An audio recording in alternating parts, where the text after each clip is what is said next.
7:30 Eastern. National Economic Council Director Kevin Hassett. Squawk Box, we'll be right back.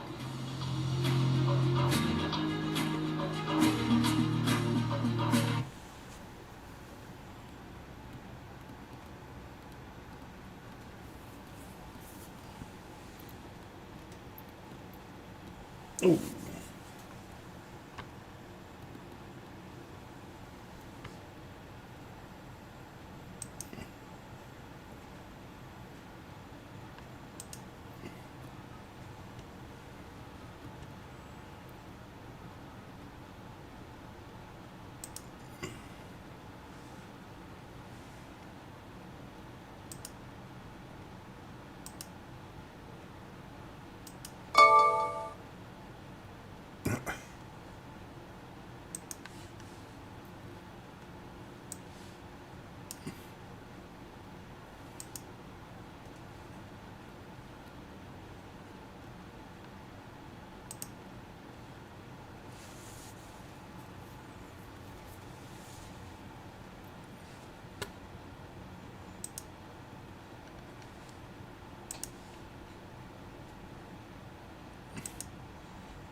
All right, let's take a look at the markets on this Monday morning, pre-markets. The Dow Whoa, futures not down by good. 340 points. S&P futures down by 38. That's coming off of an all-time high. The NASDAQ down by close to 200 points.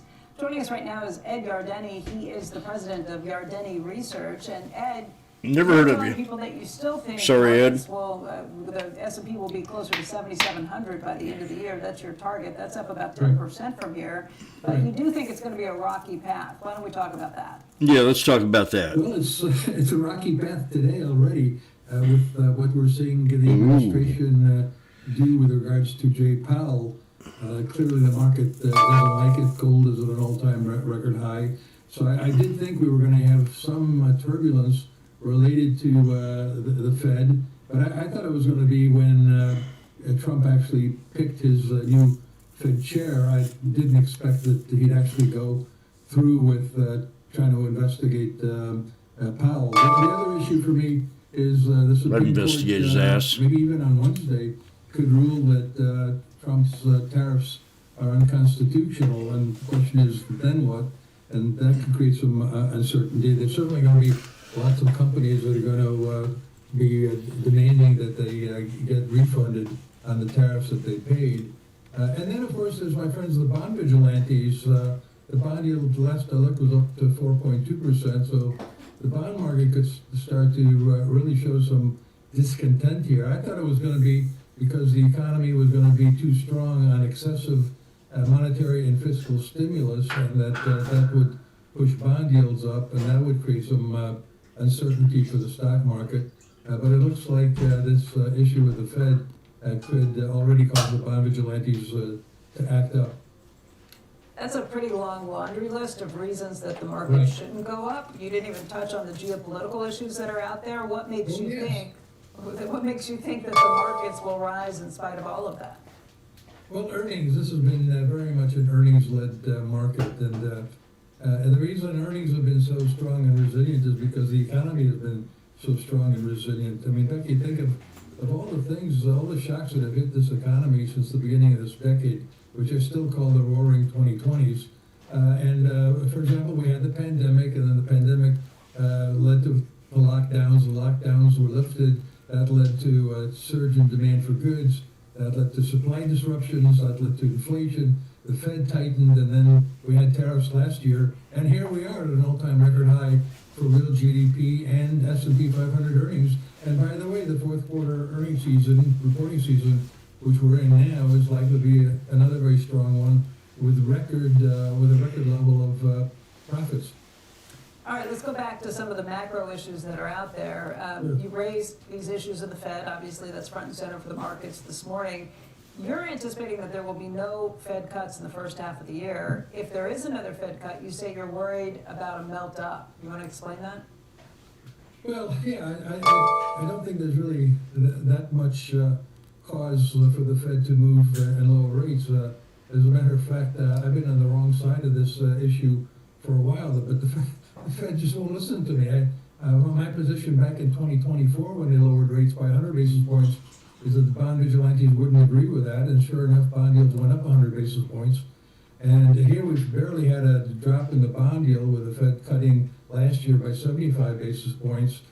So I don't really think that the bond market is signaling that there's a need for these lower interest rates. And so if the Fed just continues to lower rates, to a large extent because of pressure from the administration, that could create a melt-up because a lot of that easing of a lot of that liquidity isn't really going to go into the economy, which from a real GDP perspective is booming, but it's going to go into the stock market. Mm-hmm. We're showing big banks right now. All of them are lower, some of them substantially after the president said that he's thinking of trying to get them to put a 10% cap on what they can put on credit card interest rates. What do you think of that? Because you've also said that you think banks will lead the way with these earnings.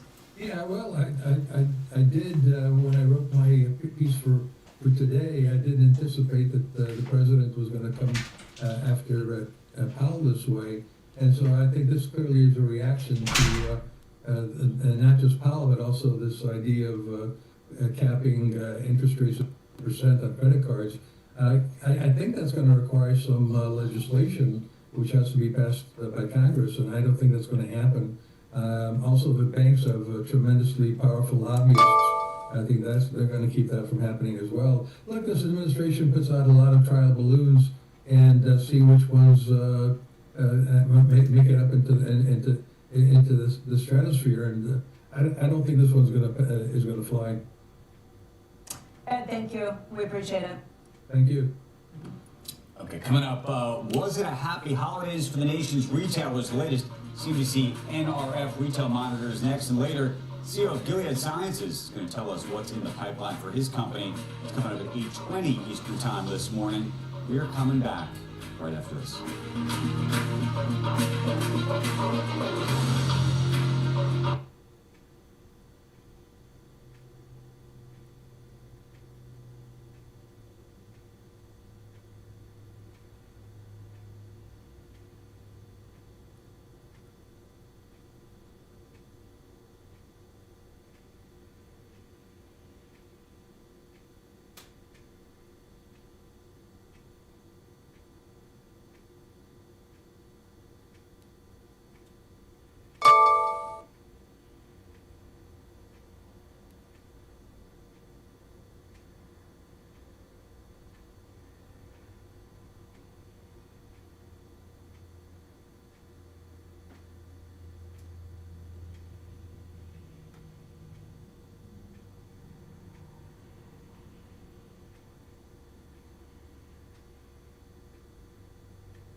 Welcome back to Squawk Box. New data on the strength of the consumer spending in December. Courtney Reagan joins us now with the latest on that. Good morning.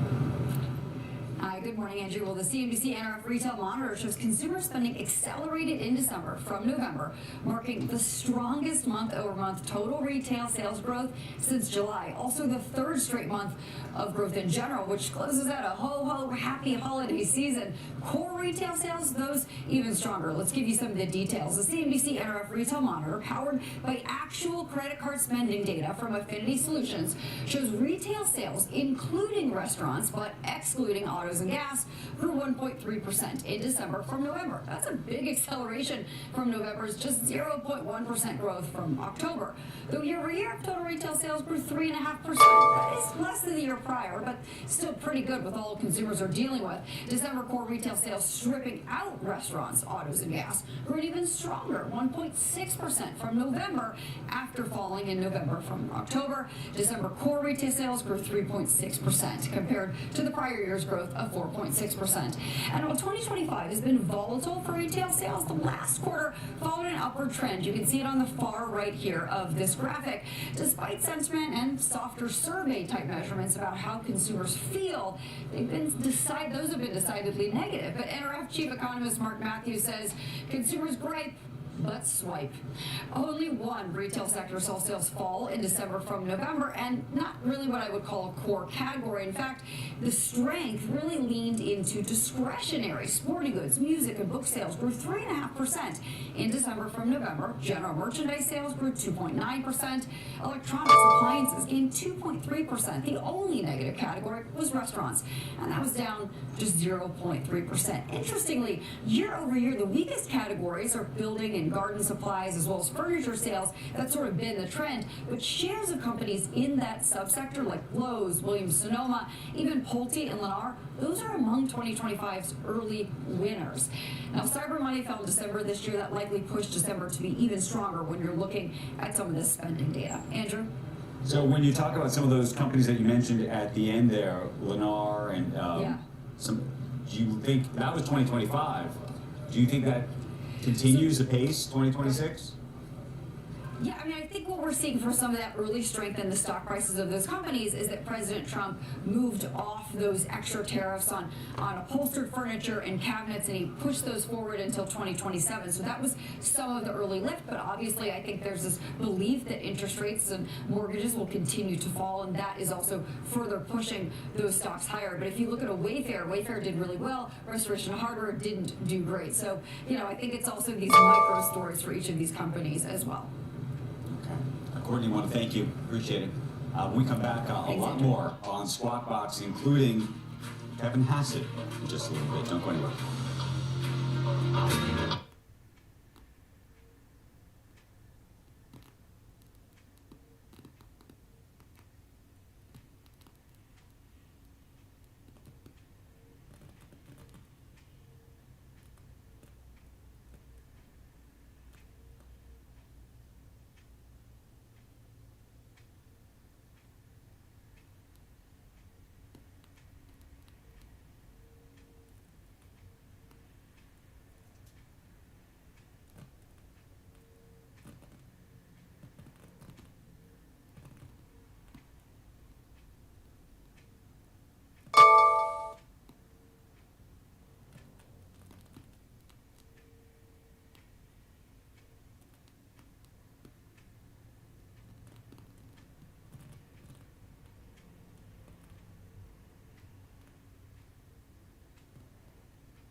back, everybody. We're watching shares of Moderna this morning. They're up by about 1.5%. The company's saying that its U.S. COVID business did better than expected last year. The number of people getting COVID shots fell by 26% in 2025.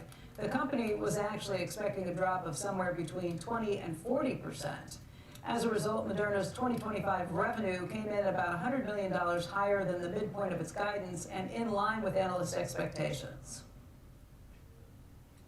Just gonna look up the how much was that worth? The top is the market cap, and what is it now? It's mind-boggling. Gonna need to get up. Oh, maybe not everyone's interested, but it was worth a lot more. What's it worth now? 13.4 billion. Must have been 100 billion. Coming up, National Economic Council Director Kevin Hassett on the affordability issue, energy prices, the state of the economy. Oh, and of course, we won't ask about the elephant in the room. Jay Powell, Squawk Box returns in just a moment. As our country celebrates its 250th anniversary, CNBC spotlights the leaders driving business and the nation forward.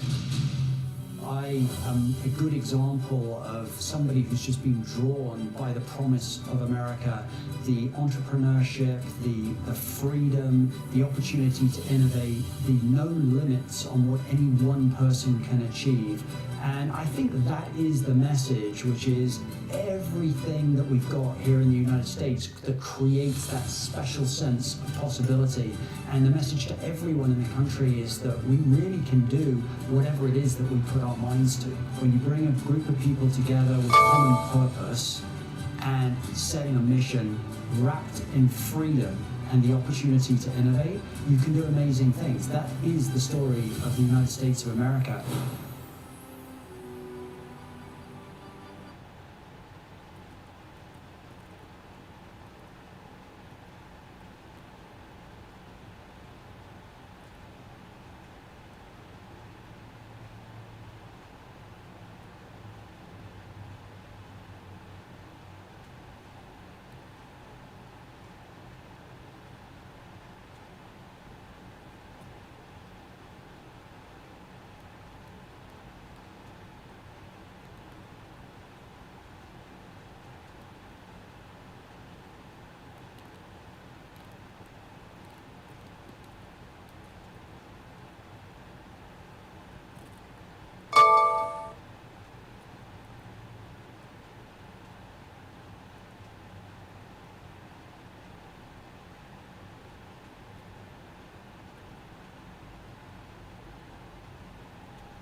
Welcome back to Squawk Box. Joining us now, National Economic Council Director Kevin Hassett. Thanks for being with us this morning, Mr. Director. If I call you Kevin, you could be. I mean, there's more than one Kevin. There's a Worf. There's a hat. You know, you're one of the two Kevins now, Kevin Hassett.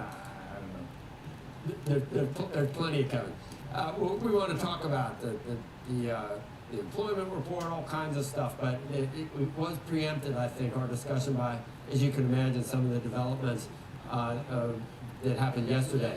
Right. Kevin, do you have any, what do you know exactly about the testimony that Jay Powell reportedly gave that would be considered perjury or perjurious in terms of that building? Like, I've not been involved in conversations with the Justice Department about that. I've not talked to the Justice Department ahead of them contacting Jay, and so I don't really have anything to add, other than I respect the independence of the Fed and the independence of the Justice Department. We'll see how it goes. Well, that's what, obviously, there's the way that things look, Kevin, and you can't, obviously I can't, definitively say that this threatens the independence of the Fed, but in terms of optics, and what Jay Powell said, I'll hang it on what the chairman said. He said this was nothing more than a pretext to force him or to put pressure on him to do the president's bidding on lowering rates. Well, in the fullness of time, we'll find out whether it looks like a pretext. But right now, we've got a building that's got like dramatic cost overruns, and plans for the buildings that look inconsistent with the testimony. But I'm not a Justice Department person. I hope everything turns out okay for Jay. Some of the prospective candidates to replace Chair Powell have been outspoken about problems within the Federal Reserve.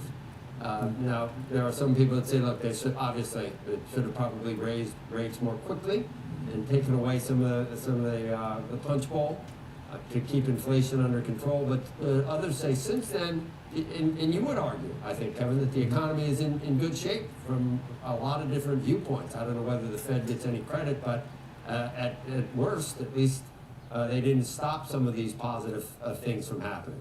Are there deep-seated problems at the Fed, in your view, institutionally?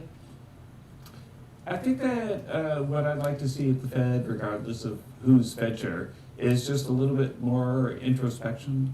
That we let inflation get out of control. It'd be nice to know how that happened, and nice to know that we have a plan to make sure it doesn't happen again. And that kind of stuff, I think, would be great for the world economy.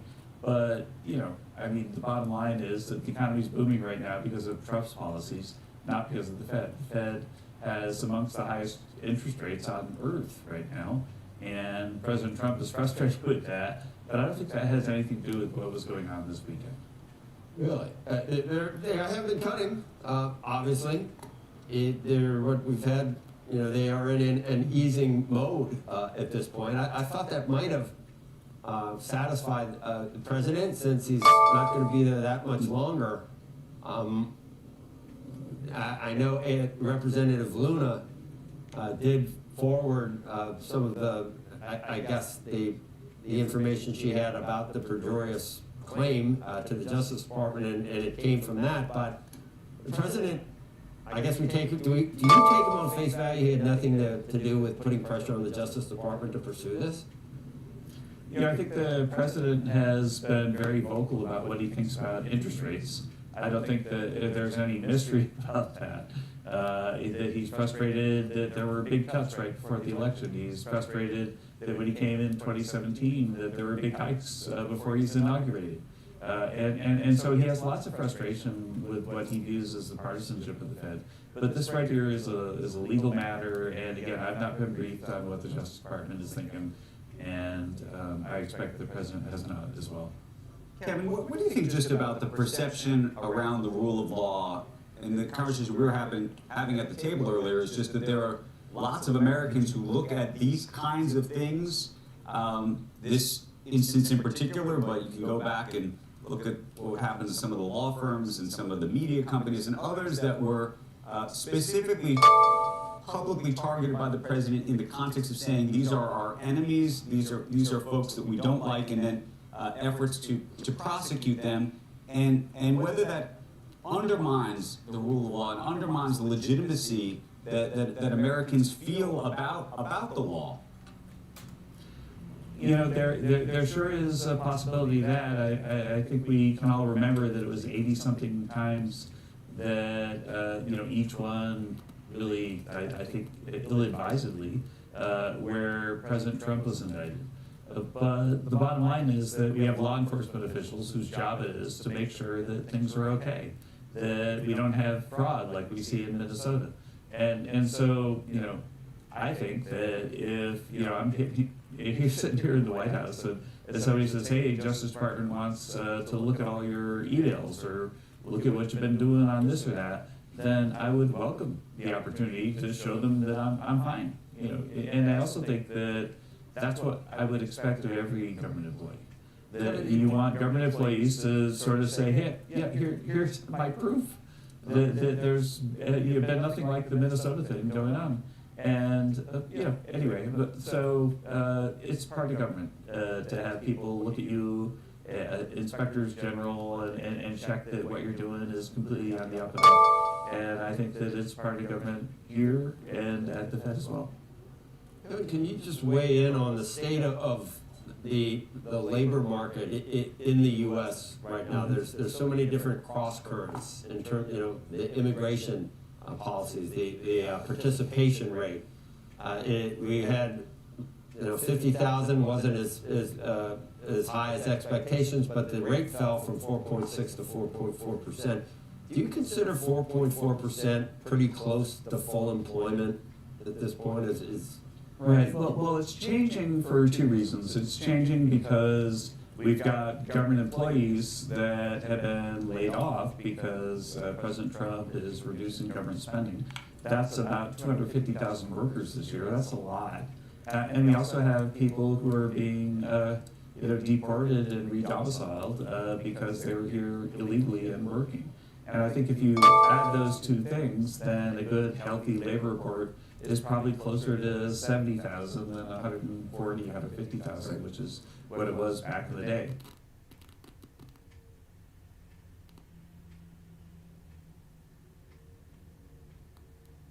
So bottom line right now, I'm looking at the output numbers, and we got GDP now north of 5% in the fourth quarter after 4% the previous quarter. So I think you got to say that Trump policies are really working.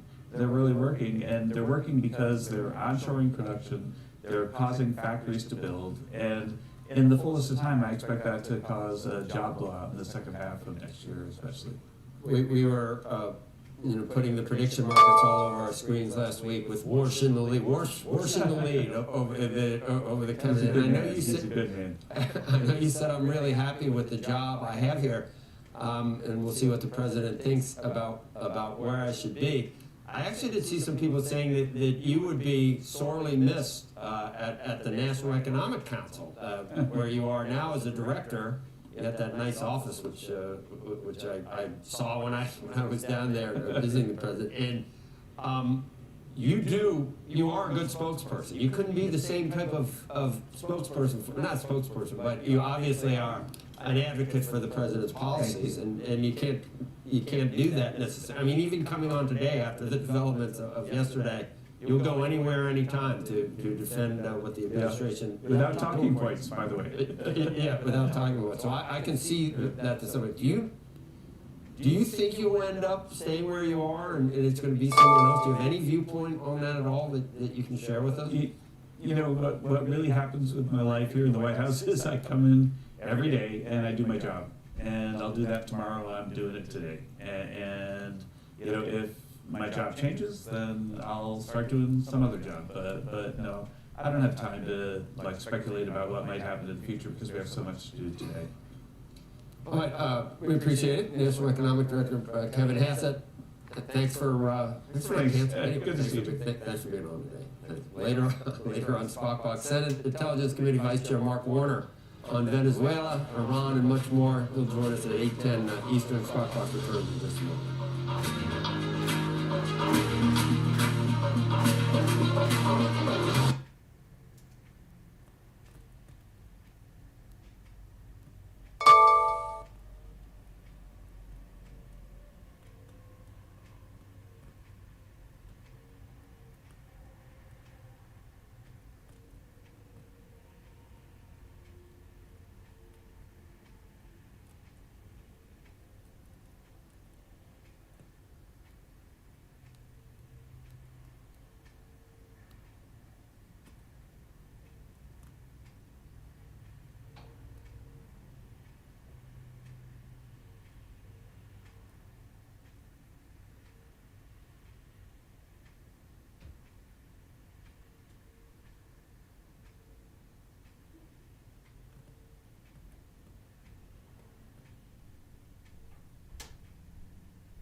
Tomorrow night, we're bringing you a special program, Warren Buffett, A Life and Legacy. We sat down with Buffett to talk about how his views on business, life, and philanthropy have changed over the years. I also sat down with his 3 children for the show. Susie, Howie, and Peter Buffett will have the monumental task of giving away their father's fortune one day. Right now, that fortune comes to about $150 billion, but it will continue to compound over time. And by the way, that's after he has already given away more than $50 billion. I started by asking the Buffetts their reaction when their father told them of his plans.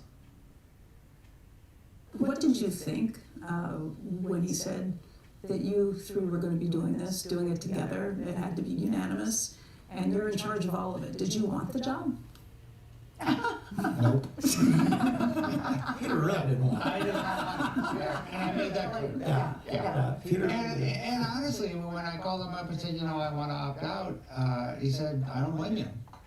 Yeah. He'd say that to all of us. He actually thinks it's kind of funny that we have to do this. And understands that it'll put us, obviously, enormous pressure on us. And so the idea, again, like we've been saying, around what are we going to do? It's like there's too many variables. We have no idea what we're going to do in this moment. And that's great that we all know and agree that we can't start. We don't know. This, yeah.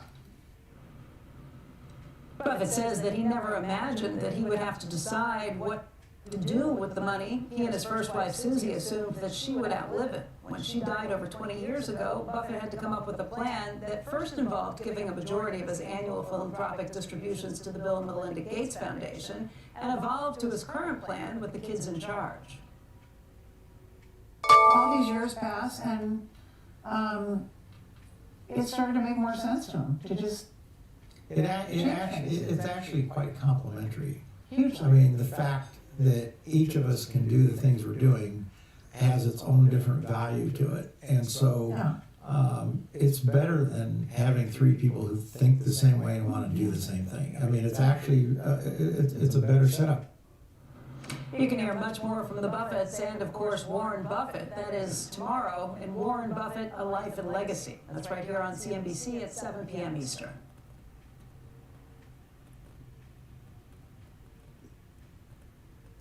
I'm super excited to watch it. I thought we were going straight to commercial. I was so excited about that. But I will be tuning in, I can tell you personally. Meantime, when we come back, China's leading AI startup DeepSeek reportedly about to roll out a new model. We'll dig into what this could mean for the competition when Squawk Box returns.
China's leading AI startup DeepSeek reportedly now set to release its latest model, which will have some strong coding abilities. Joining us right now with more on the tech and AI world, Stephen Levy, Wired editor at large. Stephen, it's great to see you this morning.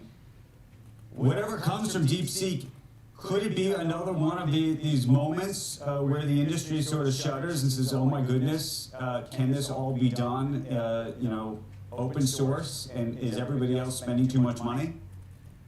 It could be. People are waiting because, just in advance of this new release, which people expect to happen around the Lunar New Year next month, they released a paper, DeepSeek released a paper, saying that they figured out a new way to train large language models, which is more efficient, doesn't require as many chips, which is, the top AI chips are restricted, being exported from US NVIDIA to China. Supposedly, their coding abilities, the coding abilities of version 4 of DeepSeek is going to handle more complex programs, handle over complicated tasks the programmers now have to do on their own, and the lower level stuff gets done by AI. And they're very sensitive, these coders, to which model is going to help them the most. They jump around, some months Claude is ahead, some months, Codex, OpenAI is ahead.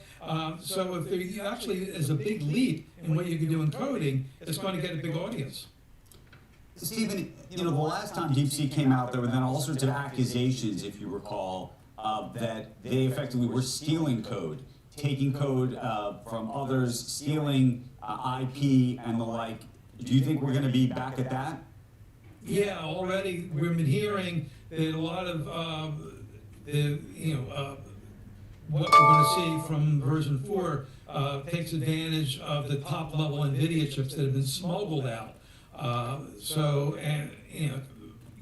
course, the Trump administration has changed its stance, and now they're saying we're going to release maybe not the very top NVIDIA chips, but the next level to China. But some people suspect that they're getting the very best. What is your sense just about the spending levels at this point? Because part of the question, I think, long term is whether ultimately all of these large language models get commodified to some degree. Well, I think that's happening, to some degree, and I've been saying for a while that it's really going to be how people translate the models to actually do useful work, which is going to distinguish what one company does over the other in the competition. That's why you see OpenAI, Anthropic, Microsoft concentrating on building applications or extending their developer networks so people can actually make use of this stuff rather than randomly figuring out which tasks to do on their own.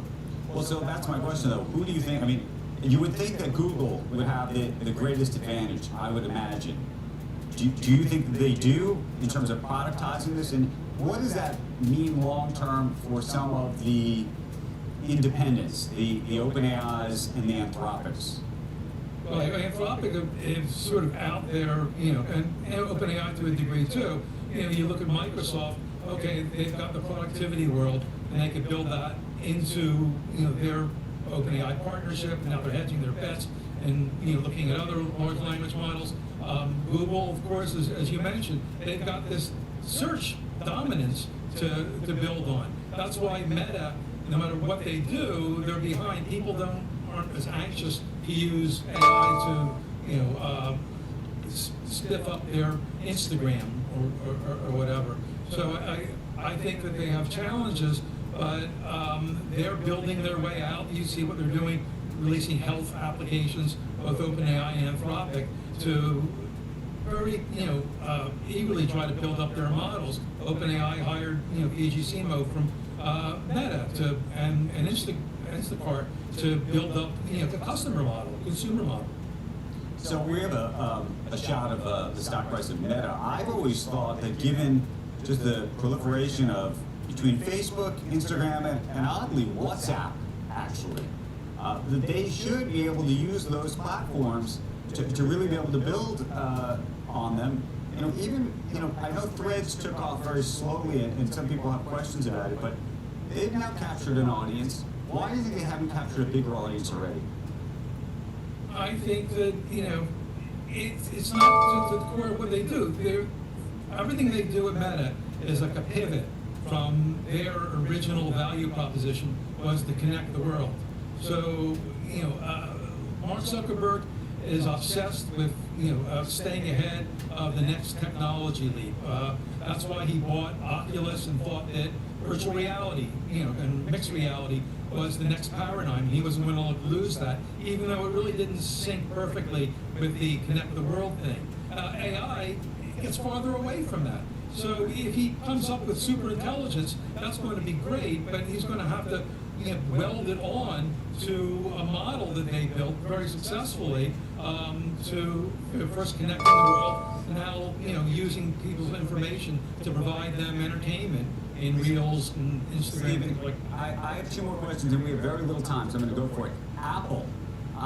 Lots of, by the way, speculation about the future of Tim Cook's role at that company and whether he's ultimately going to retire. There was a piece last week that said he had told people that he was getting tired and that that there's been all these new names bandied about as there are big questions about their AI strategy. Speak to it. Yeah, I'd be tired too if I was trying to get AI into my product and really couldn't make that happen. I think, look, Tim has reached a certain age, and in the next few years, if not this year, he is going to retire. I still don't think we have a clear successor. John Turnus, who was the head of hardware, people think he's the guy. I don't think that's necessarily the case. And you can't say that Tim has done a bad job because he's exceeded all kinds of expectations from when he took over after Steve died.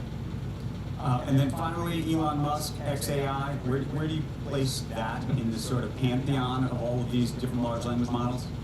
Always the wild card, and Elon has this talent for kind of shooting himself in the foot.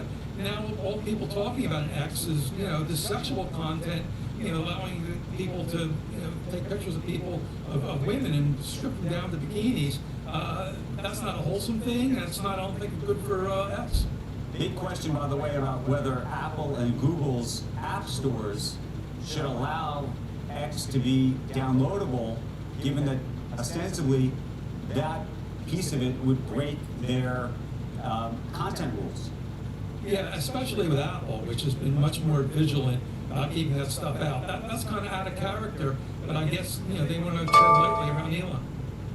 Stephen, it's a longer conversation. We love having you with you, and we hope to talk to you again very, very soon. Always great to be on, Andrew. Thanks. Thanks. It is just after 8 a.m. on the East Coast, and you're watching Squawk right here on CNBC. I'm Becky Quick, along with Joe Kernan and Andrew Ross Sorkin. Among our top stories this morning, President Trump saying he may block ExxonMobil from operating in Venezuela after its CEO called the country uninvestable. The president made the remarks after meeting oil executives at the White House on Friday. Activists say Iran protest deaths have topped 500 people. Iran's foreign minister says that the situation is under control, blaming violence on foreign influence. President Trump says Iran wants to negotiate with the United States, but warns he may act first over that crackdown. We're going to be speaking to former Secretary of State Antony Blinken about this and much more a little later this hour. And a deal in the airline industry. Low-cost carrier Allegiant is buying rival Sun Country in a $1.1 billion cash and stock deal. Allegiant shareholders will own roughly 2/3 of the combined company. Let's check the futures. We had a good session on Friday to close out the week, but not so much this morning. See 338 points on the Dow. NASDAQ indicated down about 175. Let's get to the trading week ahead. CNBC senior markets commentator Mike Santoli joins us now from CNBC headquarters. Good morning, Mike. Morning, Joe. Yeah, pretty clear, although measured recoil effect from that news overnight that there might be this criminal investigation into Fed Chair Powell. Yes, last week up about 1.6% in the S&P 500, at a record approaching the 7,000 mark. Down about 0.5%, so giving back just a piece of it. Also, treasuries for sale, U.S. dollar down as well. And you see here, this is the S&P index fund. We've kind of broken out from this range we've been in for a couple of months here, although maybe not decisively, going to be testing these levels as we go. It's been a pretty clear preference among investors for cyclical sectors. There's a very broad consensus. The economy is supposed to reaccelerate. We're going to have policy help, and the Fed might even be cutting into that good environment. You can see it reflected. Here's a 3-month chart. That's transports and regional banks here, and then against the S&P 500 and tech. So this kind of broadening and rotation in a pro-cyclical way has been going on. We'll see if that can survive today's little pullback from risk markets. Also, take a look at the excitement over micro caps. That's IWC. That's the iShares ETF that tracks the smallest stocks in the market. They're beating the Russell 2000, which itself hit a new record, and the small cap 600, which is small cap stocks that are filtered for profitability. So look, this is very much people out on the risk curve, definitely thinking they don't want to let this rally get away from them to start the year, and we're going to get a little bit of a gut check at the open to see just how strong those hands are, Joe. Apparently, a lot of companies are going to start reporting earnings. Yep. Again, Mike. So it's almost in this business. It's almost like an annuity every 3 months for us, isn't it? It's like it's every 3 months for a month. You know, yeah, so for a month. Yeah. And it's about a third of the year. Yeah.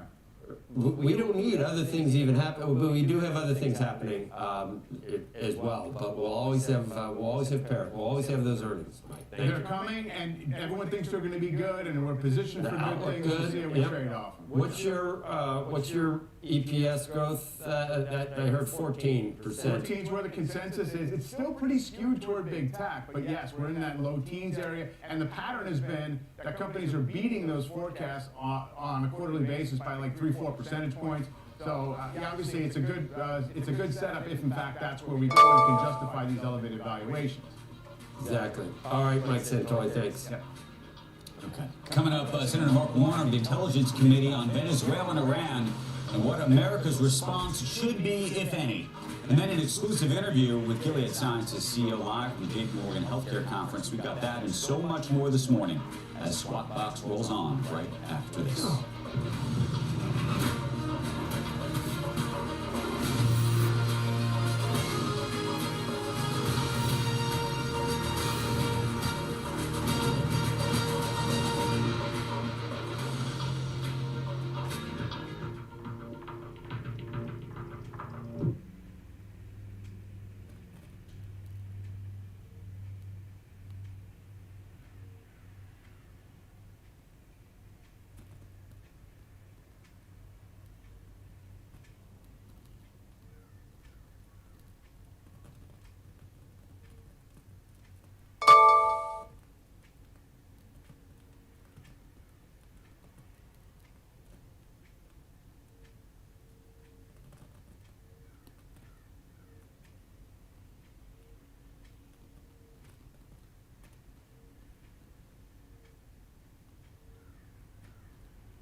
Democrats on Capitol Hill have been calling President Trump's actions in Venezuela into question, including our next guest. Joining us now, Senator Mark Warner is the vice chair of the Intelligence Committee, and I've seen a lot. Welcome, you're in studio. It's good to have you here. I've seen a range of things.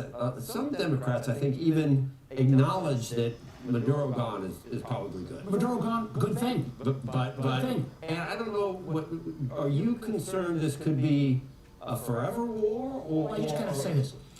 We got 20% of the fleet off the coast of Venezuela. The aircraft carrier, the Gerald Ford, that's supposed to be in the Middle East, is off the coast of Venezuela. You know and I know, American oil going in, it's gonna take a couple years to rebuild Venezuela's oil infrastructure. Is that fleet gonna stay there for 2 years? What are the costs there? Remember, the president's promise, it's not gonna cost us a dime, Venezuelan oil is gonna pay for it all.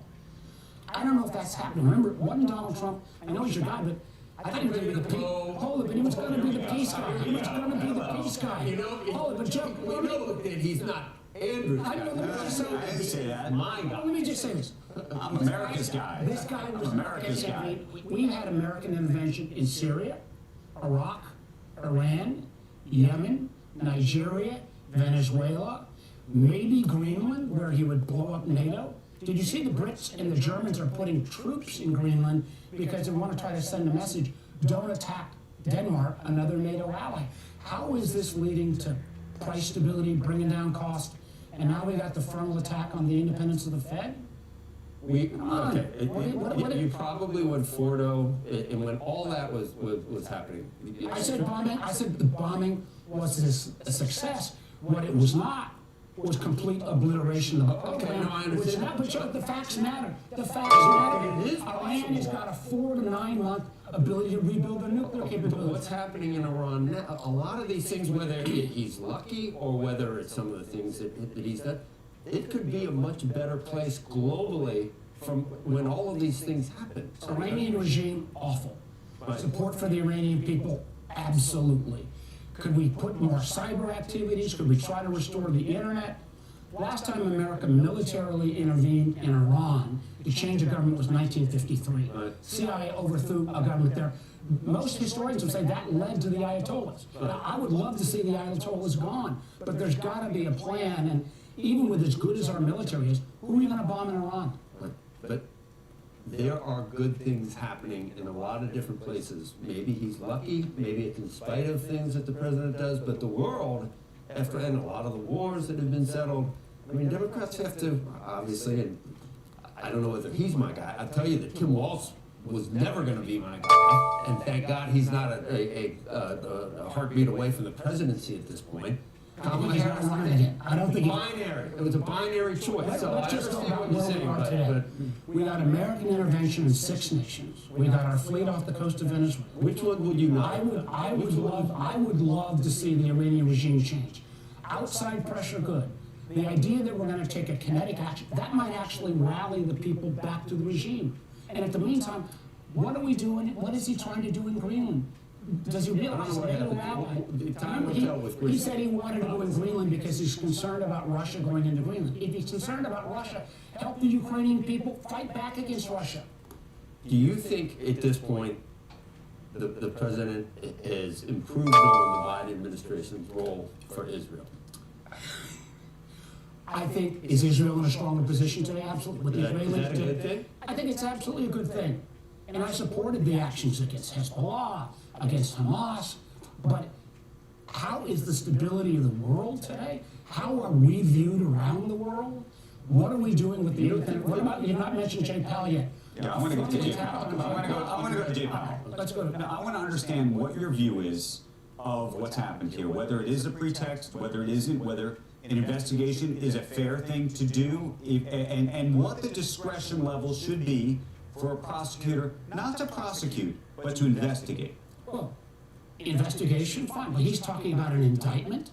And Trump's saying he didn't know about this. 2 weeks ago, he said Powell was going to get indicted. We saw it happen. So you don't believe the president's saying the truth? Let me answer the question. They tried to go after Lisa Cook. That got shut down. They're now trying to go after the independence of the Fed. You guys, amongst everybody I talk to, should understand going after the independence of the Fed. Oh, I It's not do. good for the American economy. It's not gonna bring prices down. And does anybody believe that this is anything other than political retribution? Jay Powell's a pretty calm guy. He saw the statement, pretty extraordinary. Where do you think this plays out? Because I keep waiting for the bond markets to kind of show some big reaction. We haven't seen it yet.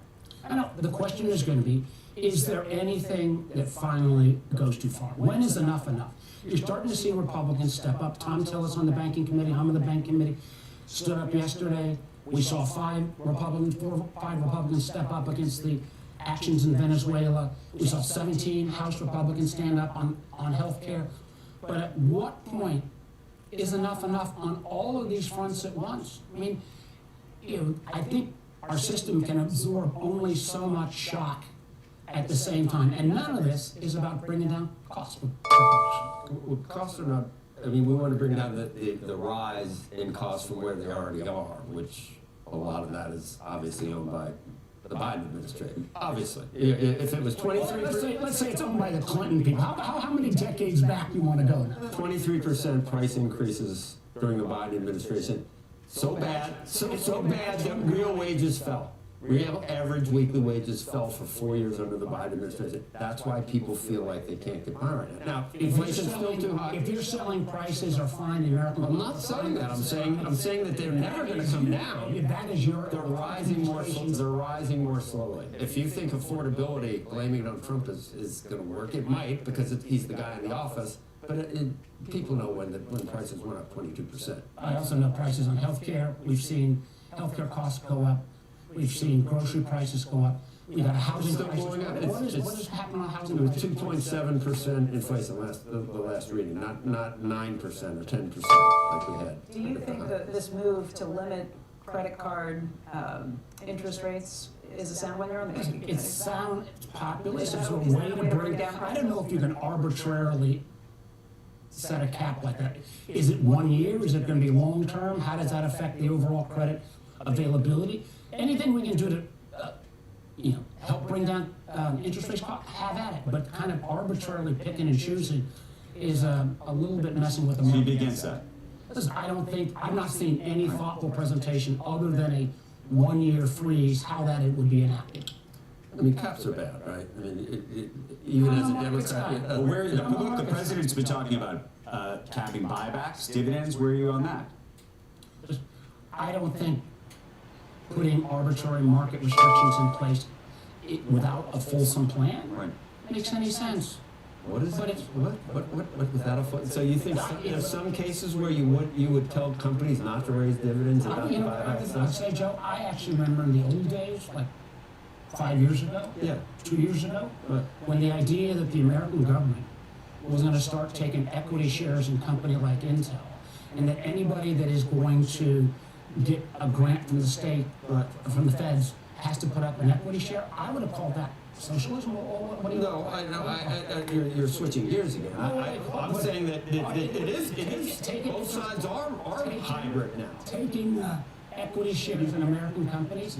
You know, with Intel, it was a grant, and people said, if you're going to have a grant, we might as well own something and be part of it. Do you think we'll ever get it's the less bad of the two we'll ever get TSMC to bring the world's best technology on chip making to America if we've got a big equity share in the biggest competitor? We obviously want to. I mean, that's what the CHIPS Act was about. Was trying to bring. CHIPS Act was my bill. Right. Okay. So we do want to do it. We do want to do it, and I do think putting some kind of tail on the back end, but taking if the companies have made a ton of dough, but the idea of a direct equity share, come on. I got a different question. There has been a Rorschach test pretty much over the weekend about what took place in Minneapolis and with this ICE agent. Some people watched a shooting and said this was murder. Other people said this was self-defense.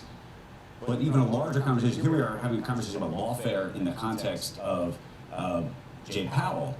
I think a lot of people are looking at a question about lawfare in the context of something much broader vis-a-vis ICE and everything else. And what you think this actually means. Listen, I'm old-fashioned. When an American citizen's killed by a law enforcement officer, I think there ought to be a full federal and state investigation. Do you think there should be a state investigation? I think the state has got a role to play here. I think there was an investigation. And I think we ought to not jump to conclusions until the investigation is over. I will tell you this. What did you see? I will tell you this. I saw a horrifying video, but I'm not gonna jump to a conclusion until I have an investigation. I'll tell you this. In Virginia, they've got a quota on how many people they're gonna pick up each week. 75% of the people who've been picked up in Virginia by ICE, and I've been to the ICE facilities to see the conditions, have violated no laws at all. That is not what the president said. We're going to get the criminals off the street. I can't speak to everything in Minneapolis. I can speak to what's happening in Virginia. 75% of the people, no criminal record. Secure the border, absolutely. Have masked ICE agents picking up moms, dropping off kids, or folks going to work. I don't think that's what the American people signed up for. And now we've got this split in city after city across America. That is not good for the sake of law enforcement. That is not good for the sake of actually having a rational immigration. You would agree that going city to city to try to disrupt authorities from lawfully executing whatever their job is, disrupt, stop, obstruct what they're trying to do, that's against the law. That's not something that Democrats or anyone should be ginning up and telling people to do. Now, I know Trump has deported or sent back 350, 400,000 people. Barack Obama, your guy, as you called Trump, my guy, it was 5 million. It was 5 million over 8 years. Now we're at 350,000. What changed with Democrats on that? I know Biden let in 12 million. Is it about votes? Why did these people, why isn't it a crime to be here? Not that they haven't committed a crime. The border being as open as it was under Biden was one of the reasons Trump got elected. But the idea... So you're glad it's closed now? Do I think we ought to not have a fully open border? Absolutely. So with the 12 million that came in, what do we do? The question I have for you is closing the border versus sending out ICE agents across the country to randomly pick up people based on quotas that have committed no crime. How did Obama deport 5 million at the border? I think it was a lot of that was done at the border. They were sent back. And the truth is, I don't think the American people signed up for this. Where you see people who are working, there ought to be a path towards legality. We've worked on that. We've screwed that up, immigration reform, for years, both sides. But the idea that we're going to send in these ICE agents, by the way, Joe, you realize ICE used to take 5 to 6 months to get trained. They've now lowered the training period to 47 days. Why 47 days? Because Donald Trump's the 47th president. Tell me that's a rational approach. I'm not, obviously I'm not going to take that bait, say it's a rational approach, but Joe, you can't pick your facts. Senator, at this point, there's 12 million people that are not supposed to be here, and why did that? Why was the border open? You said, oh, it shouldn't have been, and you kind of... It was insane. It was for decades under Bush, Obama. Nothing like during the Biden administration, obviously. Why? What was the rationale for that? And I have seen a lot of your comments about people didn't vote for this. I don't think, obviously, Democrats didn't have a good idea what people were voting for, or you wouldn't have lost the presidency in 7 swing states and the Senate and the House. So you don't know what people were voting for. They were voting for this. And we'll see what happens in 26 when people's costs are not going down, healthcare costs going up, housing shortage, do you want deflation? And American military, which is extraordinary. What we did in Venezuela, no other military in the world could do. Glad you can. We're going to keep 20% You're not asking off the first. You don't want deflation, do you? Do you want an actual fall in prices? I would actually like to see a stable economy that's predictable, without political interference into the Fed. How's a 5% How's a 5% GDP growth? American government taking pieces, How are the new highs every day in the stock market and a 5% GDP? Is that good enough for you? I thought this was a market-based show, Joe. I didn't think this was like the new, Socialist International under the Trump banner. Okay. How's that? How's the 5% GDP and the new highs every day in the market, and the 4.4% unemployment, and the 2.7% and the 2.7% inflation? Market highs are great. Where's the chaos you're talking about in the economy? When you take away the independence of the Fed, whether that predictability is going to be... Things are pretty good, right? Things are pretty good right now, though. You'd acknowledge. I'd ask you to ask the sailors who are off the coast of Venezuela, who knows knows how long they're going to be deployed. I think it's, you cannot say that getting rid of Maduro is not a good. You gotta just say that and just stop. And then full stop. Getting rid of Maduro is good. Getting rid of the Iranian Ayatollahs would be good. How you do that remains a You question. couldn't have done it any better. So where are you going to bomb next in Iran? Maybe. But it unequivocally was a good thing what happened in Iran. And Getting rid of Iran. President said he obliterated Iran's nuclear program. The most public domain. That's the best you got it that he didn't. It is set back. They can reconstitute within 4 to 9 months. That's in the public domain. Thank you, sir. Thank you, Senator Mark Porter. I'll be right back.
Our next guest joins us from the J.P. Morgan Healthcare Conference in San Francisco. Daniel O'Day is Gilead Sciences CEO and Chairman. And Dan, thank you for being with us this morning. I know that your theme for what you're presenting at J.P. Morgan this year is this new era of growth and impact for Gilead. What exactly are you going to lay out today? Well, thanks, Becky, for having us. It's great to be here at the J.P. Morgan Conference. Gilead Sciences is in a new era of growth and impact, and that's both within HIV and beyond HIV. And the reason for that is we have the most robust pipeline actually in our close to 40-year history. And that's because of many things that we've invested in over the years. But let me give you one proof point of that. You know, we're right in the phase of introducing up to 10 new medicines, actually some in rare diseases, right now and over the course of the next couple of years. And that's all done from a strong financial base. And importantly, and I think different from really the sector, is we don't really have any major medicines that are experiencing patent expiries in the next 10 years. So we're, the team and I are really excited about entering 2026 with, I think, an unprecedented potential to make an impact on serious diseases. Let's talk about lenacapavir. You came on with us last year to talk about that. That is your treatment for HIV. It has to be given twice weekly or twice a year, and it's been rolled out in places like Africa now too. What are you seeing so far with that? tremendous uptake. It's really extraordinary to see how fast, both in this country where we still have 700 people every week being diagnosed, newly diagnosed with HIV. We've seen really an unprecedented uptake in terms of access in this country. Now every major payer as of 6 months after launch are covering Yeztugo in this country or lenacapavir. But equally, as you mentioned, Becky, when we think about ending the HIV epidemic for everyone, everywhere, of course we have to address it in this country, but we have to address it globally. One of the things I'm so proud of is not only is this extraordinary science, 17 years in the making, but our approach to global access, where 2/3 of the HIV cases are in sub-Saharan Africa.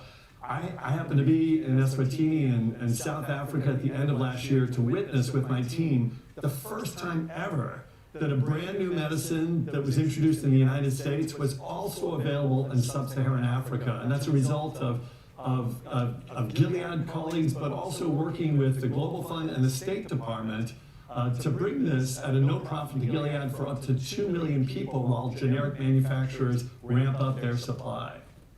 Dan, I haven't seen a Gilead study that suggested that HIV can develop resistance to lenacapavir. What did that study show, and what do you do about it? Is it still effective and no worries about that? Yes, there was a recent study about that, and what I would say is that we haven't seen any resistance in practice. That was really more of an early stage study. In fact, lenacapavir on its own is being used for prevention, and we believe that's more than adequate to prevent the disease. In fact, it was up to almost 100% effective in preventing HIV in more than 9,000 study participants. However, when you're treating somebody with a medicine in HIV, you do need 2 medicines to make sure that you don't have any resistance. And that's where we have more than 7 medicines actually that could potentially be launched in the next 7 years, with lenacapavir, if you like, as the backbone medicine combined with another medicine to provide less frequent dosing for patients with HIV. And we know that patients really do want choices when it comes to HIV treatments. And we're really excited about what that could bring for the future of ending the epidemic.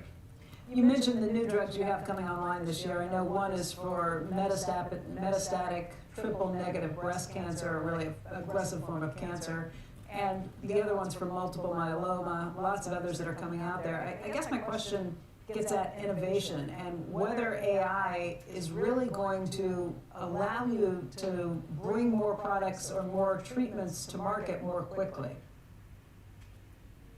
Well, first of all, Becky, let me also thank you for shining a spotlight on rare diseases and also bringing your daughter Kaylee into the picture. I think this call to action that you're doing is really critical. In fact, the 2 medicines that you mentioned, both are medicine Trodelvy, that now can be used as a first treatment potentially in first-line triple-negative breast cancer, and multiple myeloma, which is actually a rare disease in cancer. We potentially have, with our CAR T-cell therapy, a one-and-done treatment that could be the best medicine and therapy yet for that devastating disease, and we expect that to be potentially available in the second half of this year.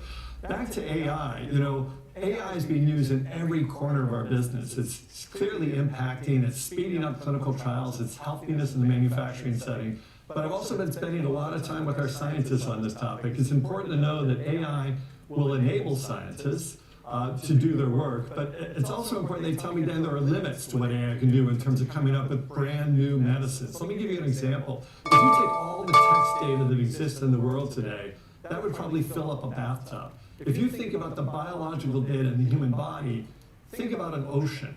So not only do we need more understanding of biological data, which is really what our scientists do every day, and how they came up with finding this needle in a haystack called lenacapavir, for instance, but it's going to enable us, it's going to speed up certain steps. But make no mistake, we need brilliant scientists and investment in primary research to come up with new medicines. The AI component of this, is it going to change the picture as early as 2026? You think this is later this decade? When do you really think this promise that has seemed like it's right there, we're on the cusp of things for a while, is it actually really happening at this point? Well, I want to make sure I say it is impacting us right now. It has been for certainly the past couple of years and in the future. And it makes a difference. If you can speed up a clinical trial, for instance, by 6 months, that's 6 months sooner you can get to potentially providing a cure for people with devastating diseases. So it is impacting us today. Really what I want to point out is it's more complex than that when it comes to drug discovery. And here it's enabling us. If you think about lenacapavir, it took 17 years of brilliant scientists making and testing thousands of medicines. If we could take that 17 years down to, let's say, 15 years, that would make a huge impact on human health. So it's helping us today, and we just have to make sure we understand its limits, but also its capabilities. Dan, thank you very much for joining us today. We appreciate it. Thank you, Becky. Tomorrow at 8 a.m. Eastern Time, the CEO of Washboardjim will be joining us with the business update from the JP Morgan conference as well. Stay tuned.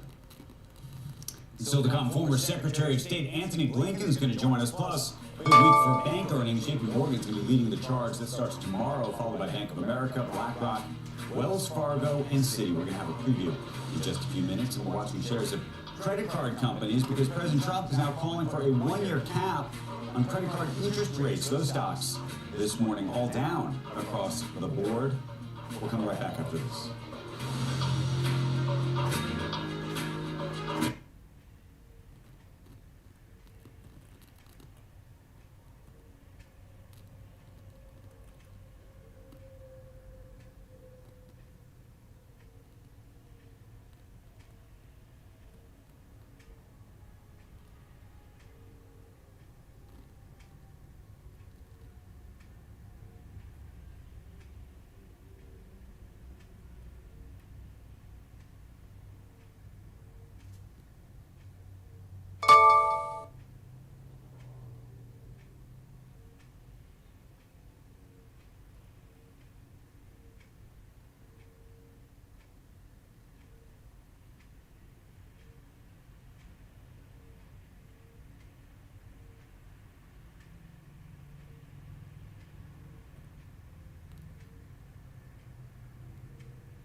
Tomorrow, right here on CNBC, we are bringing you a special program, Warren Buffett, A Life and Legacy.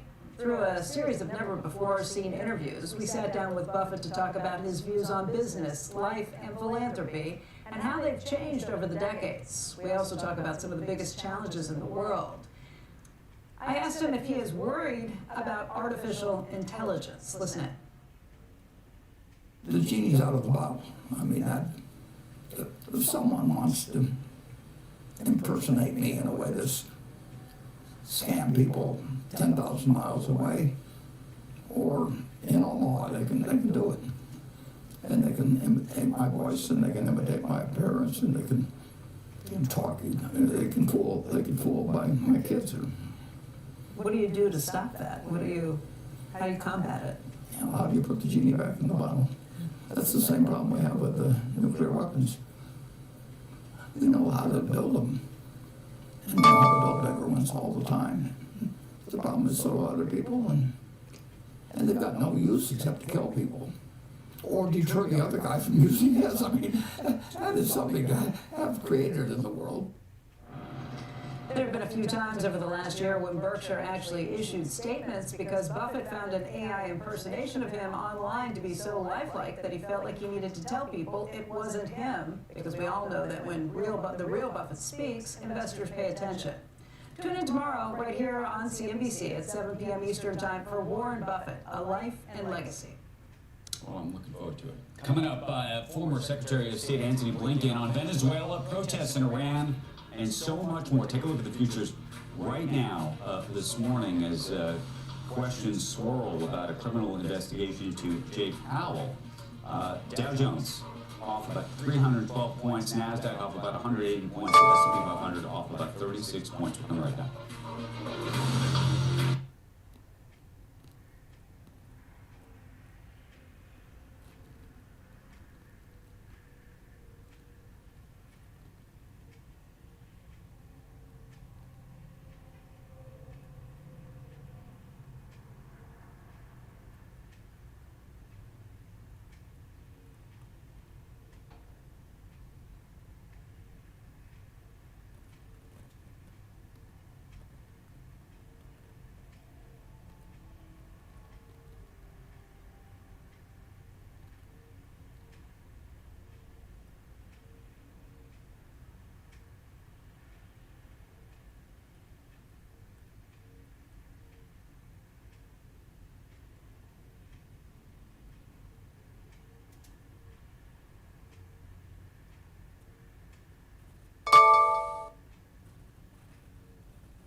Welcome back to Squawk Box. Here to talk about everything that is happening in the world. Former Secretary of State Antony Blinken is here. Good morning to you, sir. Good to see you. We're all trying to make a sense of a whole bunch of things, but let me start with Venezuela, because that's something that you had talked about when you were in the administration. That's something that you're watching now. And just since this is the first time we've talked since we took Maduro out, I'm curious what your reaction unto itself was of that. Well, look, Andrew, as a military matter, as an intelligence feat, you couldn't help but admire it. It was an incredible operation, so tactically, a great success. The real question is strategically, to what end and where does this end? And what is this really about? You know, at first we were told it's about the drugs, but that's clearly not the case. The fact is that most of the drugs coming out of Venezuela are going to Europe. The fentanyl that's killing so many Americans is coming from other places.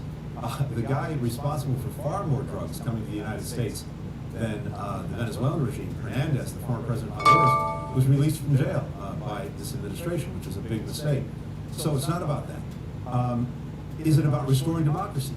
Maybe, and I hope so, except that so far President Trump's been dismissive of Maria Corina Machado, the opposition leader. Her stand-in in the last election got somewhere between 65 and 70% of the vote. Now, apparently the president's supposed to meet with her. That's a really good thing, and I hope we can get onto the democratic transition. So is it about the oil? Maybe, and over time, maybe that plays out well, but we heard the oil execs last week. One of them said, right now at least, Venezuela is uninvestable. The security situation, the economic situation, the fact that with oil at $60 a barrel, it makes Venezuelan oil really expensive to produce, means that that's going to take some doing. So I think the key thing is to try to take advantage of the fact that Maduro is gone, which in and of itself is a great thing. He is one of the worst thugs. But we've had regime change without changing the regime. The same regime is still in place. The question is, what are we going to do? Are we going to move to a democratic transition so that the people can actually get the representation they deserve? Mr. Secretary, when you were in office with President Biden, was there ever a moment at which you considered or even put together plans to do something similar to what's just happened? Not that I can remember, not that I can think of. We were very supportive of the opposition. We were very supportive of Mrs. Machado. We worked to bolster their efforts to be recognized. And in fact, President Biden recognized Edmundo Gonzalez as the legitimate president of Venezuela after the last election in 2024, when, again, he won between 65 and 70% of the vote but wasn't seated. But the problem with the military operation is not the operation itself. Again, brilliant. But where do you go now? And that, the old Pottery Barn rule that Colin Powell had, you break it, you own it. Well, now we own it. And what are we going to do with it? Mr. Secretary, there's sort of two views of the world on this. Maybe it's a Rorschach test. There is the upside view of all of this, which is if you control or at least have a different regime in Venezuela, perhaps it actually gives you some kind of leverage as it relates to Russia, potentially gives you leverage as it relates to China, potentially it gives you leverage as it relates to Canada, of all things, as it relates to oil prices and the like. The flip side is a critical view, which suggests that this opens up the opportunity for a country like China to go invade Taiwan, or gives license to Russia to continue its war with Ukraine. Where do you land there? And there's a little bit of both. Look, for sure, the message to would-be aggressors to kind of twist what we've done to their own ends, to their own purposes, to justify their own aggression, whether it's China and Taiwan, whether it's Russia and Ukraine, that's real. At the same time, whether this is having some effect in helping to push China or push Russian influence out, undermining the Cuban regime, that could be very beneficial. But what I'm more worried about is the larger story that seems to be telling, which is that we've gone from, in effect, being the leader of the Western world to being the hegemon of the Western Hemisphere. And we're pulling back, we're actually retreating when it comes to China, when it comes to Russia, when it comes to dealing with the challenges that they pose. And as you know, and there's been a lot of discussion about this, the president, the administration is focused on this spheres of influence strategy, where the big guys, and I mean guys, in each of their respective areas get to do what they want in those areas. The Russians, the Chinese, the United States. The strong do what they want, the weak suffer what they must. The problem with that is we've been there before. And we know when the world was organized that way, it didn't lead to peace, it led to conflict. The hegemons always want more. They're trying to grab more. The weak in each of these regions try to get strong, and they band together, they make alliances to take on the hegemon. If you're dealing with autocratic hegemons like Russia or China, they won't simply live and let live when it comes to the United States, because if democracies are succeeding, that sends a bad message to their people. So they're going to keep interfering in what we do. It's a long way of saying that this retreat into a spheres of influence world, I think, actually leads to conflict, to confrontation. That's the danger we face. Secretary, I saw a piece last week, and it was actually referencing Venezuela in light of Western Europe. And the title of it is from Real Clear Politics. Venezuela exposes Western Europe's procedural reflex. And the point was that It goes on to say, Operation Absolute Resolve was a demonstration of Trump's capability, restraint, and willingness to act on behalf of the American people, bringing evil to justice. It was also a reminder of something increasingly uncomfortable for Europe. When confronted with real evil that directly threatens the safety of its citizens, the U.S. is willing to act decisively instead of surrendering to constructs of international law.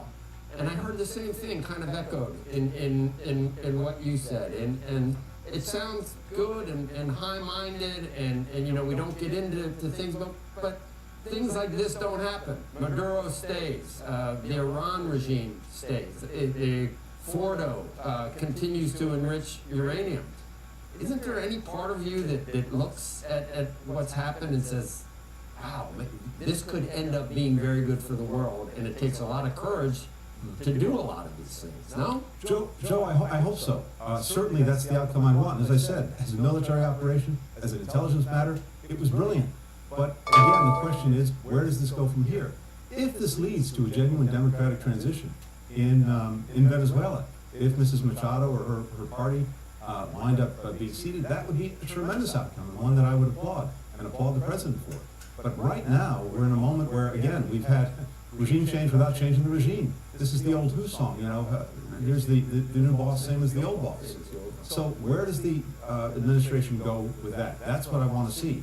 And if they take this to a place where we see a transition to democracy, that would be a tremendous outcome.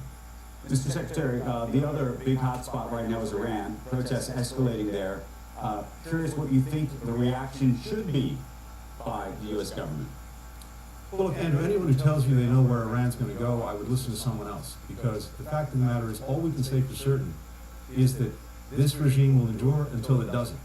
Now, what's new here, what's different, what's so powerful, is you have virtually all of Iranian society on the streets. This is an incredible cross-section of people.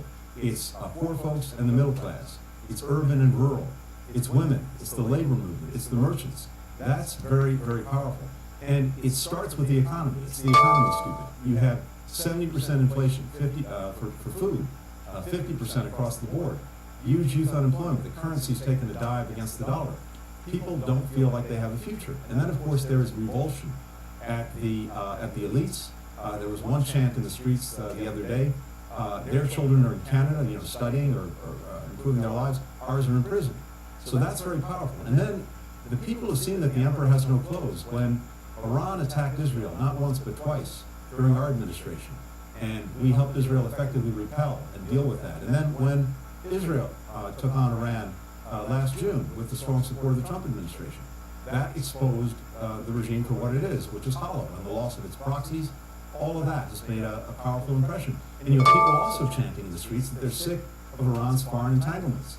It's you know, no Hamas, no Gaza. I'm about Iran. But here is the challenge: you have a security force that continues, at least for the moment, to be united and to use the most violent, lethal means to put down these protests. How that plays out could go in any one of a number of directions. This could lead to an incredibly vicious crackdown. That's what we seem to be seeing right now. It could lead to some kind of change in regime, either the military taking over and pushing out the clerics, or something softer. It could lead to the Iranians reaching out, trying to cut a deal with us, and we've seen signs of that. It could lead, maybe, to democratic transition. You see a lot of people in the streets all rallying behind the son of the former Shah, Reza Pahlavi, who's in exile, but seems to be a unifying figure. So this could play out in any one of a number of ways. Maybe this is the moment, but we've been there before. I've only got about 30 seconds left, and I want to ask you about Greenland. It's important. Is there a way, was there ever discussion when you were there about either taking over Greenland, partnering with Greenland? It appears the U.S. over the last 20 years has actually retreated largely from Greenland. Andrew, the question really is why? We don't need to do this. You all know, you've talked about it. In terms of our military position there, I visited our base there. We have an agreement dating back to 1951 that allows us to add more bases, add more personnel, add more equipment. So we don't need to take it over to do that. The minerals, the other wealth is there. All we have to do is ask. they're very happy to do deals, trade and investment deals. We don't need to do an imperial deal to take over the place. So this would be a big mistake because we can get what we need and what we want by doing it cooperatively, not by taking over the place. It would obviously gut our relationship with one of our best allies, Denmark, that's been with us in Iraq and Afghanistan after 9/11. Ironically, among the best policies on immigration and on freedom of speech that this administration would admire.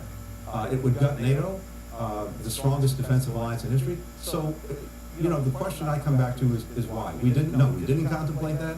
And again, I hope the president is simply trying to maybe leverage some kind of deal. Look, if he's talking about buying Greenland, the problem is Denmark can't sell it. Greenland doesn't want to be sold. At least the politicians tell us that. Maybe he's thinking of some kind of hostile takeover where the government there is basically the board and the people are the shareholders, and if he offers them enough, they'll take it. But every poll tells us that's not what they want. So we can get what we want and what we need by just asking. Mr. Secretary, I want to thank you for joining us. It's good to talk to you. Great to be with you. Meantime, while we were having that conversation, some breaking news. This is from Meta. Dina Powell McCormick is going to join the company as its president and its vice chairman. Dina Powell, we should also mention, has been part of the Trump administration, was part of the Bush administration for many years, worked at Goldman Sachs, more recently has worked at Dell's, we shouldn't call it Dell's because it's Byron's company as well, but more importantly, she had been on the board of Meta. Zuckerberg saying the following, that she's going to be involved in all of Meta's work with a particular focus on partnering with governments and sovereigns to build, deploy, invest in, and finance Meta's AI and infrastructure. And of course, she is also the husband of David McCormick, who is a senator in Pennsylvania. Wife of, I apologize. So a lot of news there. Congratulations to Dina, who we've known for a very, very long time, but we'll have an opportunity to talk to her very soon about this. Coming up, a preview of bank earnings. We'll come right back.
Bank earnings begin this week. Joining us now, Betsy Graysick of Morgan Stanley.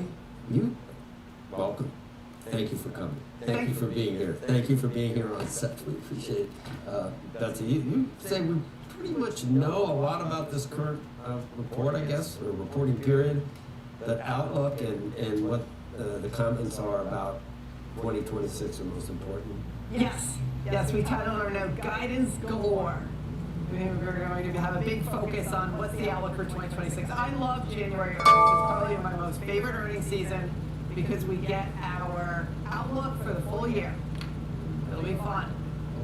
We love it too. We may act like we don't believe it. So what are you expecting? Is it going to be? Are you going to go, wow, that's great, or this isn't as good as I thought? I'm hoping I go, wow, that's great. Yeah. And I'm sitting here with estimates that are just slightly above consensus, mainly due to the investment banking fees that have been rolling through. But as we look forward into 26, I think what we're going to see is a bit more breadth of earnings growth from their different businesses. What do I mean by that?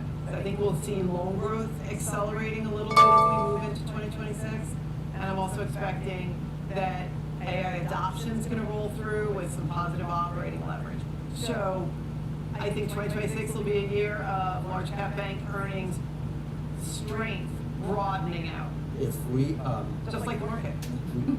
I know we had some issues and we got here late. We got it. It's our fault. It's our fault. But when you do know, like at the end of earnings, will you come back and tell us whether, and we get a longer interview about what you're expecting, what you heard? Like in 2 weeks, you'll come back? Okay. Okay, thank you. We gotta go. Join us tomorrow. Sparkling Street is next.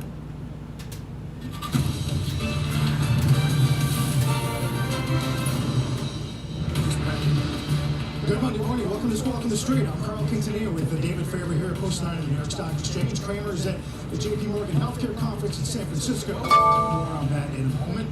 Meantime, stocks down, bonds down, dollar down as the street reacts to federal prosecutors investigating the Fed chair's testimony to Congress, the threat that many argue endangers Fed independence.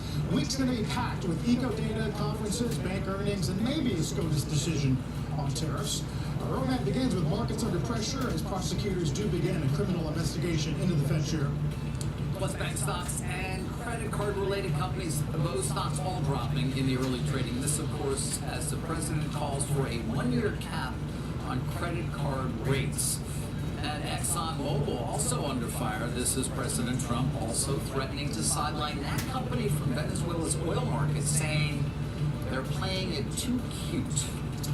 Let's begin with stocks down today around the globe. The Fed chair confirming the DOJ served the Fed with grand jury subpoenas on Friday, threatening a criminal indictment over his Capitol Hill testimony about the central bank's building renovation. In a video posted last night on the Fed's website, Powell said the probe is a pretext as part of the president's push for lower rates. This unprecedented action should be seen in the broader context of the administration's threats and ongoing pressure.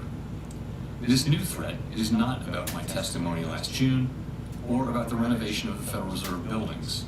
It is not about Congress's oversight rule. The Fed, through testimony and other public disclosures, made every effort to keep Congress informed about the renovation project.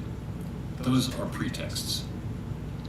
The threat of criminal charges is a consequence of the Federal Reserve setting interest rates based on our best assessment of what will serve the public, rather than following the preferences of the president. This is about whether the Fed will be able to continue to set interest rates based on evidence and economic conditions, or whether instead monetary policy will be directed by political pressure or intimidation. And Jim, as you wrote this morning, Powell finally pushing back? Right, well, look, I think that Chairman Powell's done a terrific job, and he's out there every day trying to figure out which is the best way for rates to go. And you get sidelined, but I think it's important to point out about criminality. I think that for pretty much since the founding fathers, frankly, we always had this idea that when you go to a grand jury and you bring a criminal charge you're going to get a criminal charge. The grand jury will just lay down and do it. And this is a matter, like many of the matters that the president talks about, they get criminalized. So when you get criminalized, it really makes it so that it changes your life rather dramatically. And I think that Pal's amazing to want to fight it and not say, listen, can we have some sort of deal? What is this? But I think he's right. David, look, I think this is pretty big that you want rates down, but I think it's unfortunate. Pal's not going to be a Fed chairman much longer. So what you're doing is attacking the chair itself and not the chairman. Well, I think that is the takeaway this morning for many, Jim, is that this is not necessarily as much about Powell as it really can be about his successor and the idea that this president and this administration is going to do whatever it takes regardless. So even if they get their person in there, so to speak, their person, obviously they're going to be choosing that person. Jim, there is this idea that they are not expected then to perhaps show that real independence that they all claim they will have, because of course there's the shadow of being indicted, I guess. Right, well I think only a hack would want the job now. I think if you go after the Fed chairman for decorating, for building a project that obviously has nothing to do with, he's not a general contractor, Carl, what happens is you basically just say, you know what, I'm going to take the Fed chair, and I want to do exactly what the president says, because that's why I've been appointed. It's not the charter, but I think we deal with administration where when you get in a job, you better go with the program. If you don't go with the program, it's very possible you'll be criminally indicted. And I don't know, whoever wants that job, I think better have a real good law firm, because I think that at any given moment, you're going to be told what to do. You have to stand up for yourself. If you stand up for yourself, then who knows what can happen. I mean, maybe there's like a lunchroom where they're giving away food, and it's really, the chairman said it, and we got to look into it, because that's our tax dollars. There's a lot of ways to, well, look, if you want to criminally indict anybody, you can do it. That's unfortunate. We all understand the power of the Justice Department. If I were to get a subpoena, if you were to get a subpoena, because we suddenly found out that we had, I just said I thought this was a bad idea, and what happens is that, you know what, there's something that my wife did that I don't know. I mean, boom, it's all going to be like that. If we want to criminalize everything, let's just take the market down 10%, get it restarted, see how the president feels. Maybe we call it like a Liberation Day Part 2. But I don't think anyone wants a job where if you decorate, you're going to get criminally indicted. If all that's true, Jim, why are bonds arguably taking this somewhat in stride today? Well, the bond market actually doesn't react to the president. Thank heavens. Yeah, look, we've got lower inflation. I think that things are better. I think that that's why we have a Fed chief that has really made a series of cuts that were rather aggressive, despite the fact that we have a pretty good economy. The president would tell you that, David. Does the president tell you every day that we don't have the greatest economy in the world, which usually means we got to be a little bit careful about inflation? But right now we've got a good economy, not a great economy, and plenty of reasons why rates can go lower, and that's why the Fed chief has done his own bidding and the bidding of the country. I don't think the Fed chief comes to work every day thinking, darn, I got to talk to those contractors. I don't like the way that they're doing overtime. And David, I mean, look, criminal indictment, I don't think we make enough point in as journalists to what it does to your life. It turns your life upside down. You basically just say, you know what, I've had it. If you can get away from it and not have to go to jail or not have to go through a very expensive process of defeating the government, then you'll do it. I mean, I think that the president thought that maybe Powell would roll over because he's almost done. I don't know. What do you think, Dave? Yeah, perhaps. I don't really know what they might have thought, given that he is almost done as well. I mean, he might have been thought more likely to fight. You and I, to the extent we are aware of him and know the way he thinks about these things, I mean, he has not really taken the bait from the many criticisms he has received from the president, who, of course, we should point out, did nominate him during his first term. But even then, remember, Powell would come under fire from the president in terms of lower rates, and obviously it's been much more heated over the course of the last year since President Trump took office again. You know, Powell fights, and he is clearly doing that here, Jim. We should point out as well, though, that this is an administration whose Justice Department has chosen to prosecute others who are perceived to be enemies of the president, and has failed actually in at least one instance I'm aware of to even get indictments for those prosecutions or potential prosecutions, which is extremely rare. Well, look, the Nixonian thing, I mean, it does feel like a combination of McCarthy and that Senator McCarthy and Nixon. When you decide that you don't like someone and the Justice Department is moderately independent but not totally independent, You can go after people, you can savage their lives. I mean, I think that Jay Powell's life is about to be savaged by the President of the United States. I think the President would say the Justice Department looked into this and decided that the contractors were directly related, doing whatever Powell did. I think it'll be fatuous, but it doesn't matter if it's fatuous. Carl, when you're indicted by the Justice Department, you're not the same person. You're a person who basically just says, I don't want this job. And the new Fed guys, I guess they just say, I lower rates, no indictment. I raise rates, maybe an indictment. What kind of world is that? Well, I think we all accept that. But Jim, that's the key point then. So that would indicate that we would no longer have an independent Fed. So what does that mean? No kidding. All right, so what's the implication of that then?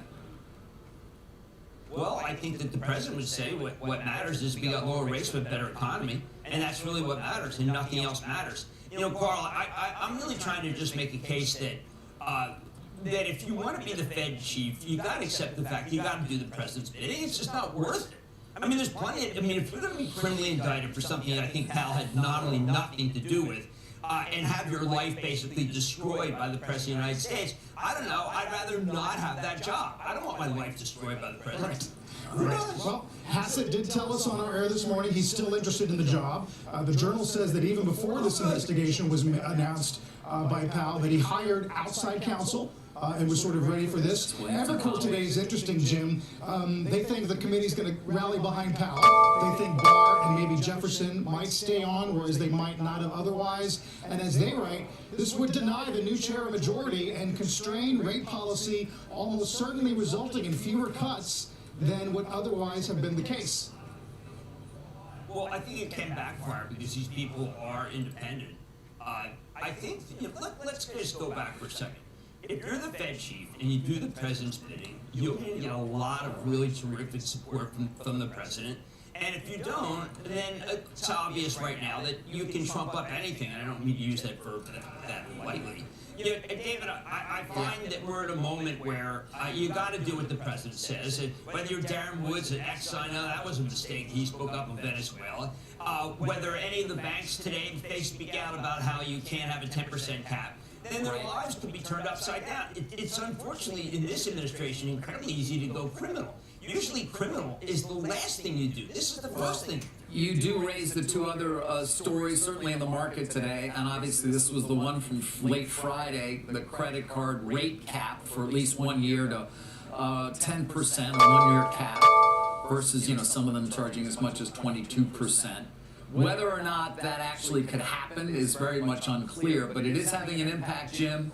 And again, this is the president, and perhaps the move on affordability certainly a part of that, but it is having an impact on, you pick your name, Synchrony or COF, obviously, Capital One, which you love, Citi, and many others that have large credit card businesses are being impacted. You can see the broader impact in the market as well, but take a look at some of these names.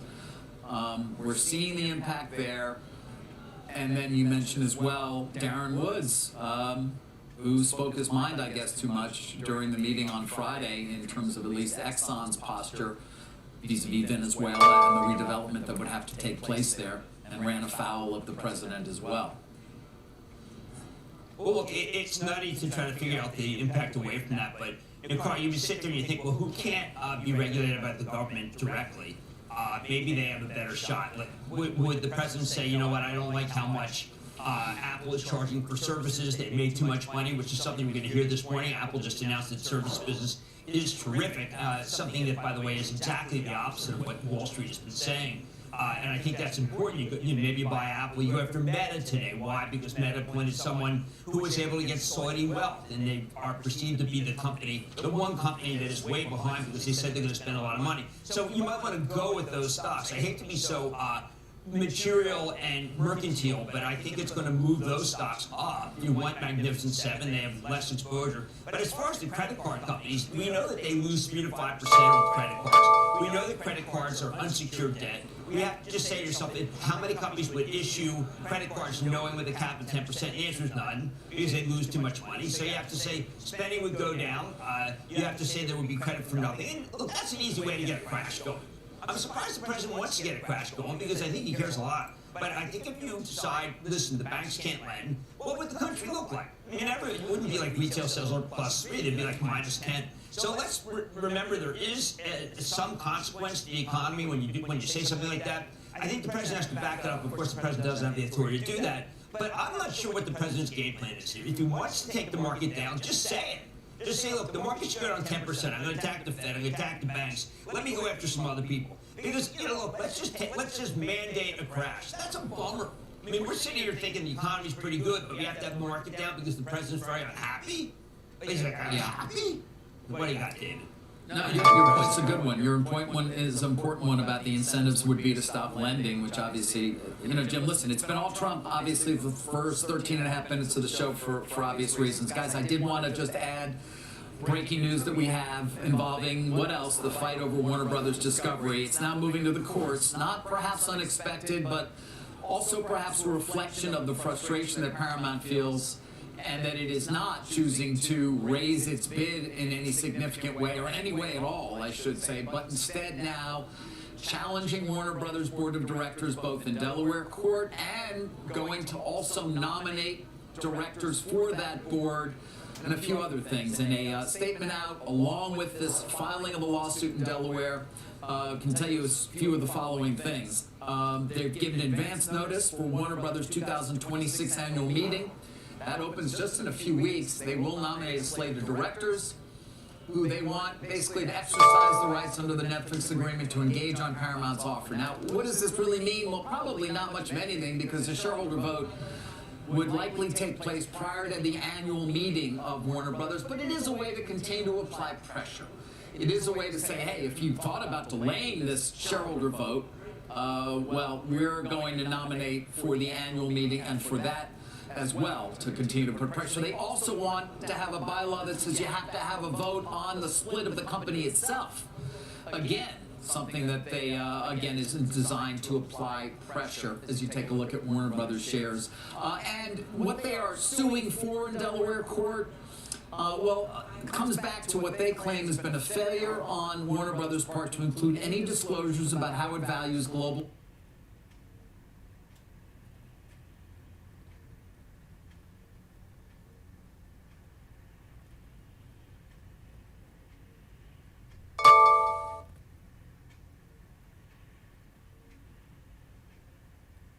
networks. Remember the stub there in its 14D9, and what the basis is for its risk adjustment of the $30 per share all-cash offer as well, which involves perhaps, if you needed to, a reduction of the overall debt at global networks that would then be a reduction in the overall Netflix bid.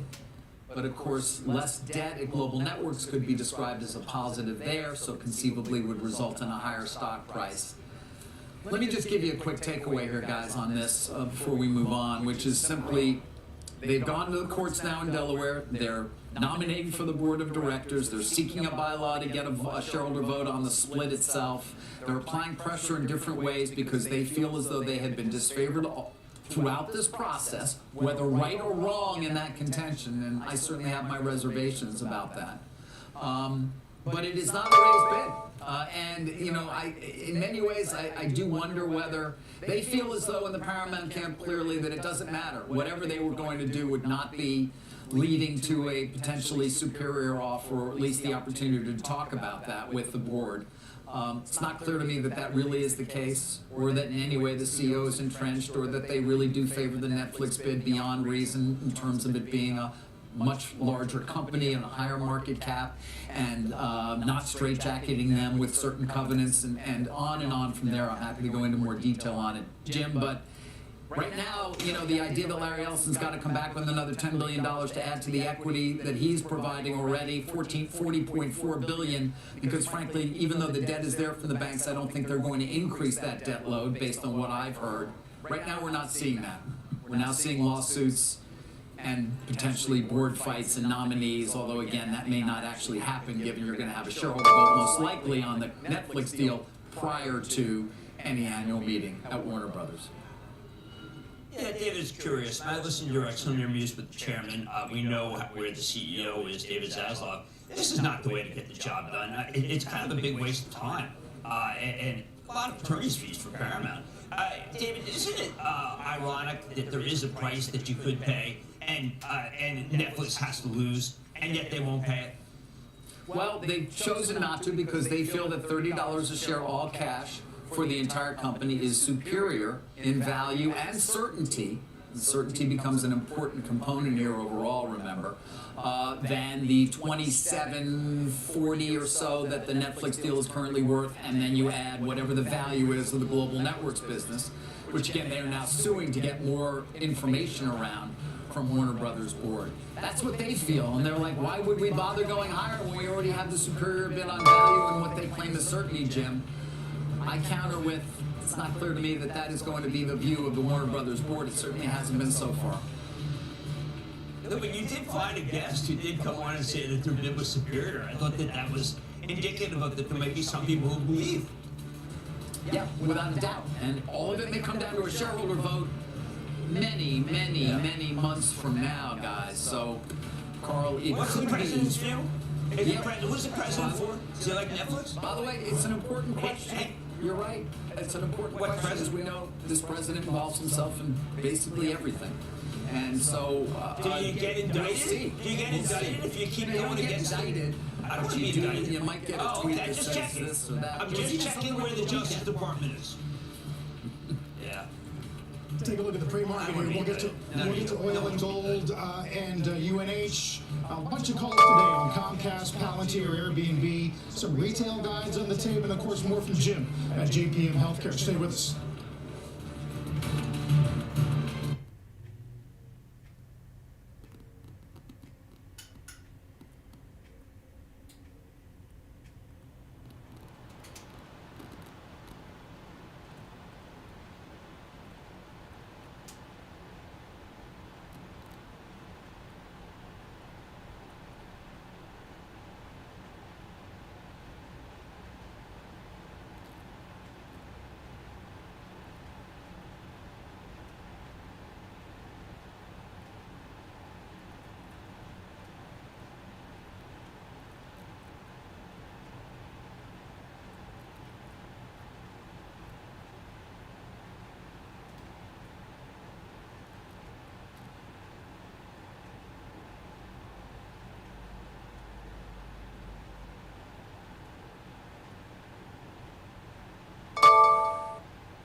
Jim, let's talk about this week and JP Morgan's healthcare conference. A lot of news coming out.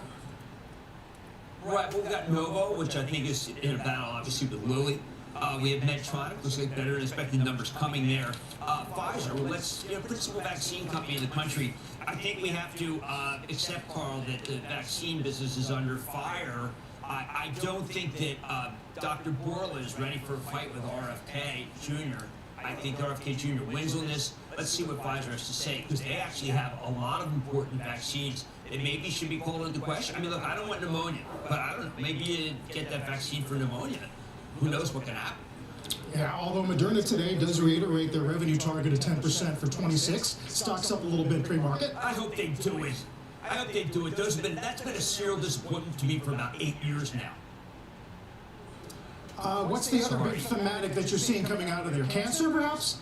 Most favored nation, the president trying to get prices down and do direct. Maybe that cuts out the middleman. It's supposed to, you can see that it might be bad for McKesson. The president has said he doesn't like that group. That stock keeps hitting a 52-week high. So that stock defies the president. Look out. But also it's going to be oncology, as you mentioned. No real breakthroughs that I see so far. I hope that we get something involving earnings per share pre-announcements. I've seen a couple small ones, and then maybe a merger or two. I've seen them done here, and a lot of times there is news beyond just earnings. Yes, and we will, after the break, talk about some of the guidance we're getting out of retailers. The ICR conference is happening concurrently, and we do have some M&A in the airline business. We'll get a West Coast edition of Kramer's Mad Dash, countdown to the opening bell with one more look here at the pre-market. Don't go away.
West Coast version of the Mad Dash. I want to talk a little Walmart. I know they had some news as well over the weekend, I believe, Jim, in terms of a new partnership with Gemini as they continue to grow that .com business of theirs. Absolutely, and I think that this is something they already have with ChatGPT. Obviously, Gemini continues to, I think, gain strength. You want to have the same kind of deal that they have with ChatGPT, which is a more intuitive ordering system, kind of like Amazon for, literally, I think people would say this is better than Amazon in some ways because I have to tell you, Gemini reaches a point very quickly where you might want to buy it. Walmart also buy something from Walmart. Walmart also added to the NASDAQ 100, replaces AstraZeneca. They have not a lot of money. It's indexed to the NASDAQ 100, but people are still buying it, in part because of that. Stock was up 5 at one point, which is pretty ridiculous. But it just reminds you, David, that there is going to be an economic component, a commerce component to the ChatGPT and to Gemini that actually is going to be very valuable for the customers, very valuable for Walmart, and of course extremely valuable for Gemini and ChatGPT. Yeah, well, and important then for OpenAI as well, to your point, in terms of whether it can generate some real profits for that company. But, Walmart itself represents a challenge to Amazon, I think, and we've talked about this a bit, that is pretty significant, does it not, Jim? Absolutely. I mean, it's funny, just with the drones that Walmart has, where they're ahead of Amazon. Look, I think that Amazon's disappointment in the market is directly related to Walmart, which has come on very strong. It's a very good e-com initiative where they can deliver to your home. Everybody's close to Walmart in the whole country. So I think that when you see Walmart up and you see Amazon down, don't just presume that's because Amazon Web Services may not be as strong. I think Amazon Web Services is strong. Be thinking that Walmart is a legitimate challenger. They have a great balance sheet there. Yeah, I mean, again, to the point we've made, the retail business is still important at Amazon. Yes, Amazon Web Services is the, but it's got significance. We'll have to see, of course, as we watch Amazon on both those fronts. But it's capital spending as well, as we point out. It's not just all Amazon Web Services. Most of it is. No, capital spending. A lot of money. And that's why I think money on the retail. That's why right, don't you think that Dina Powell McCormick, Goldman, also Trump and Bush becoming president of Meta, they avowed trying to get sovereign wealth money to offset how much Russia could be spending? It's an interesting point, Jim. Obviously, the numbers from Meta are enormous and not amortized over a cloud business, to your point. Yeah, Jim just wrote sovereign money. Their stock is down very big because they're really a lone wolf when it comes to spending. And by the way, Carl, we're not even talking about Apple having much better than expected service revenue. Apple's been down since the year began because people think the service revenue is going to be disappointing. That's clearly wrong. We've got a statement on the tape today saying it's actually pretty good. So let's keep that in mind. Yes, Eddie Q, reflecting on what they're calling an outstanding year for Apple services. We'll talk about that in a second. There's the opening bell, though, and the CNBC real-time exchange on the big board. It's JPM, kicking off the healthcare conference week, of course, where Kramer is. At the NASDAQ, it's Twin Health, a private company focused on treating metabolic diseases here, Jim, as we are still holding 6,900. I'm just thinking about everything that's coming our way this week. CPI tomorrow, retail sales later in the week, maybe SCOTUS. How would you gauge risk appetite at the moment, given the Fed headlines? I think there's a lot of money coming into the market. It's just not going to the places that people thought. Now, until today, the bank group had one of the strongest bank stocks report this week. It just keeps rotating. Now this week it'll be healthcare. It rotates away from the president. And I think the president has to realize his power. Maybe it doesn't matter what he thinks with the stock market. I totally get that. It did mean something during April last year when Liberation Day came. But I do think that the money just finds another place. David, the money just weaves and weaves. There's so much coming in. There's a lot of M&A. Look, even this little Legion deal, doesn't it say something to you? I guess it says, it's good to have consolidation when you're a small airline. I don't know. Well, I think consolidation is no longer the enemy. But the previous regime looked at consolidation, particularly the FTC, and said consolidation means higher prices for the consumer. These say consolidation means higher prices for the stockholder. Yes, the antitrust policy of the administration certainly is one that is perceived to be more lenient, with exceptions we don't know about because, of course, as you raised around Warner Brothers and Netflix, and Paramount, for example, we simply don't know because we wonder what the president will think. We don't usually, in previous administrations, we did not have those kind of specific questions about one person's view, but in this case, that is much more the case. So, yes, there is a belief that there is a more lenient overall antitrust structure, and there are going to be plenty of companies that take advantage of that. The exception being those companies that in some way run afoul of the president. Well, what did you think about the Exxon, David? You know Exxon very well. Didn't you think that Darren expressed something that everyone in the room felt but never wanted to say because now they've been singled out?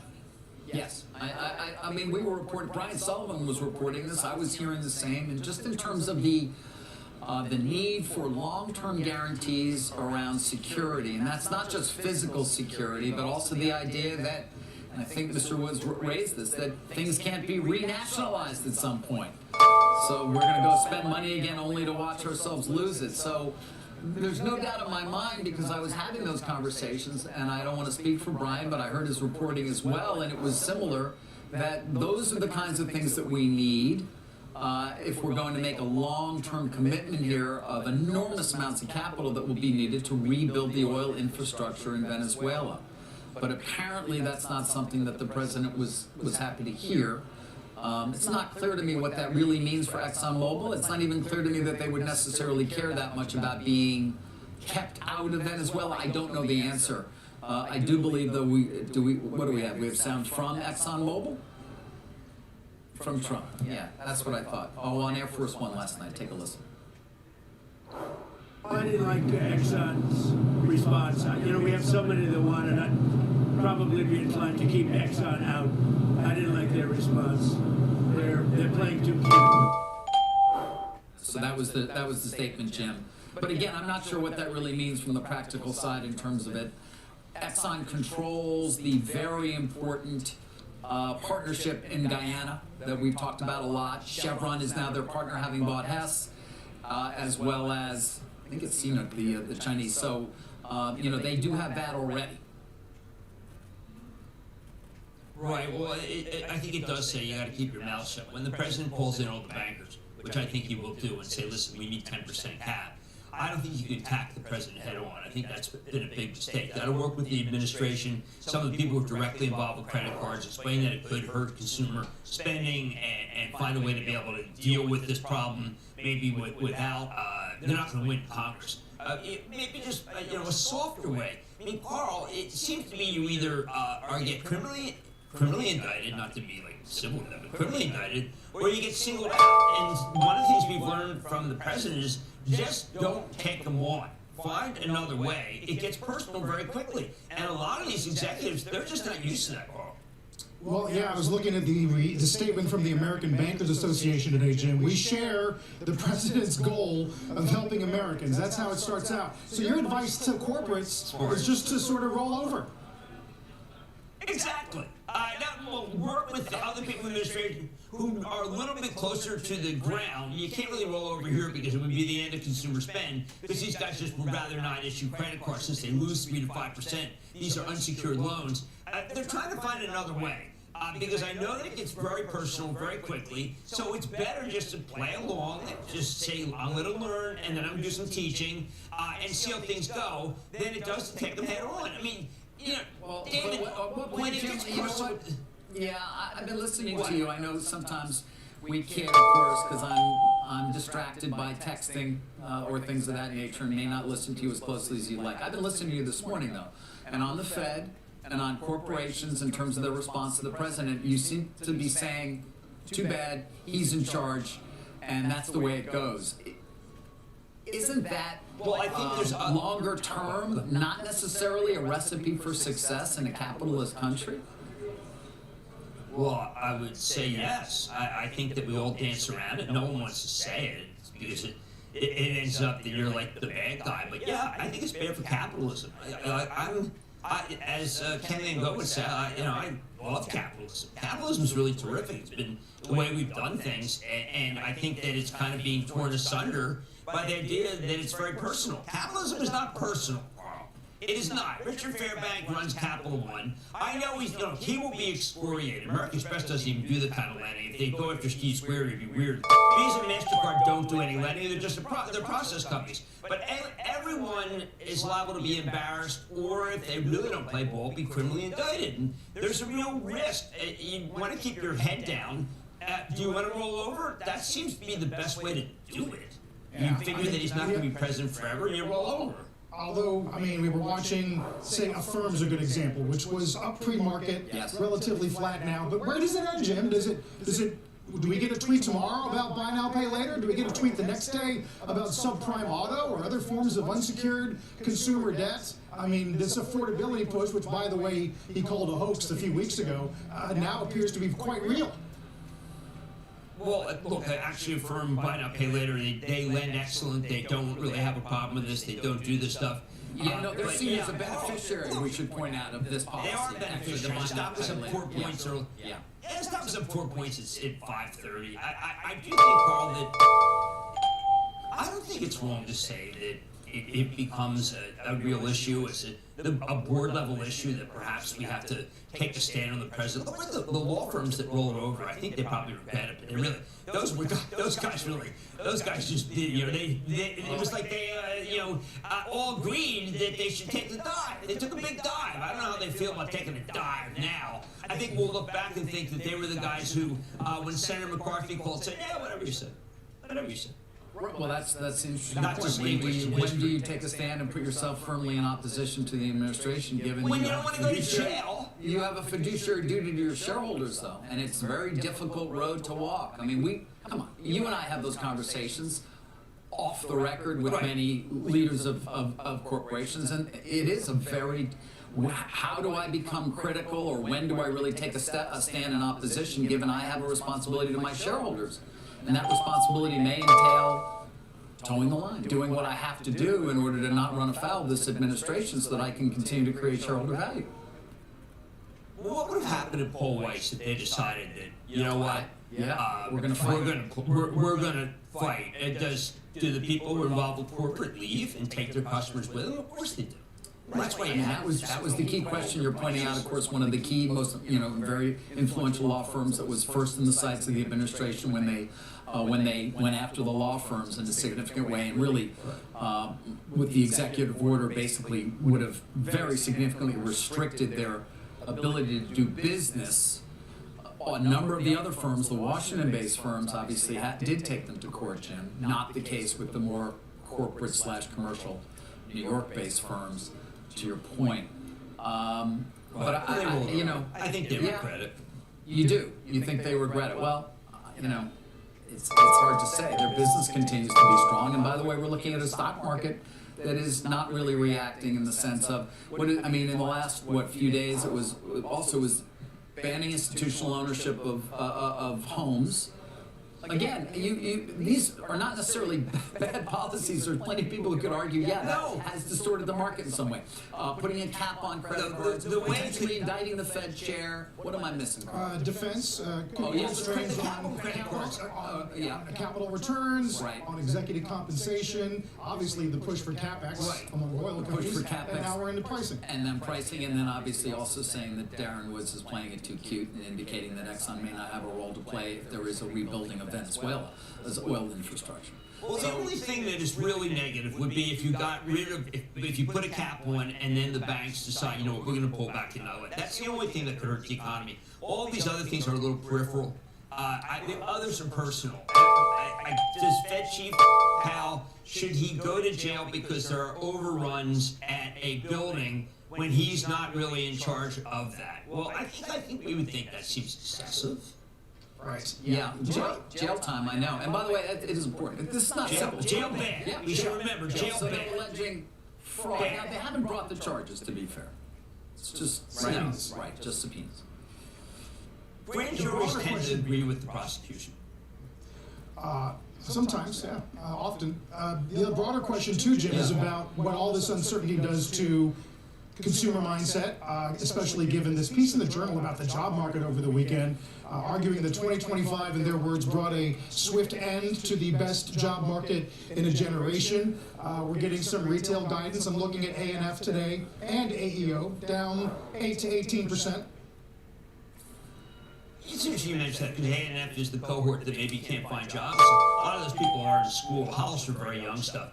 I do think that there's a belief that jobs are getting harder and harder to come by, but I don't think that's the president. The president wants to boom the economy. David, I think AI is still making people think, do I really, can I get a job? Or is AI better than I am? I'm going to listen to Jensen Wong tonight. He has a talk with David Ricks at the healthcare conference. And he talks about how we can have a job explosion, obviously, because it's the fourth industrial revolution. But right now, the explosion doesn't seem to be happening, David. It seems to, NVIDIA's up today, I don't know. Again, I think tech's going to be up because today is not the day when the president picks on tech. Right. No, and listen, again, we will entertain this question endlessly because it's such an important one in terms of the impact of AI on the overall job market and the willingness of employers to hire, whether it is going to mitigate their needs for new employees, not necessarily result in layoffs, but simply a lack of new hiring as they see current employees with the tools of AI are able to do more and be more efficient. It's a key question, Jim, and then it becomes a key question as well for the return on invested capital story as we start to see perhaps some impact in the enterprise from AI in a positive way in terms of productivity. I think that does happen. I do want to point out that I think Meta should be up, not down, because this stock that was most punished because Zuckerberg seemed to be going alone, particularly on the energy project, the nuclear project. I think Tina Powell was very good. Now McCormick, the senator's wife, very good at her sovereign wealth initiatives at Goldman were probably the strongest. We should remember that this stock was in the 700s when Mark Zuckerberg said we got to spend a lot more. He has not had anyone to lean back on. That stock will be up by the end of the day if there's any sort of thought process going on. I mean, Carl, I think that most of my healthcare behind the scenes is how the president managed to be able to get prices lower for drugs doing a direct way. It has worked. I mean, David mentions something interesting, Carl, which is that a lot of these things are good. It's just that they're not done in the way we're used to. They're not done in negotiation, not done jawing. They're done by going to the press, saying you're going to go after these guys, and then these people thinking, you know what? What happens when my spouse, my partner, is in the supermarket? And they think, you know what? My husband, my wife is a villain because I heard it on the news. And all you do as an executive is hope that he doesn't post your address. Yeah. Well, the typical route would be legislation, wouldn't it? And laws. Oh, yeah. Congress. What, you mean like the old way? Yeah, the old like the checks and balances thing? Why? I mean, what are you kidding me? That left. Yeah, that's why this phrase, Jim, the sell America trade is getting so much play today, where you say this debasement idea where you short the dollar and go long gold. I don't know, you want to compare the South Korea ETF to the S&P year to date? I mean, it's not much of a contest. South Korea very pro capitalism. I don't see a lot of negative capitalism there. I mean, they have their own issues. A demographic one for certain, but they also have a lot of companies that make memory chips, right? That's helpful. Yeah, sure. Look at ours that make memories. Look at Lam Research and Applied Materials upgraded. Someone upgrades it now. What were they thinking? It's been up forever. KLA, really terrific. But look for other areas where the president is not after them. Consumer products, not after, right? Maybe that can be good. And it's so inconsistent. I mean, Carl, at 3:45 we find that Lockheed Martin's not allowed to have dividends. But at 3:59, we find that the budget's going to go up 50%. You got to buy Lockheed Martin. Did anyone know that, by the way? That would always be interesting to see that. But I just point out that if you don't think about what the president's going to do before you buy, he's more important than Goldman Sachs. Speaking of which, Jim, do you think any of the credit card, we'll call it noise for now, is going to interfere with the results we begin to get tomorrow? Well, I think everyone's going to have to address it. I do think that the president will call everybody in. He likes calling everybody in. I think he'll berate them. I think that they're going to say, look, we are happy to wait for legislation that says that we have to cut them. We're absolutely going to do that. And that's what I think they'll do. They'll say, listen, Mr. President, if the Congress wants rates to go down, we think it's going to be bad for consumer lending. It could cause a crash in the stock market. It could cause a dramatic decline in spending. And if Congress says, you know what, we got to do this because it is Congress's job, then we will. But that's not the way that we do things. David, Goldman Sachs got rid of the credit card and it's down. Yeah, they got rid of the credit card. They gave it to JP Morgan. Shares of Goldman, yeah, they're barely down though. What happened to the consumer? Consumer Finance Protection Bureau. What happened to that thing? Is it gone now? It's still around in name only? Defunded? Defunded? Yeah, I think that. Isn't that what, like, I mean, right? That would have been on this thing, credit card rates? Well, look, people shouldn't have to pay that much, but it's very clear, look, if you default or if you're late payments, it does happen. Now, we could all say, you know what, late payments, those people should be equal to the people who pay on time. But Carl, the problem is if that's the case, why would JP Morgan, Capital One, Wells Fargo, why would they issue something that you know is going to hurt them? I think the board of directors would say, all right, we got to get out of that business, and then the consumer would have a hard time getting credit. It's a long process. Maybe it would be over after the president's term is finished. But some of these things, you got to wait it out. Hope for a different president. Uh-oh, something happened. Pushes consumers into darker pools of financing. Wait it out.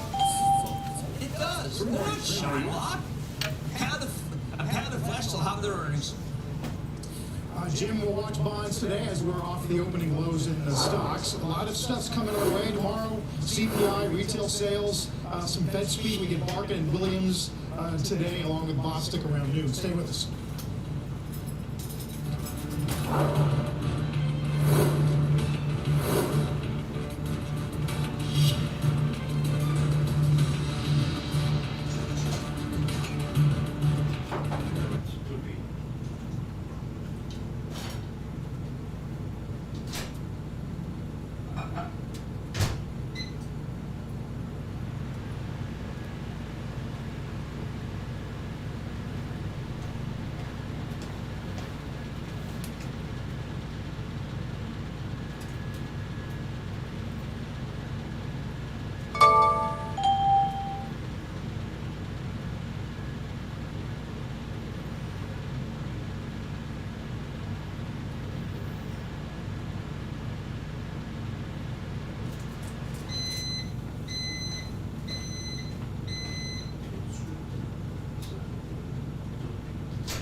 All right, retail traders.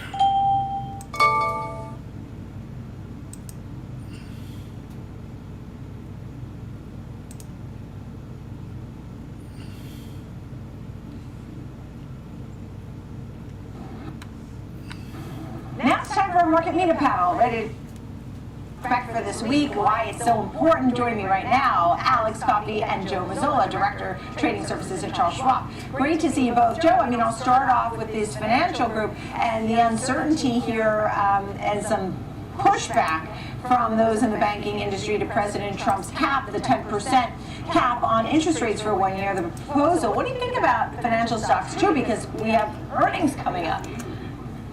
Yeah, interesting timing, huh? Earnings week. I think financials have been kind of power. They were very bullish on banks when Trump first year, so I don't know. It might be priced in by now.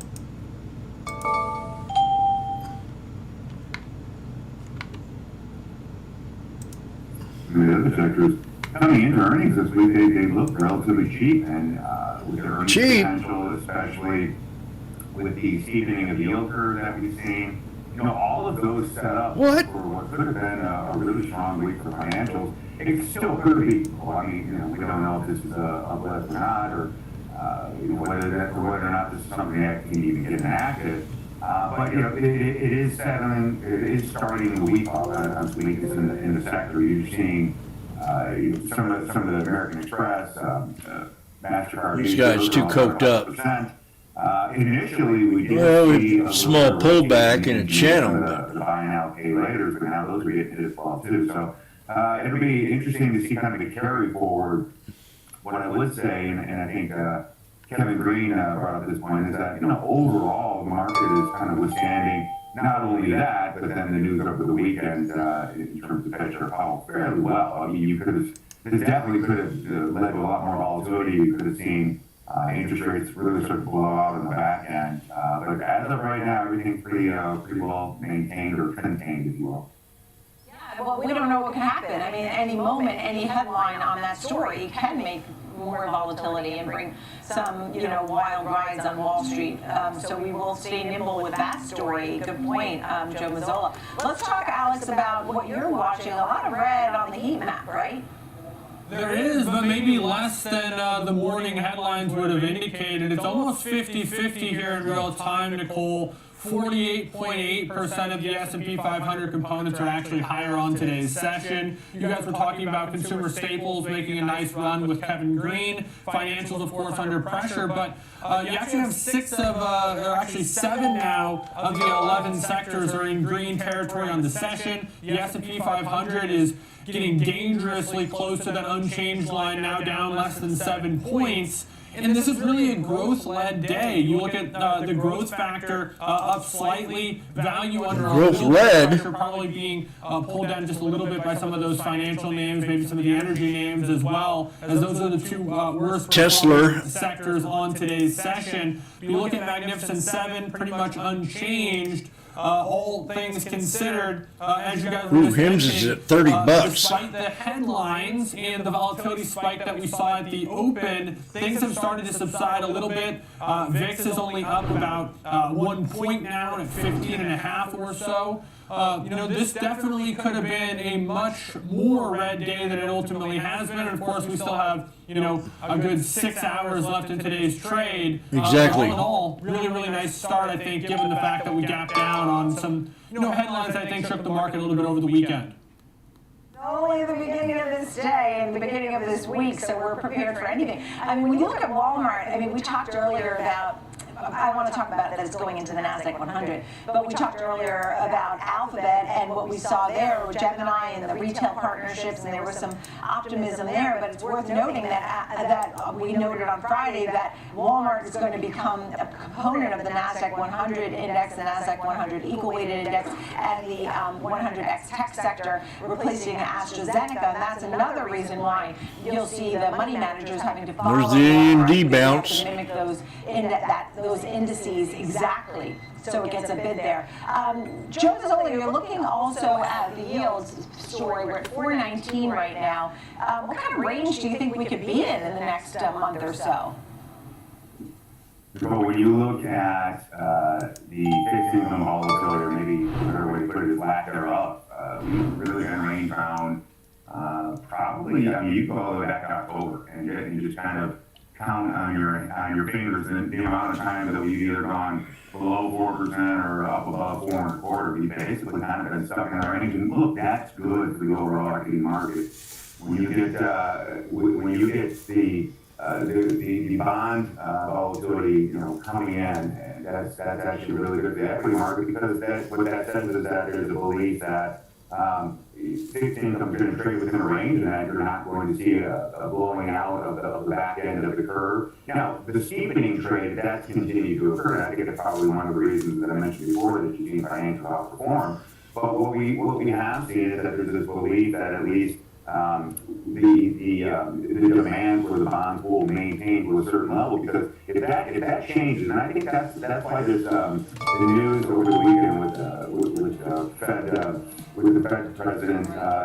This could have been really important, because had you seen those yields start to blow out in the back end, that shows you that there's less confidence in the bond market, or at least demand for our bonds.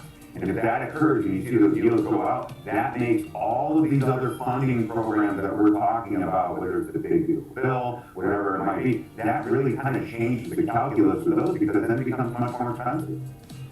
And I'll add that Abercrombie & Fitch is now down 19.5%. Weakness of the holidays, and the analysts had expected more from Abercrombie & Fitch. A&F down 19.5% right now. Alex Coffey, Joe Mazzola, thank you so much. Great to see you. It's Monday, folks, so get ready for a busy week. We got you covered here on Schwab Network. I'm Nicole Pedalides. Thanks for being with me. I'll see you at 2 o'clock for the watch list. Join me then. Morning Trade Live with Sam Bottas next.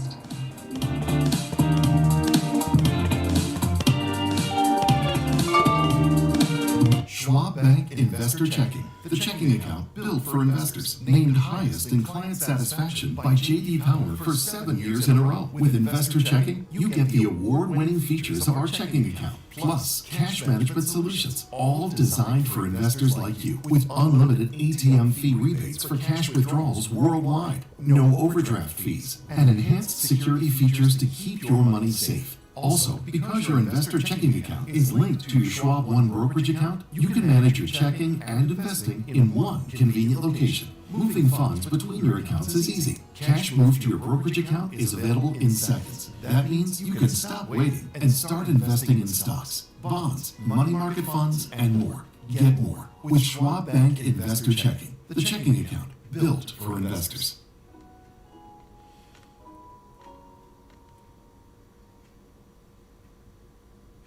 Welcome to Schwab Network, where real-time market coverage meets expert strategy. From the opening bell to the closing bell, we've got you covered. Get inside the minds of pro traders. My point is that they're getting a higher rate of change in sales based on their guidance, but not the same rate of change on EPS. Follow the biggest headlines, live analysis, breaking news, and sharp trade ideas minute by minute. With shows built for action, we break it all down in real time with speed, accuracy, and precision. I think one of the most important things is you're making a play in a risk-defined way here going into earnings. So that would be a further downside area to watch. Smart insights, actionable data, veteran traders, and trusted financial journalists. Streaming live and on demand. Schwab Network, streaming 24/7, any screen, anywhere, free. SchwabNetwork.com. Mom, when my grandparents moved here, did they know what our family would become? I don't even know if they could envision it, to leave everything behind, literally come across the entire world. I think that we totally met what their wishes were. Schwab has been with us for almost 25 years. Oh, very good. Houses, Look at that house. Having children, they've always been there for us. I want to invest with a company that can help me give my family a happy financial future. Good, very good. Stay connected to what moves the markets. Download the Schwab Network app and stream anytime wherever you are.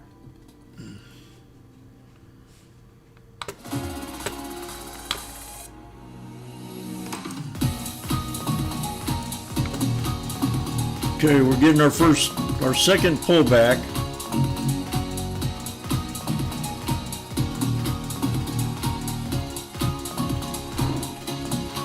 If we get a big fat candle to the like if we get one big, couple big, like a big sell-off,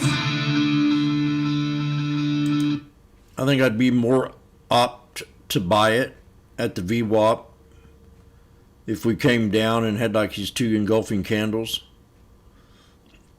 or maybe even three black crows in here in this channel, and not go all the way down to the 200, which it can do.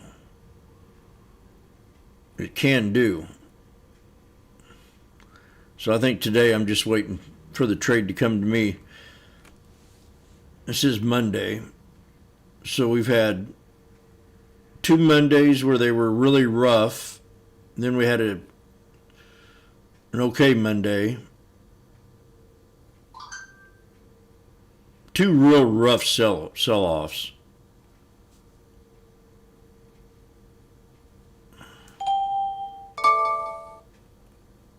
And when we broke out this morning,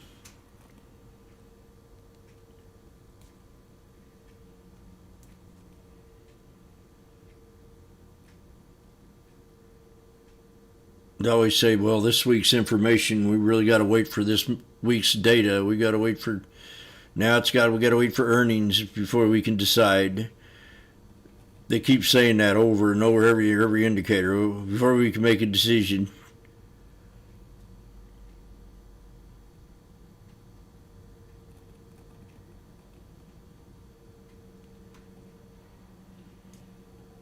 I don't think they can. I think they're too far behind.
boop doo.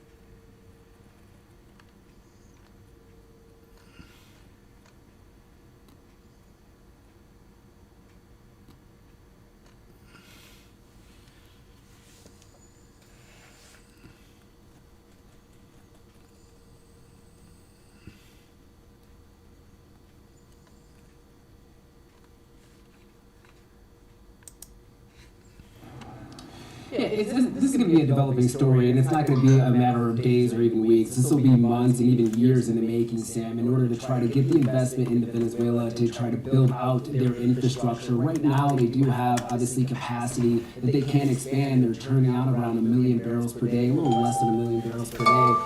And the market is expecting that they could actually probably ramp that up to around 1.3 to maybe 1.4 million barrels here over the next couple of months. That's also going to take some investment, not only from the integrated names that were really the spotlight or the headliners of that meeting. You're talking about companies like Exxon, Chevron, and others that made some comments that I would say would be a little bit more mixed and more on the no side when it comes to trying to invest in Venezuela, especially when you're looking at Exxon, and rightfully so. Exxon has had exposure and assets within Venezuela that were actually taken away from the company, and they did have to take a write down. And this is not the first time that they've actually experienced that, so they would like to see a little bit more when it comes to the security guarantees and maybe trying to even recoup some of those losses that they've had in the past. Now, President Trump over the weekend has actually stated and signed an executive order that any of these Venezuelan profits or revenue coming from oil sales will not be the courts will not be able to leverage that in order to pay back companies like the Chevron or Exxon that have taken losses in the past.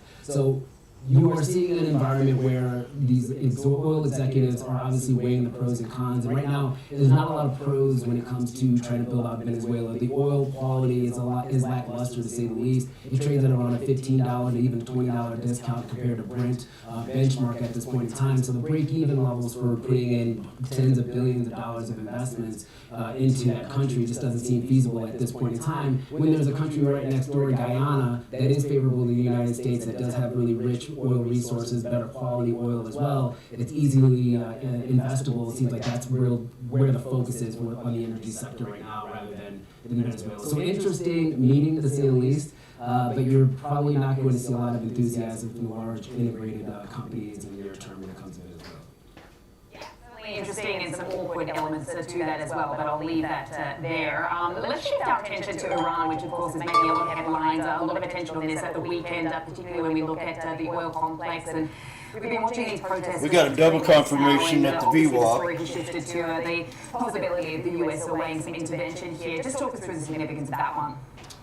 Yeah, I mean, once again, we are seeing a little bit of unrest in Iran. This is not the first time we have seen this. It usually actually does occur around every 3 years, 4 years or so. You start seeing a lot of these protests starting to escalate here, and there's always going to be a call for regime change. Yay! Regime change. Now, the thought process right now for a lot of analysts out there is maybe the U.S. government could actually step in and try to strike maybe some assets within Iran that could also kind of elevate these tensions, and maybe there's a geopolitical risk premium to put in place because of that. But just kind of note, you probably don't want to really hit the oil assets in the event that you do want to have regime change. It probably will kind of sour sentiment on the streets or in the streets of Iran. So I think there's going to be a balancing act that the market's really trying to price out right now, which is why we're not seeing an aggressive move to the upside when it comes to that particular region. And then also, is there also going to be any other Western allies to really try to complement any potential strikes from the United States? I think that's the big question mark. So keep it on the radar. Could have issues and create a little bit of disruptions when it comes to logistics. That could be the case.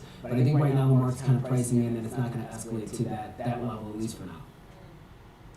Okay, and then obviously a lot of talk this morning in the markets around the Sell America debasement trade as well, given, of course, the tensions now between Trump and Powell. We're waiting to obviously see if this is just noise or has a little bit more substance, but we are certainly seeing the reaction in the market today. We're seeing a flight to sort of safe haven type of trade as well. Obviously, overnight, seeing some of those records across precious metals. Talk us through what you're seeing as far as the price action there.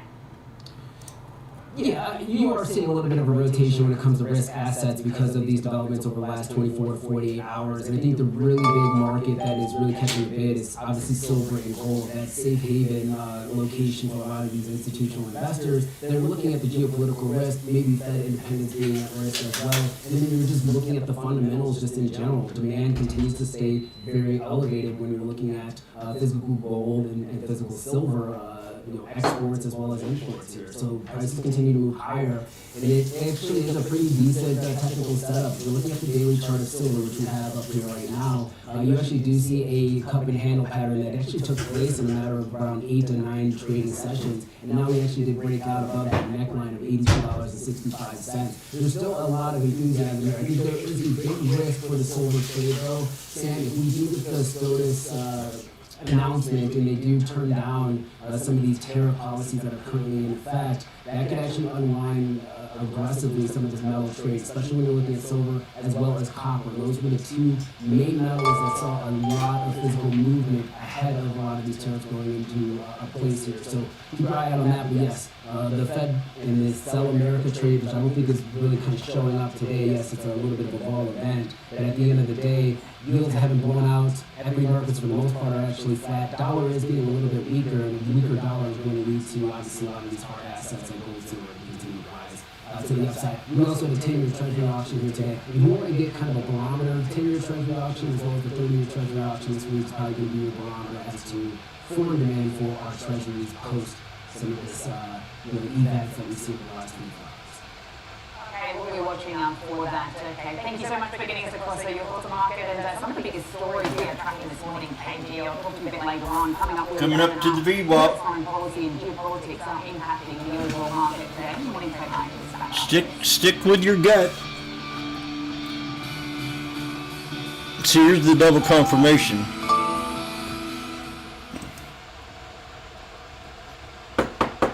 Hello, my name's Jonathan. Yes, I've been a secret admirer of your trading strategy for many, many seasons, and I live over here in Hong Kong. And I heard before you went in there in the kitchen to prepare your coffee, I heard you say something about a double confirmation. Could you tell me what that is, sir? I said, well, yeah, we got the spy right here. We have 3 black crows with a tweezer bottom off the 9, boom. And then we started having the pullback. Well, Jimmy said that he's going to wait. Oh. Always clean. This is Jim. May I help you?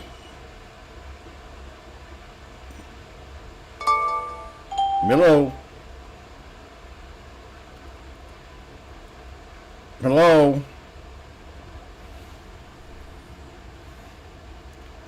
Pharmacy at 417-885-1274.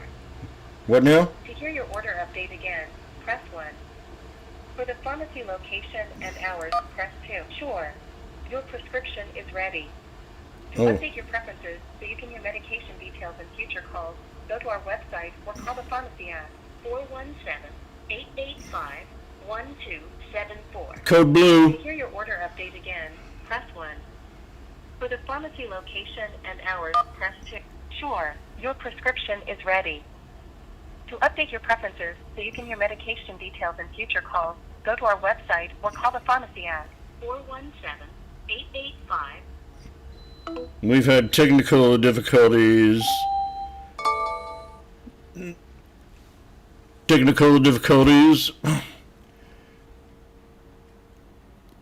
So we had the 3 black crows. How dare you interrupt me? With a tweezer bottom off the 9, and then it came back. Jimmy said he's going to wait, and then he was rudely called by a AI machine telling me that my heart medicine is ready. And I'm about to have a heart attack. How dare you? So the double confirmation, as I was rudely interrupted, was by the bottom of this third crow. So you want to take and put your little line in there, your little price line, just a horizontal confirmation of the price line on the body of the candle. Just like that. And it runs right above the VWAP. So we have a double bottom with the VWAP and the 63 EMA. So now we have 3 reasons to wait. And the longer you wait, the more opt you might fail that VWAP.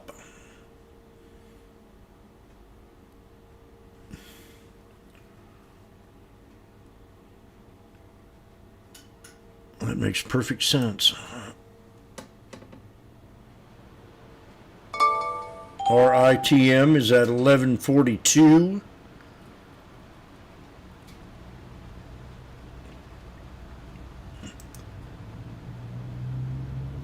SNDK up again this morning. Pulled down a little bit.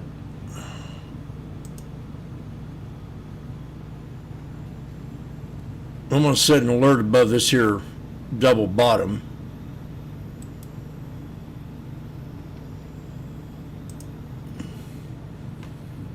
And I don't think you can stop me, because then we ain't going to let that happen here today.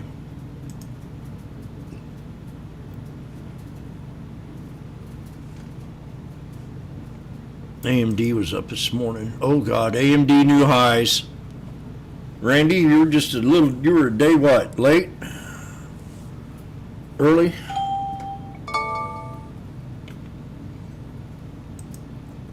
Is Randy here?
Do.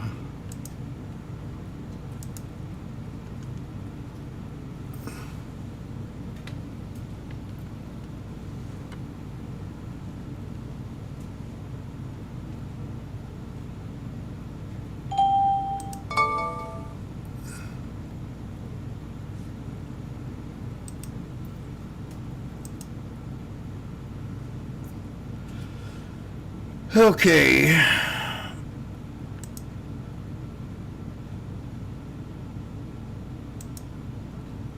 Waiting for the VWAP.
Well, that's kind of unusual to see. Yeah, a failure of this. Well, it's still not quite an ascending triangle, but it looks like one on IWM, and then it failed.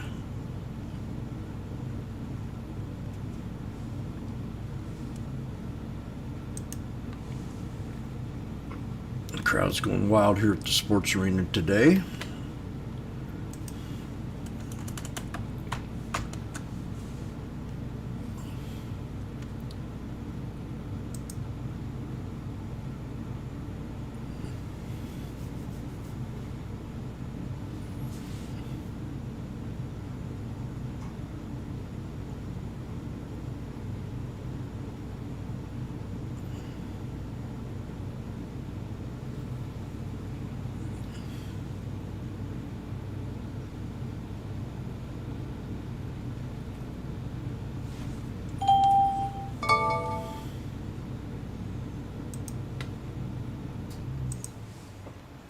Gotta watch that SPY VWAP. See, now we've had higher lows right here, so this is a big important candle right here.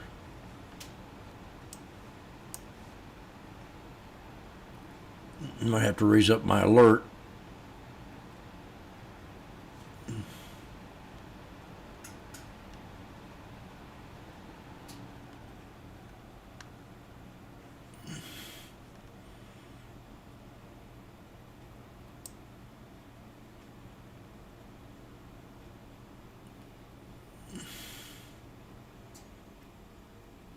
I get 75.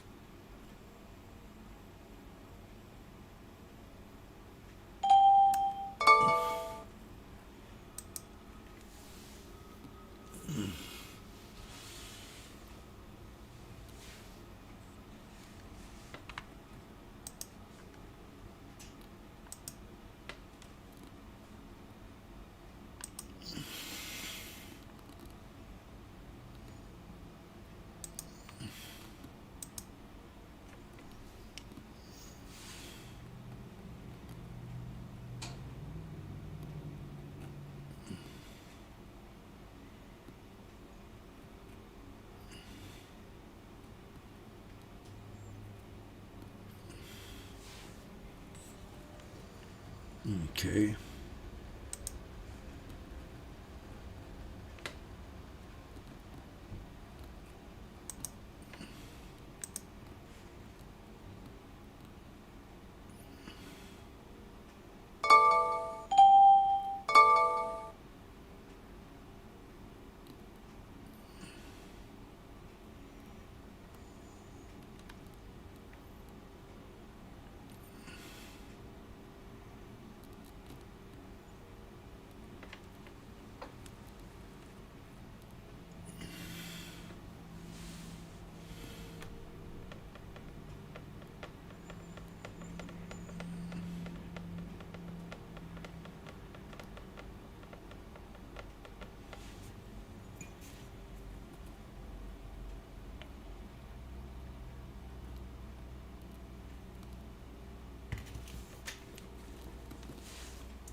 Is Powell speaking?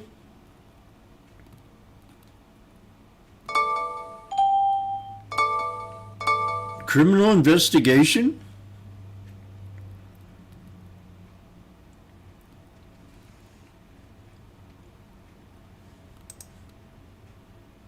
Well, we're moving up. I didn't get my knife. That gummer. I'm so ready. I was so ready. Oh. Shit. Okay. We didn't get the knife.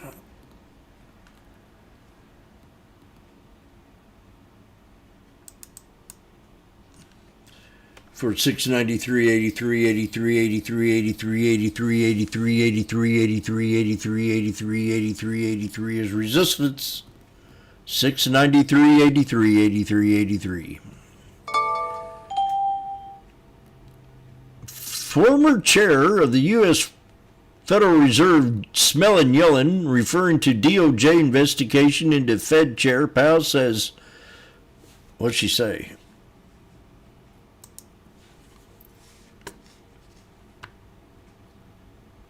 Ernst says, I find this extremely chilling for Fed independence. That means they can get away with anything they want.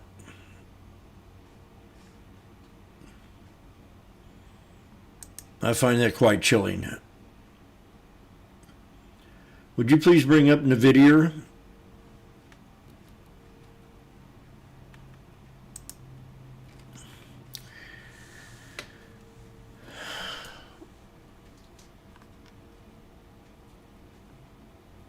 Netflix is at 90. You know, Boeing's going to hit that 250 before you know it, eventually. So I'm thinking next pullback, I got to load up on it. Yeah, I do. And then we got PLTR up $2. And cost up, coin up 360. Kroger and Baidu. Man, Baidu, man, when that thing was cheap, I mentioned it, but I didn't take it.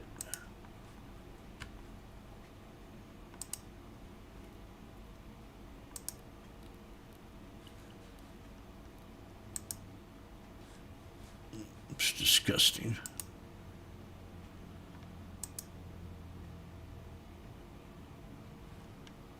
Yeah, I didn't take it. Now you're at a 90-day high from that 110 area. I thought it was kind of cheap. Well, not cheap, but I mean reasonable. Now I'm saying it's not.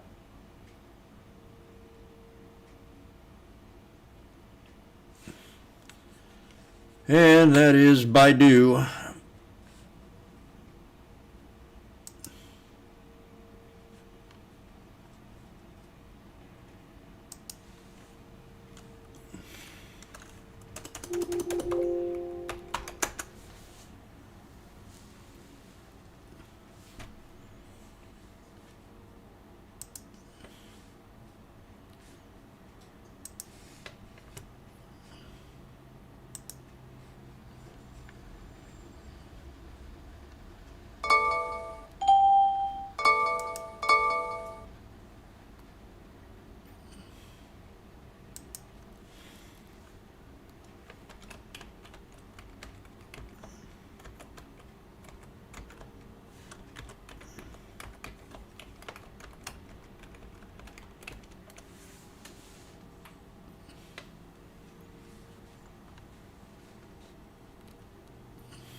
Okay.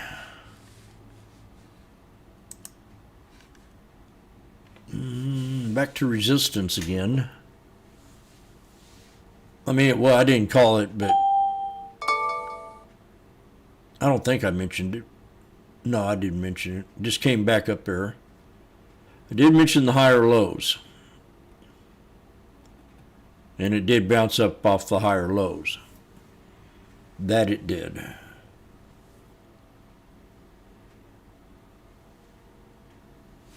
Nvidia.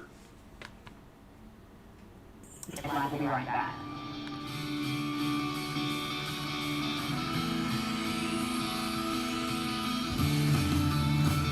Trading at Schwab is powered by Ameritrade, giving traders even more ways to sharpen their skills with tailored education. Get an expanding library filled with new online videos, webcasts, articles, courses, and more. All crafted just for traders. And with guided learning paths, stacked with content curated to fit your unique goals, you can spend less time searching and more time learning. Trade brilliantly with Schwab. Schwab Network delivers real-time market insights, live from the NYSE, NASDAQ, the SIBO, and beyond. From earnings to economic data, we cover what matters as it happens. Streaming 24/7, anytime, anywhere, free on schwabnetwork.com. Whether you're an experienced investor or just getting started, Charles Schwab offers a webcast that's right for you. Are you a long-term investor? Our investing webcast series breaks down different investing styles, including growth, value, income, and more. Best of all, you can ask questions by chatting directly with an See, now that 63's gone up above my alert. Tune in live or So this is what I got to ask myself. 63 now is above my alert. So what do I do? Do I have more emphasis on the VWAP? Or do I have more emphasis on the 63? Because if I did, I'd go ahead and match this beef up here on this double top, bring my alert up to that, and then replace it.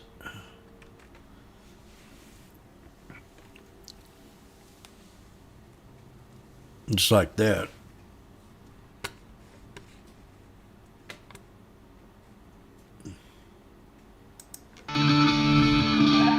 Woo! Who'd you know? City upgraded the stock this morning. More on that in a moment. One of the darlings of the market in 2025, Palantir, is up more than 165% over the past year, but it has pulled back from early November's all-time high, down 14% over the last 2 months. So that is the focus of the morning trade. Joining us now for a closer look at this is monthly cadence. So we've got an upgrade from Citi this morning. They expect some serious revenue growth, double digits. Just talk us through some of the details here. Good morning to you. Good morning, Sam. Yes, Citi upgraded Palantir. We are seeing the move to the upside, a little bit more than 1% on this note. Now they have a buy rating up from a neutral rating, new price target as well of $235. That's up from $210. Right now Palantir trading just below $180 a share. Like you mentioned, they do see 2026 bringing significantly higher consensus estimates for the company. They say that their recent CIO survey and industry conversations that they're having suggest that Palantir's use cases are accelerating. Because of that, and also accelerating defense budgets and modernization urgency, that's going to provide what they're calling a super cycle for the company's government unit. Because of that, they think that Palantir can post 70 to 80% revenue growth in 2026. They expect also a strong fourth quarter result from them in February when they report. The analyst said in the note, quote, while Palantir posted a historic back-to-back quarter of double-digit re-acceleration, we anticipate this momentum will continue into Q4. We expect significant upside revisions to 2026 estimates driven by the strength of U.S. commercial, where its remaining deal value has grown at triple digits every quarter in 2025, and bullish customer commentaries around its AIP platform. So they feel extremely bullish about Palantir and its outlook in 26. But that is not necessarily the majority, Sam. As I was taking a look at the coverage on this company, about 37% of analysts who cover Palantir have a buy rating. 50% have a hold. So the majority is sort of in the middle ground here. 13% have a sell rating. Average price target's only about $8 from where we're currently trading, about $188.40. Street high is at $255. The low is $50. So some real bears here as well when it comes to Palantir. But just since the year started, Zacks upgrading to outperform. Truist began coverage with a buy rating. Baptista downgraded to a hold, and then of course the Citi note to a buy. So in 26, more moves into the bullish camp, but still pretty mixed when it comes to Palantir. Yeah, it's interesting that we do have some of these mixed results as far as how the analysts think about this one. I mean, we know that Dan Ives is one of his top 5, but we saw that big move to the downside post-earnings, so I suppose we'll just have to wait and see how this one shakes out. Thanks so much for that, Marley. Let's trade it now with Charles Moon, stock strategist at Prosper Trading Academy. Very good morning to you, Charles. Happy Monday. An example trade for us for Palantir. What's the approach? Pretty aggressive here because I love this upgrade. It's giving a bit of a catalyst, which is what Palantir has been looking for. Small catalyst on that invasion into Venezuela to grab Maduro as well, but overall, this is a stock that's been, a retail darling. So I just feel like if there's any kind of reason to go risk on, retail traders will try to pile in.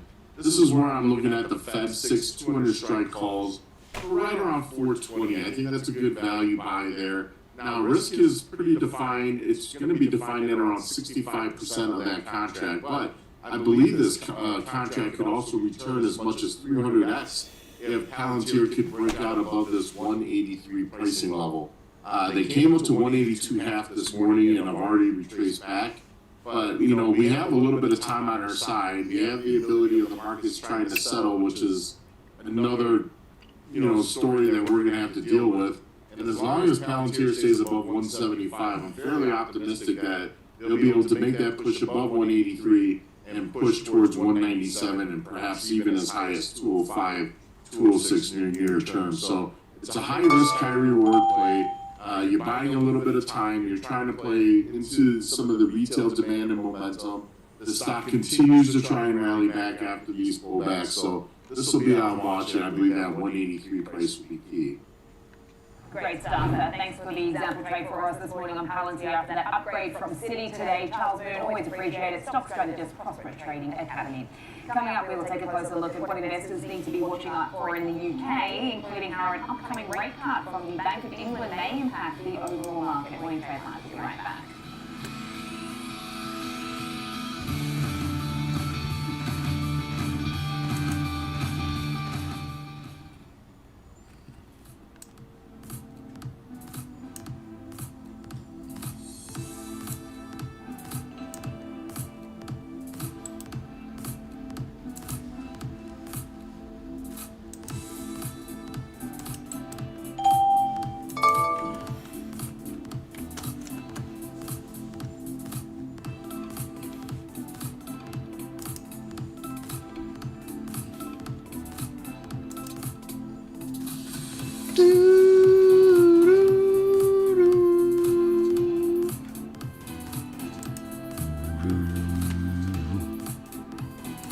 Pull back on Tesla.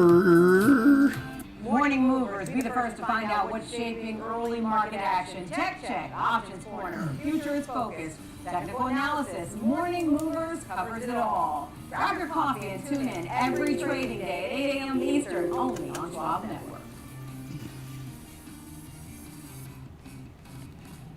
Stay connected to what moves the markets. Download the Schwab Network app and stream anytime wherever you are.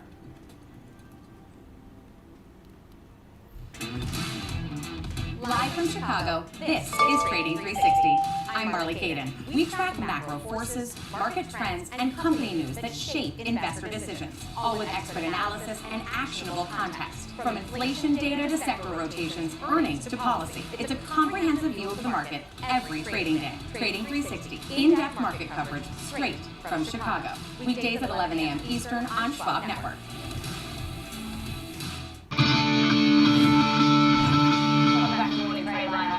Coming to you live from the floor of the New York Stock Exchange. Joining us now is Richard Flynn, Managing Director at Charles Schwab UK.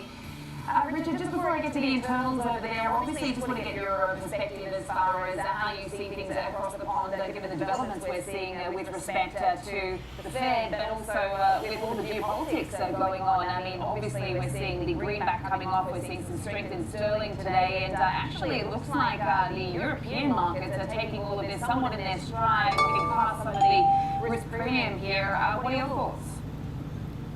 Yeah, I think with the Feds, that turmoil is something that's likely been baked in a little bit. I think the relationship between the White House and the Fed is, this hasn't really come out of the blue, and as such, people have been aware that it's a potential risk through the second half of 2025, and I think most watchers would have considered that something like what's happened over the weekend was quite possible, and therefore the markets, as you say, have been quite muted in response. Last year we looked at potential risks for our clients here in the UK and Europe, and one of the things we talked about is what happens when a central bank loses its independence. And we looked at Turkey as an example, a pretty worrying comparison.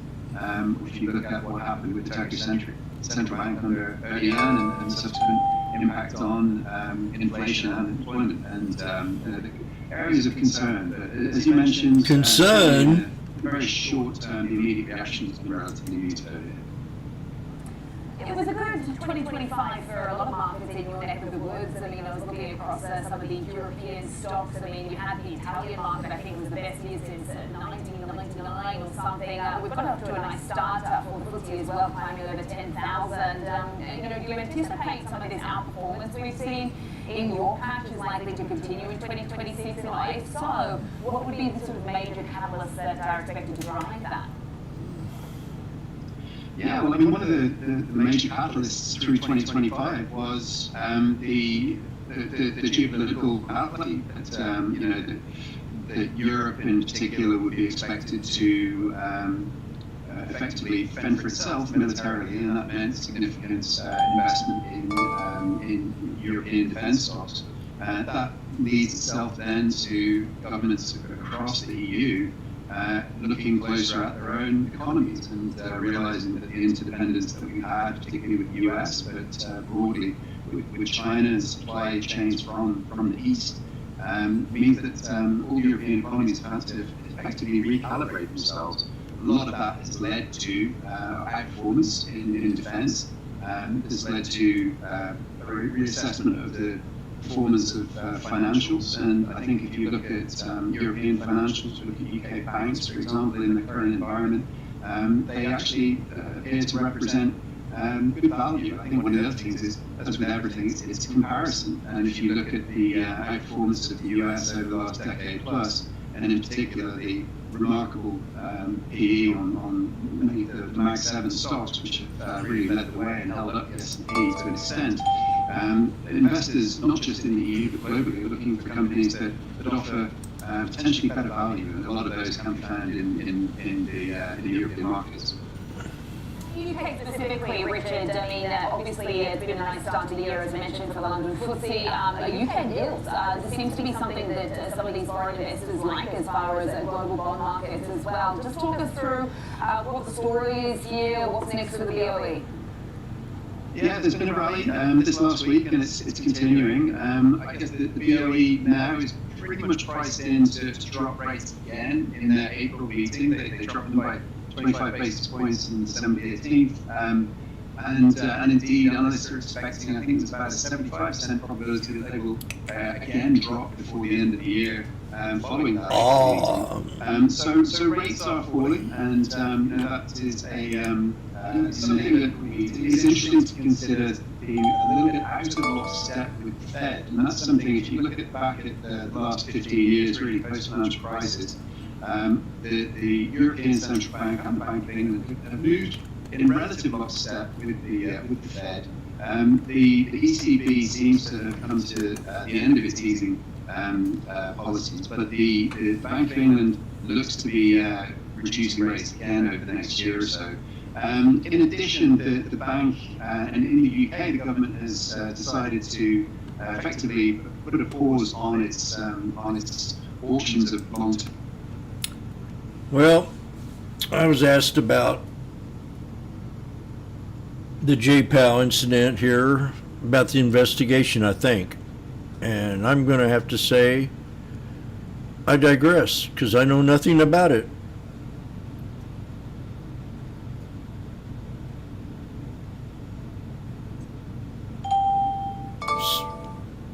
I give him very low scores for his job he's done. Very low, very low. Very low. But for this so-called investigation,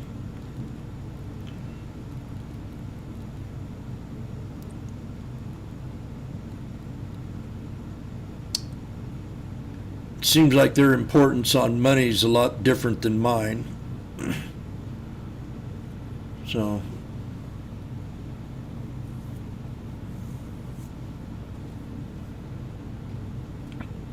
interest rates on just been way too high, way too long. They just can't keep going like this. Seems to me like it'd be a lot lower if you had everything under control, but I guess our second touch. So I give J Powell's the job effort a C.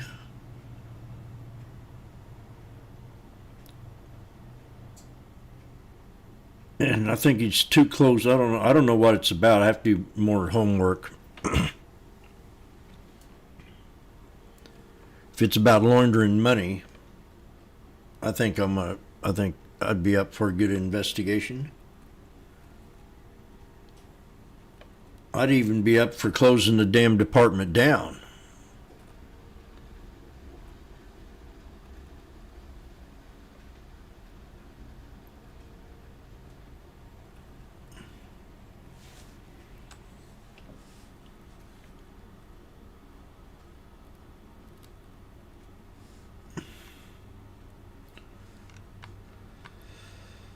Okay. Looks to me like he's just wanting to play right here.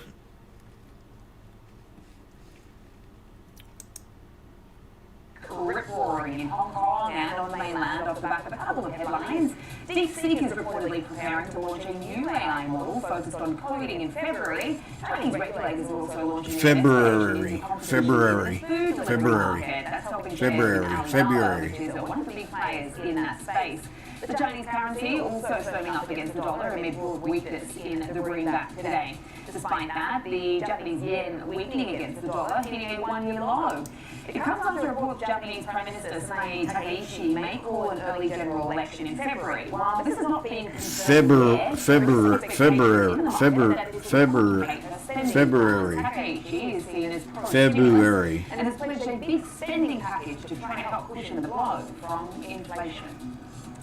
Coming up, it's time for Inside Out, and we'll take a closer look at Delta Airlines ahead of earnings and bring you an example trade for that name when William Tate comes back.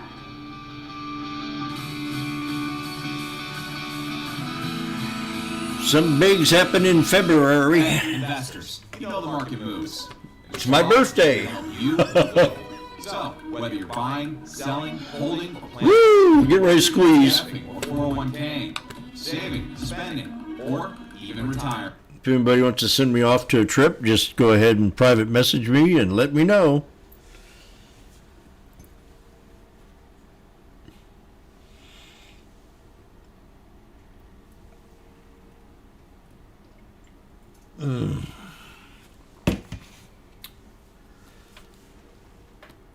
And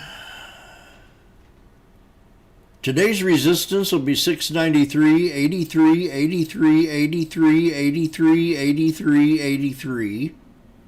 And support will definitely be the 63 EMA on the 1 minute. So we're kind of in between that. And we kept that higher low going there.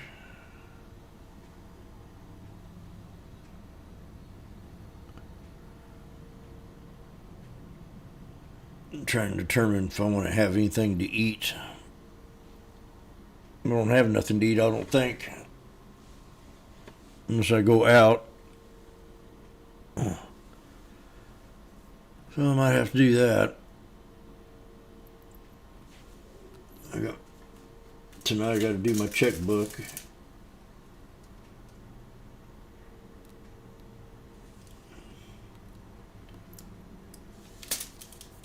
I think it's November. Yeah, I still got 2 months to do. I got to pay my insurance.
lounges are absolutely packed. Sometimes it's hard to get in there. So yeah, the government shutdown could affect earnings, but the demand is very strong. The corporate bookings, which we know Jets. aren't as volatile as regular seasonal demand. And basically in this kind of K-shaped economy where the upper 40% and the top sort of 10% are really doing a lot of the consumption and a lot of the travel, they are selecting those premium products. Yeah, it seems that the corporate travel is very much holding up. That seemed to be the story of 2025. Obviously we've had a story of low oil prices as well, which without doubt is a little bit of a tailwind for some of these airlines too. But the story seemed to be one that was, as I mentioned, these CEOs sort of coming out around the middle of the year and saying, look, Jets. things aren't as bad as we thought they were going to be at the start of the year. As we move into this year, as far as some of the guidance is concerned, what are you expecting there as far as some of the commentary? I mean, do you anticipate with, as you say, the K-shaped economy and AAL looks so cheap. right now that it starts to get a little bit sort of more demanding? Yeah, I think that there's nothing that we can see on the horizon, especially globally and from a global macro perspective, that's going to break the consumer just yet. We don't see any shoes dropping in credit. We don't see any shoes dropping in liquidity. We don't see any shoes dropping in demand. And so I think we can think that that's going to remain a constant. And furthermore, again, with the correlation with the S&P 500, it's like 0.75 over a year. That's very highly correlated. And so unless you see a market sell-off, that could be a catalyst, but I always just watch the recent lows on the chart. This breakout looks pretty strong. There's some consolidation kind of like above the breakout, and so it looks like it's going to be able to hold that level. Great stuff. Always appreciate it. Thanks so much. Francis Newton there, who's the economic strategist at Scarlet Oak Financial. Really appreciate it. Let's trade it now with someone who's fresh off the plane. Tom White, host of Fast Market. Very good morning to you, Tom. Nice to see you there. And you've got an example trade for us this morning for Delta Airlines. Yeah, Delta, it's had a pretty good run here. Bounce back from those lows that we saw in April. It's highly volatile kind of sector. You got to take that into consideration here. But they do have the premium product. They've got the best balance sheet out of the major carriers at this point. So the bar's actually pretty elevated and hitting all-time highs just last week. Pulled back a little bit from those levels going into the report. Option market priced in about a plus or minus 7% move either way in the shares. So about $5 in either direction. Implied volatility at levels on this rally up have actually come in a little bit, even though we see some near-term volatility. So I looked at a strategy that I don't have to pick a direction. I just want the stock to maybe move more than one standard deviation. If we get some volatile moves, if they disappoint, maybe they sell off, or if it's a surprise to the upside, maybe it pops more than $5 either way. So I looked at buying an iron condor here. This you did. This is a need a move type of strategy where you're taking advantage of the maybe Boeing had new highs. lower implied volatility than we historically see going into an earnings report. So going out to the January 16th monthly options that expire at the end of the week, just 4 days. So it's an earnings type example. We're going to buy out of the money put vertical. We're going to buy the 68 strike put to the downside and then sell the 65 strike put. Then on the upside, we're going to buy the 73 strike call and sell the 76 strike call. So in essence, you're buying it out of the money put vertical that's bearish. You're buying it out of the money call vertical that's bullish, right? Yep. You're paying roughly for the $6 wide long iron condor, paying roughly about $1.40 debit. There's your risk, $140 per spread, with the potential to make $160 if it goes either below 65 on the downside or above 76 on the upside.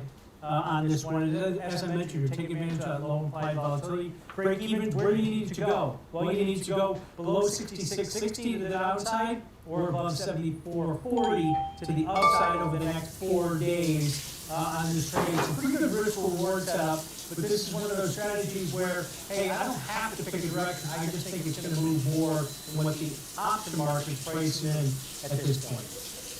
Okay, good example trade and approach it for us for Delta this morning, and we are going to be, of course, watching these earnings come tomorrow. We have trading low by around 2.5%, $70 and change. I really appreciate it. Thanks so much for that, Tom White.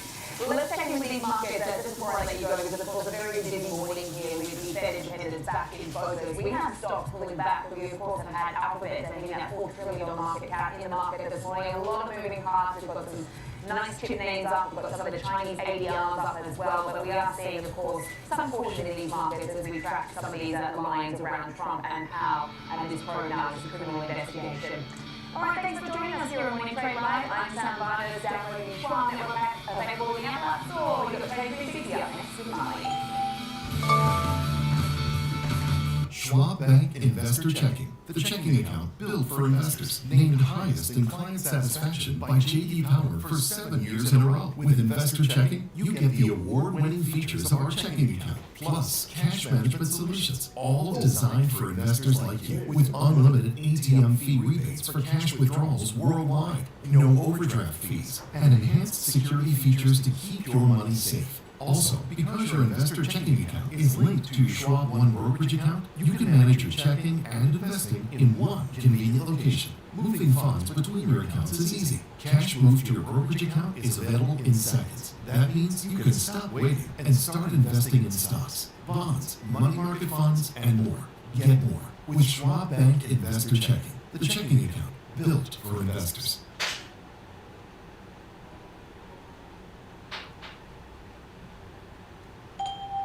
Welcome to Schwab Network, where real-time market coverage meets expert strategy. From the opening bell to the closing bell, we've got you covered.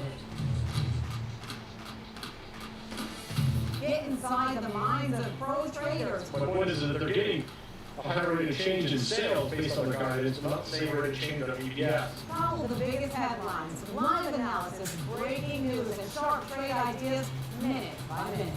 With shows built for action, we break it all down in real time with speed, accuracy, and precision.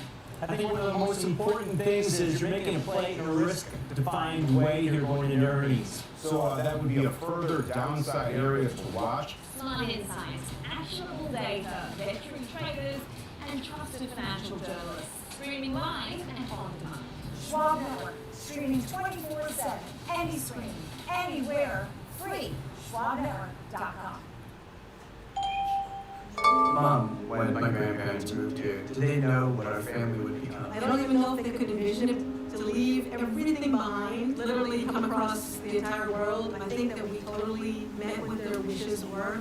Schwab has been with us for over 25 years. Through purchasing of houses, opening up our business. Oh my gosh. They've always been there for us. I want to invest with a company that can help me give my family a happy financial future.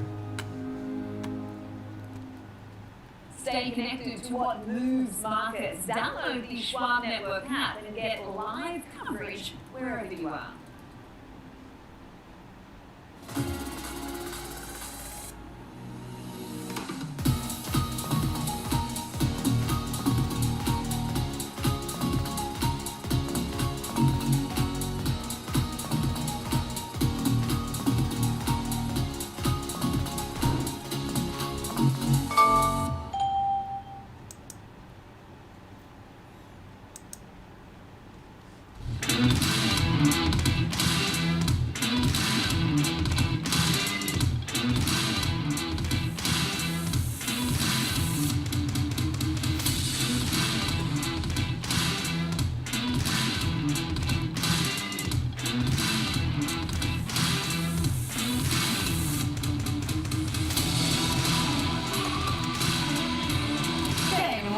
We're 90 minutes into the trading day. Welcome to Trading 360. I'm Marley Caden, coming to you live from our Chicago headquarters. Here's what we have coming up for you in today's show. In our 360 Spotlight, we'll take a look at Sotheby's luxury real estate outlook report for 2026 and break down the trends in luxury real estate. And Walmart partnering with Alphabet to bring a more quote-unquote intuitive shopping experience via Gemini. George Tillis will have the news and an example trade for us in our Disruptor.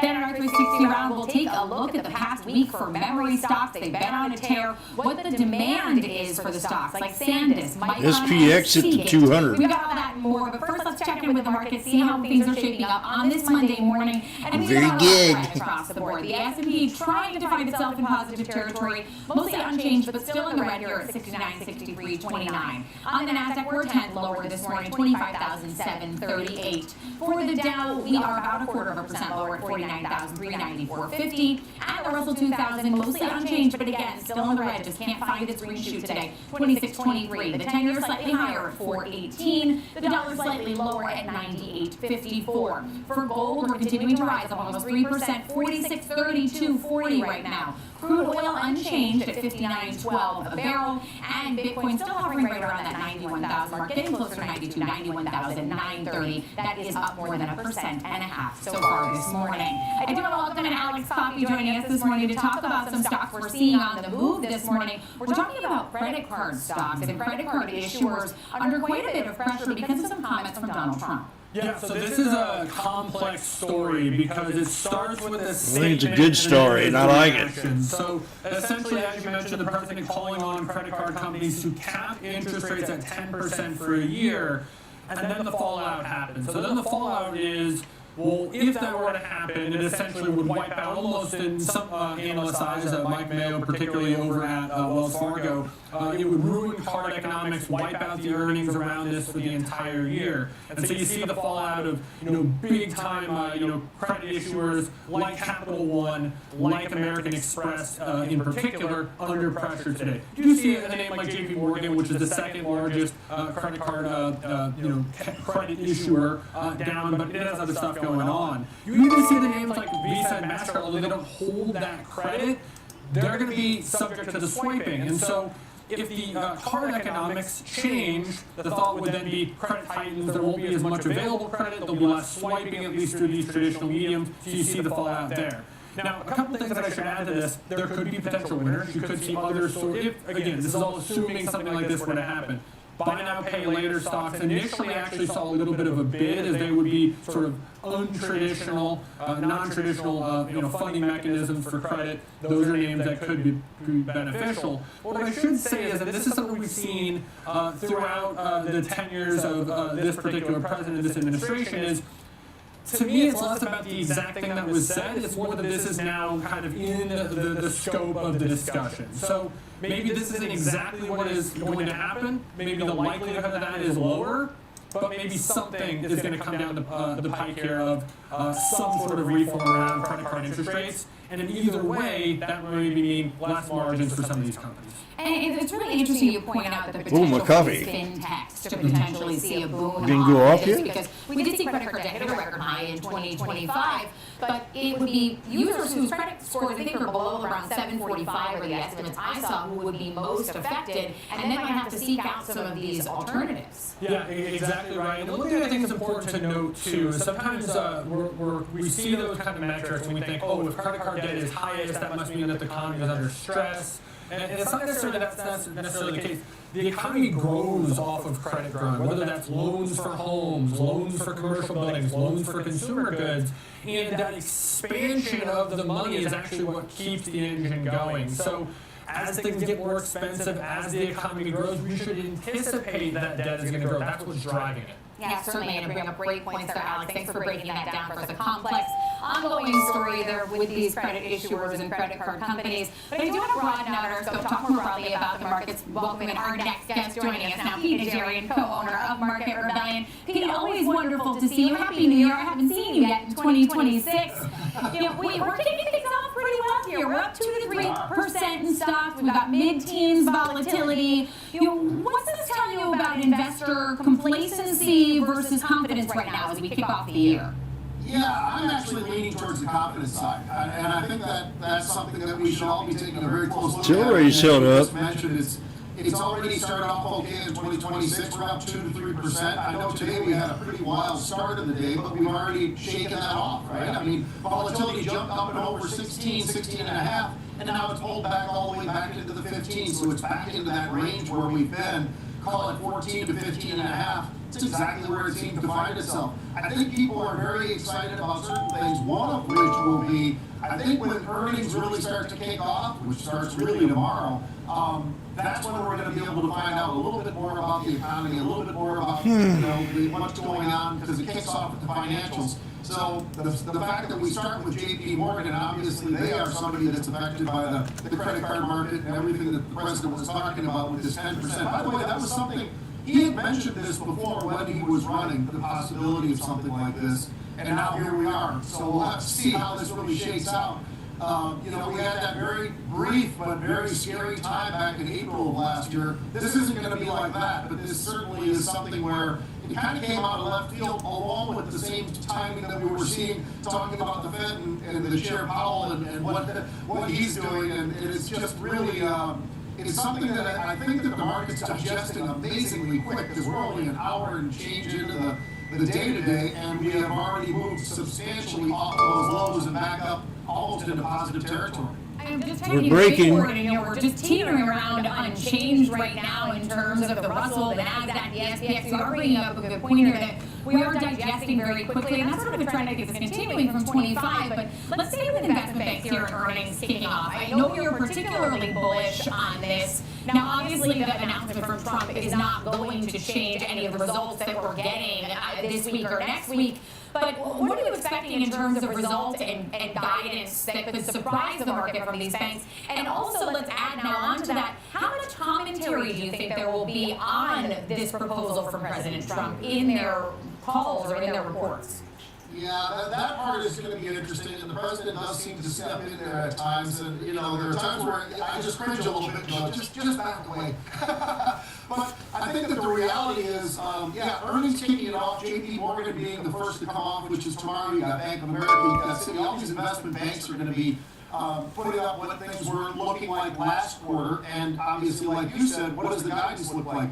If everything I have been reading and hearing about and so forth is correct, they're looking for some great guidance, I think, for 2026. I think we're looking at great in the IPO world, the M&A world, all of those things, and I think because of that, I think we're going to see another very, very solid production coming from the financials, specifically, though, these investment banks. And whether it's Goldman Sachs or Morgan Stanley, Bank of America, Citi, JP Morgan, you go through the list, I think all of them not only had a phenomenal year, but I think they're going to kick it off and have another year. It doesn't mean it goes straight up, but I do think that by the time we get to probably December of this coming this cycle, I think we're going to be seeing that these stocks are going to be all a lot higher than they are right now. Again, I think it's going to be a repeat of last year.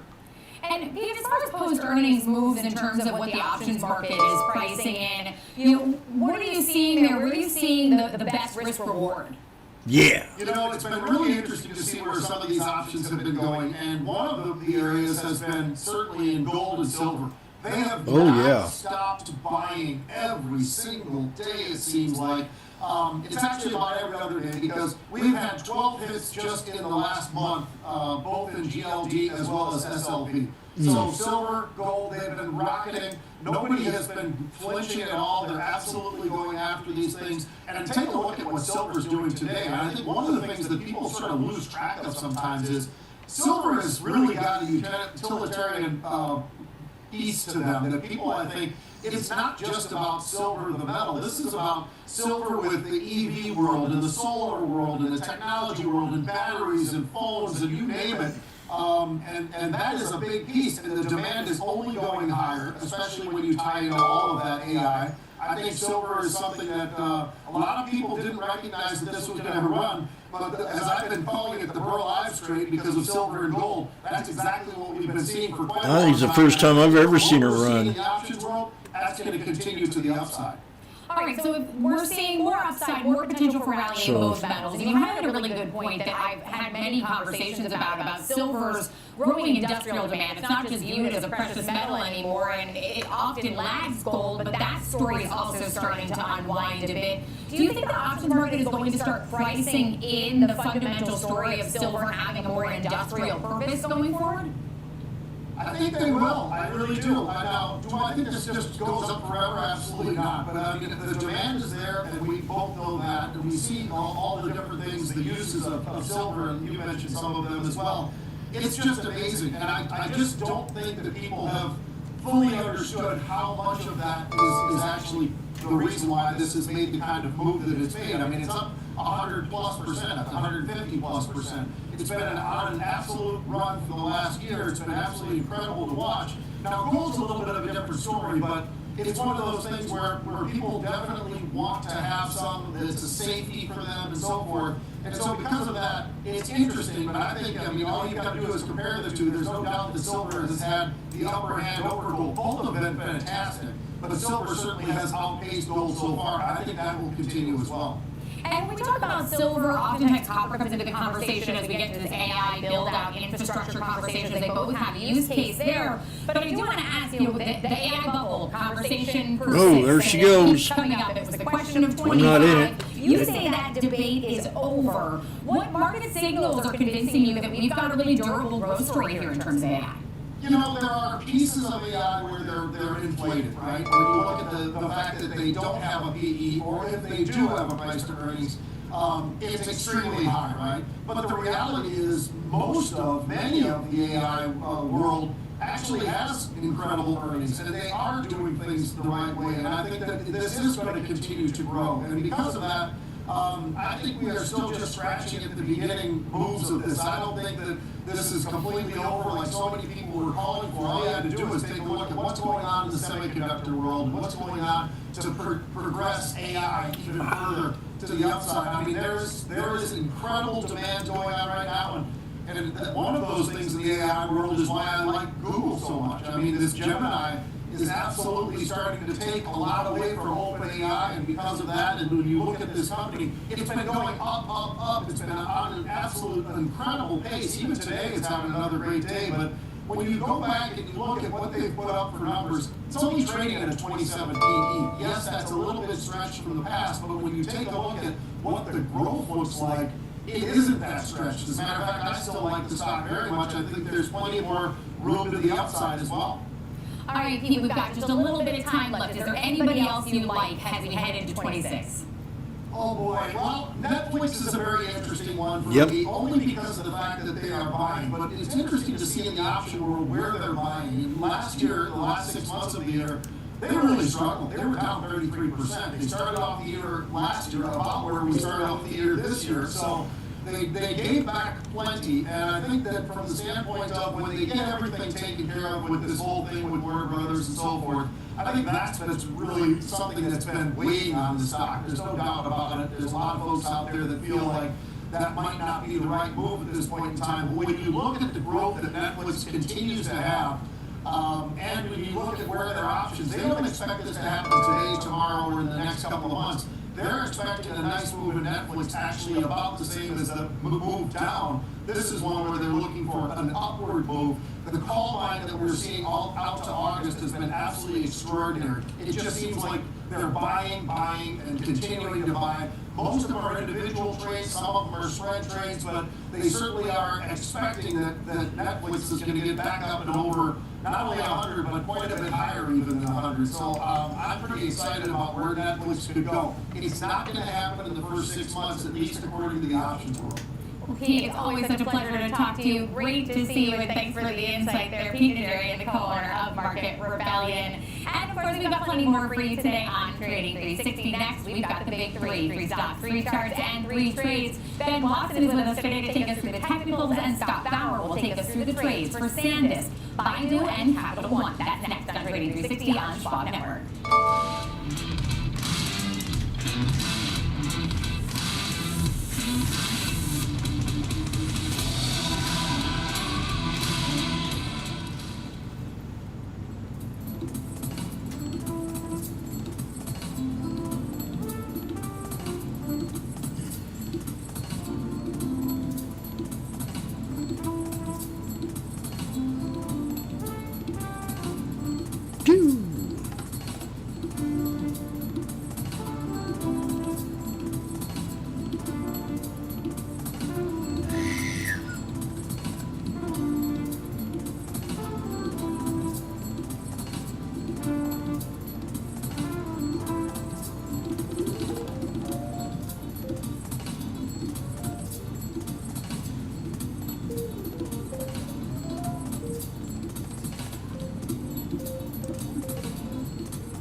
From the most iconic trading floor in the world, this is Opening Bell with Nicole Pedalides, live on the floor of the New York Stock Exchange, the countdown, the setups, the stories that make markets move. Minute-by-minute breakdown of the biggest headlines, earnings, and global movers, just the trades that matter. As the bell hits and the markets react in real time, Opening Bell, live with the NYSE, right when it counts. Believe me, when it comes to investing, you'll love Carl's Way. Take the left here, please. But there's Carl's Way is the best way. It is the best way. At Schwab, how I choose to invest is up to me. Exactly. I can invest and trade on my own. Yes, and I let them manage some investments for me too. Let's move on, shall we? No can do. I'll get out here. Where are you going? Schwab. Schwab, a modern approach to wealth management. Hey Bob. Last year, my dad had a stroke. Big shock to see this person that I've always seen as a force in our family be vulnerable. Wait, had a stroke? Yes. Now we're in the car together almost daily. I started to realize, what can I pick up from my dad? He's been with Schwab for a long time. Jim, my financial consultant. Okie dokie.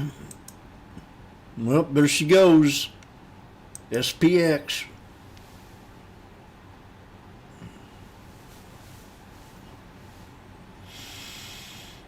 Oh.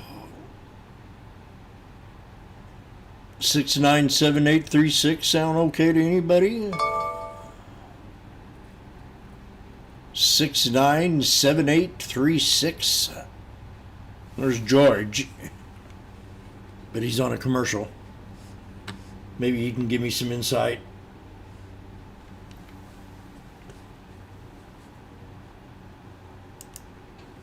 Brian George.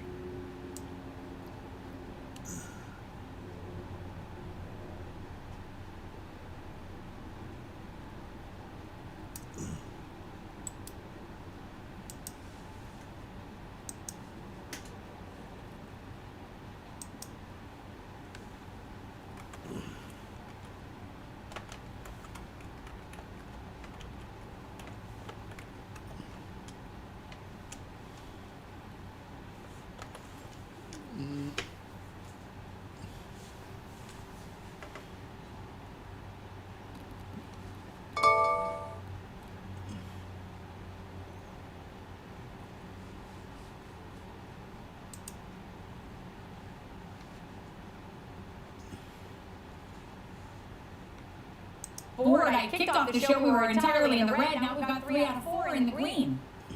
Yeah, I mean, very unpredictable, I would say.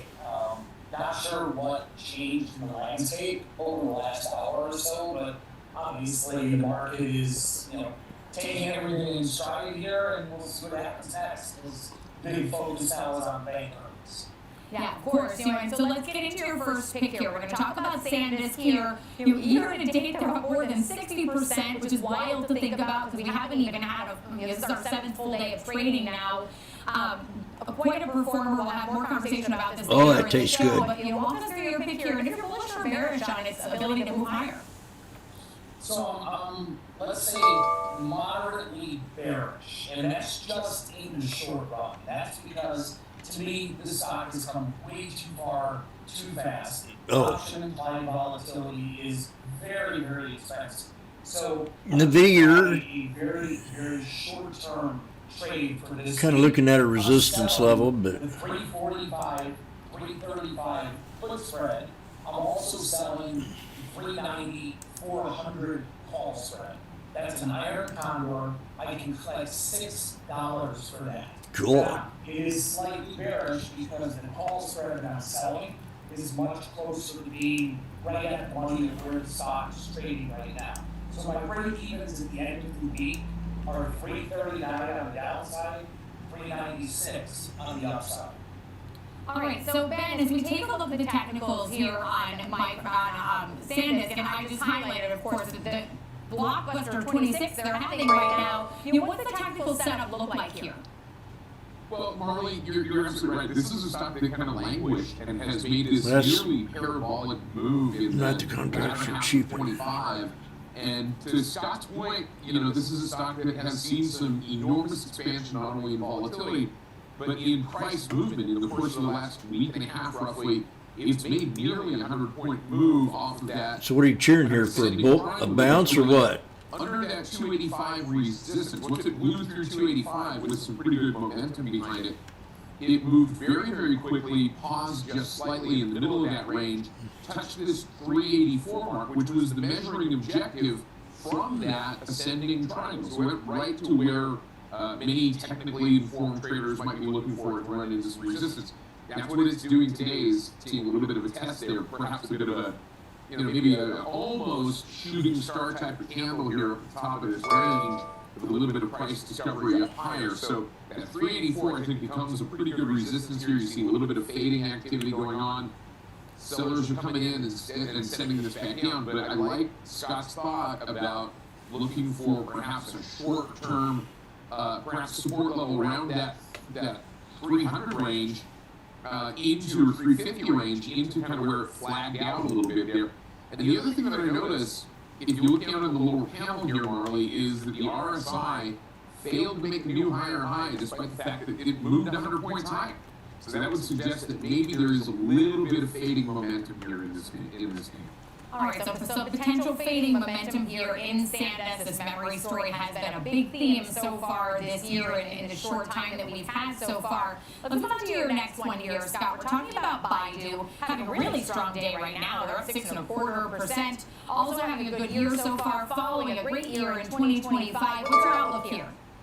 Same thing, same exact kind of narrative is what I see in Sandisk. So I am selling a very short term this week iron condor again. Volatility is very expensive. So I'm selling the 143, 140 put spread. I'm selling the 150, 152.5 call spread, which is already just 3-minute knife here. And I can collect $1.60, covering well over half. Let me tell you something, buddy. So my break-evens on We're watching the SPX here off the 21 EMA. 3 black crows. Do you see that?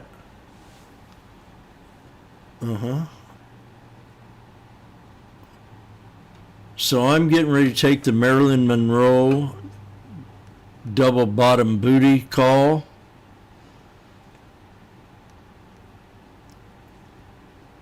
On SPX, it's the Marilyn Monroe double bottom booty call. The 6980s.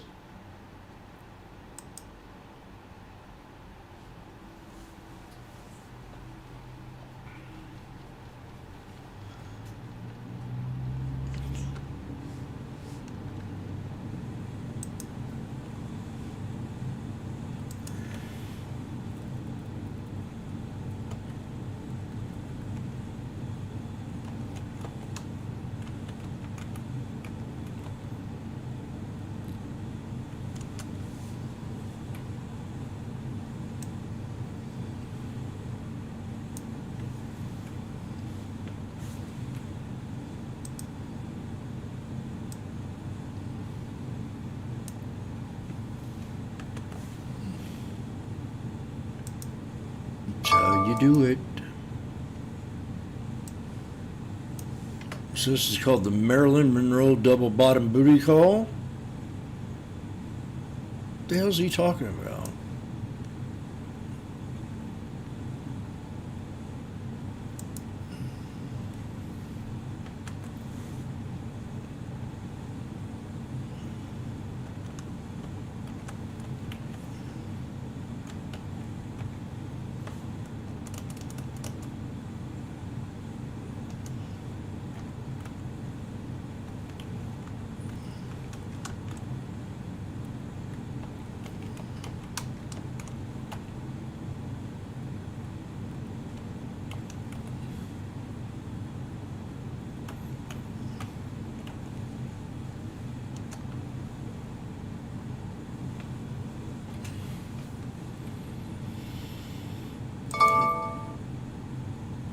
The Marilyn Monroe double bottom booty call.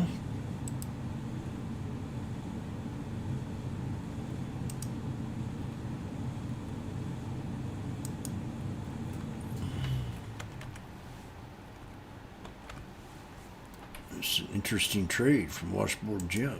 Oh, here we go.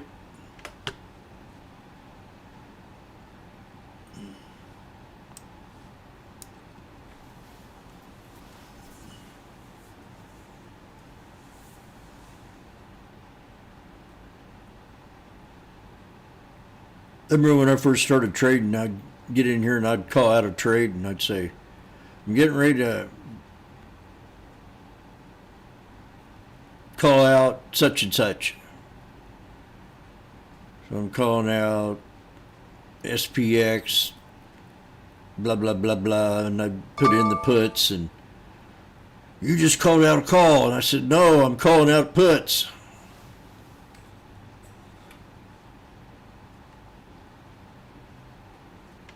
God, he's so funny. Woo! That Washboardjim's hilarious. Yeah, they're watching SPX.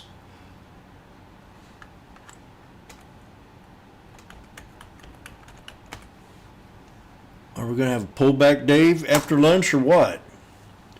That's my question. Because I really want to trade it right here. We're getting ready to squeeze. We could easily drop to the 200. I mean, I'm serious. We could easily drop down here and bounce off this down here. So I'm going to just wait. I'm just not ready yet.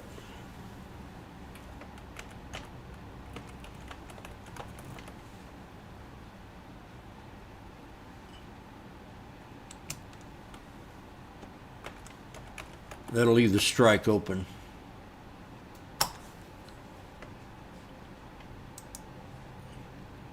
So we got the 200 right here, and we got double, so we got so many confirmations.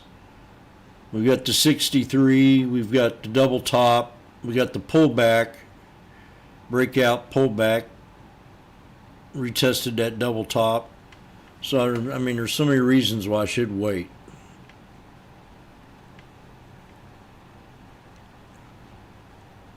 This is going to be the Marilyn Monroe double bottom booty call.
Whoop.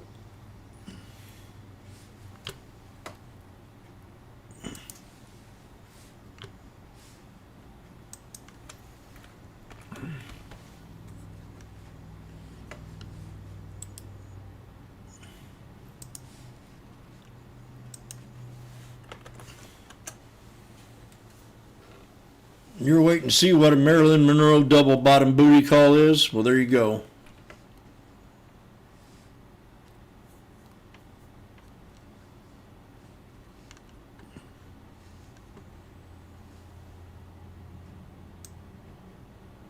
This is a serious situation right here.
market in 2025. It's outpacing so much that you're making an argument it could be considered an alternative asset class because the departure is so far removed at this point. What do you think is driving that strength there as the broader market slowed down? So I think the resilience really is that luxury buyers are less dependent on financing and far less rate sensitive, right? Many are buying cash. We saw around 60% of the transactions over $5 million be done in cash. But even when financing is available, they're driven more by confidence, stability, of course, more than money. That's not true. And the buyer base is global, they're diversified. Not true. Motivated by wealth preservation, not so much affordability. And again, we talked a little bit about the supply, the inventory, and that the demand supply is still structurally constrained, especially in prime markets and in major metropolitan cities and in states like Florida and Texas. So luxury didn't slow because the buyer didn't disappear. The buyer just became a little bit more selective last year. Right, and I want to talk specifically about the Sotheby's Luxury Outlook report. There were a couple things highlighted in there that really stuck out to me. One of them was this unprecedented amount of inherited wealth that we saw in 2025. I think it stood at about $6 trillion. As far as that that's a lot of money. Demand, how is generational wealth and generational wealth transfers actually showing up in buyer decisions and certain price points? So we're seeing a shift towards intentional long-term ownership. Buyers are using real estate to anchor wealth transfers emotionally and financially. They're not just looking to maximize their returns. This is driving the demand for multi-generational homes, second homes that serve as family gathering places, going back to lifestyle.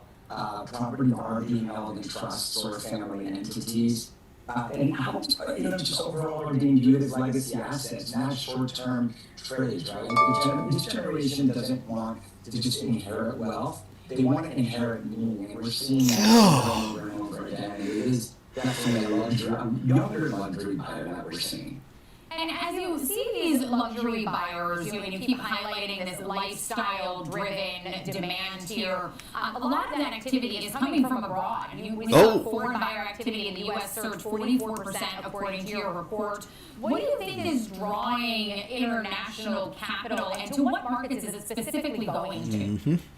Well, I can tell you that we're seeing a lot of it here in Florida, especially South Florida. It checks every box for global buyers: tax efficiency and regulatory clarity, political and economic stability, of course our lifestyle, our beaches, our culture, our healthcare, schools, connectivity to Europe and Latin America. And we've got a huge wave of global branded residences. It's a huge ecosystem that international buyers really trust. And also strong rental demand and long-term appreciation. I mean, South Florida has become a global safe haven when lifestyle and capital protection intersect. And let's talk about also crypto is mentioned in the report. Some of these growing influence from crypto buyers in markets, California, New York, I think Dubai was also highlighted outside of America. Are you seeing more buyers using digital assets in transactions? And you mentioned regulatory clarity and issues helping Florida. Do you think the regulatory changes that are anticipated in terms of crypto this year could lead to more crypto buyers, or even potentially those crypto mortgages that keep getting mentioned? Yeah, I mean, look, we haven't seen so much in the crypto space. I think as we continue to see buyers from the West Coast with this new billionaire tax, I think we will see more of that come to life. But again, from a regulatory standpoint, what I'm looking out for this year is in November on the ballot, we're going to see a change in the Homestead Act where hopefully we won't have any property taxes for homes that are homesteaded here in Florida. And that would be a huge savings, anywhere between 1.85 to 2% of the assessed value of a home if it is your homesteaded home. So again, from a regulatory standpoint, that's the biggest change that we're looking to see this year. But as people like Larry Page continue to move to places like Miami, I think we will see more changes from a tech standpoint. And of course, that's obviously we're going to have to do a lot with crypto. And Dina, you walked right into my next question about that billionaire tax in California and sort of what sort of changes you're seeing from buyers and those looking to buy in terms of, from a tax-driven standpoint, where they're heading. Is Florida where they're going? Florida's where they're going. Miami is definitely where they're starting. We're absolutely seeing an increased interest from West Coast buyers. Particularly, of course, California with this 5% billionaires tax. Look, but taxes, aren't the only reason they're moving. It is the final catalyst.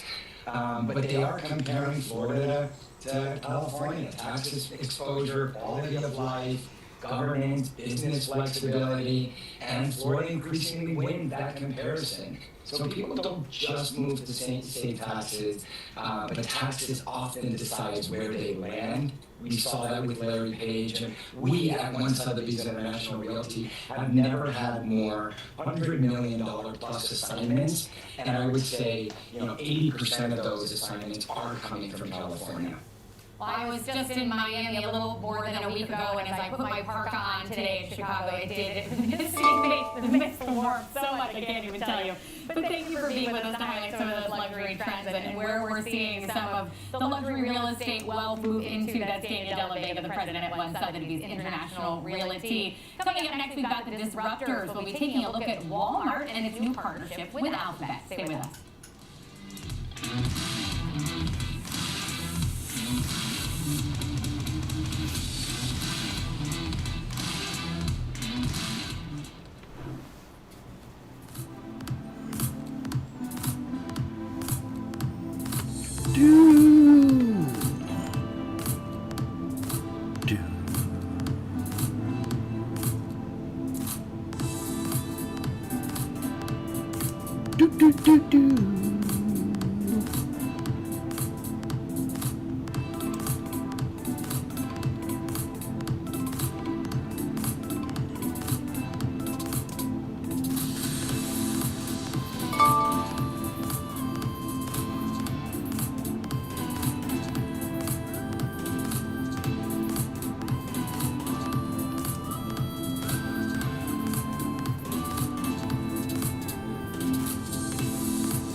Tune in 24 hours a day, 7 days a week on SchwabNetwork.com and on all your favorite streaming services.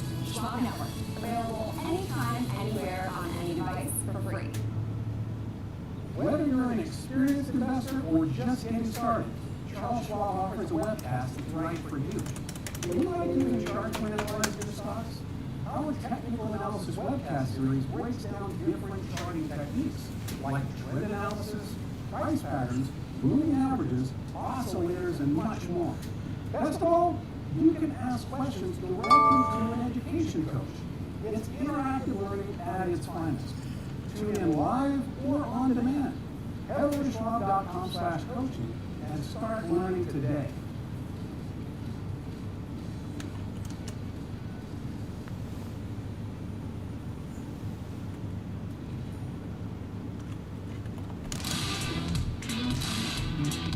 Welcome back to Trading 360. I'm Marley King here in our Chicago headquarters. Let's head to the New York Stock Exchange for a check on the markets. Welcome to Nicole Petalides, host of Opening Bell and the Watch List. Good morning to you, Nicole. I was going to ask how you felt about this day of red that we were seeing across the board when we started the show, but it is no longer with us.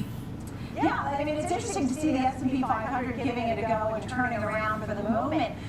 Two things that were really weighing on the markets overall, and they're not that the story has changed at all, but you are seeing people buying. Nicole wins today's beauty contest. One in the financial sector about the Trump administration trying to place a cap, a one-year cap of 10% on credit cards. And the financials have been under pressure with that because they think it may have unintended consequences. Could not necessarily be Agree or disagree? The U.S. economy. I agree. That was one story. The other one that really was weighing and brought uncertainty was that about Jay Powell and really the you have the Department of Justice with criminal investigation into Jay Powell and the spending that has gone on for the Fed's renovation, and so of course. Oh, the renovation. To what it's hired to do.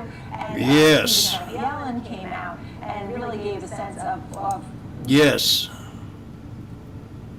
Yes. The renovations. Well, what? The answer is yes. There needs to be an investigation.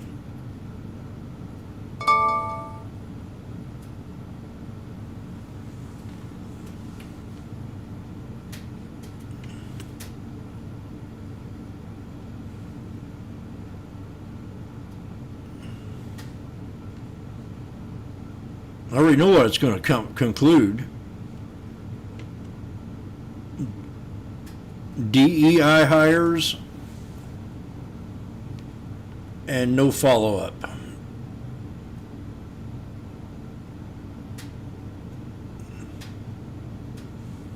Well, we had to buy the forklift. No, we had to go buy the new whatever this equipment, and we need more money. I can just imagine. I was watching AMC. I haven't looked at AMC in a while. This thing got down to 144. I mean, that is, I don't know how much lower you can get on this thing. I really don't.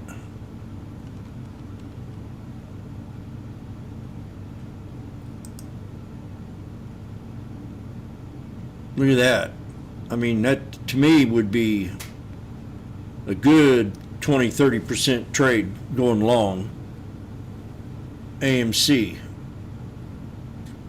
I just kind of wait for a better buy, see if you can buy it a little bit 5 cents cheaper or something. What's that, man? Look at that. I'm just saying it because it looks cheap.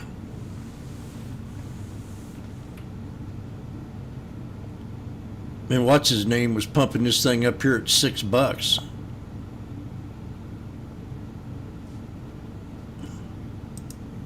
Mikey. Every single frickin' day for a year and a year and a year.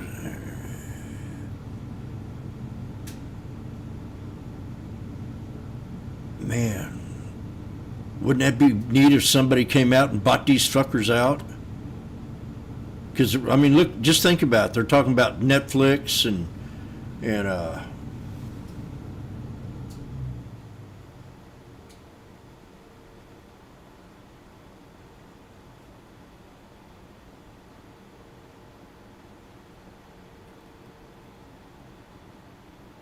well, I wouldn't be surprised if you got some kind of headline one morning, Satan,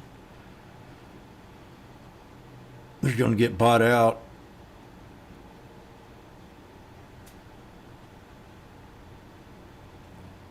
So I'm not much of a moviegoer. I never have really been. I mean, when I was younger,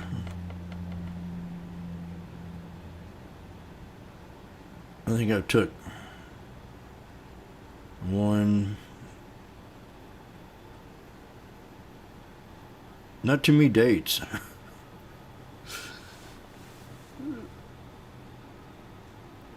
Though I hate to say it. I usually took him to concerts and keg parties, but I can't remember ever taking. I snuck a couple girls into seeing Warriors back in 1979. I think that was the year that came out.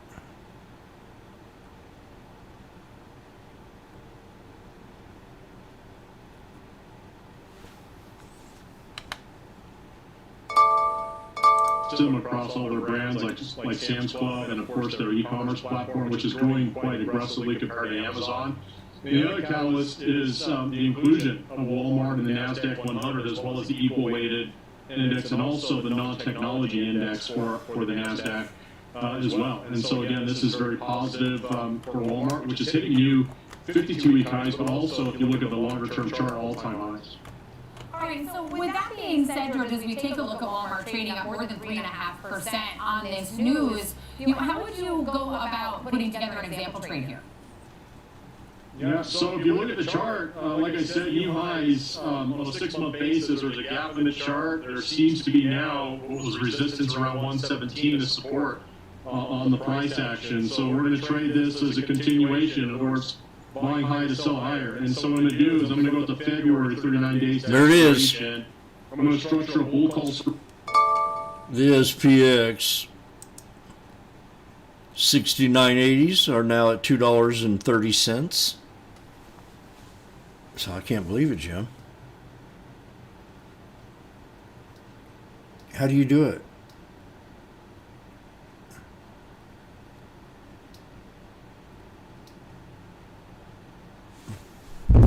Ladies and gentlemen, we have now approached the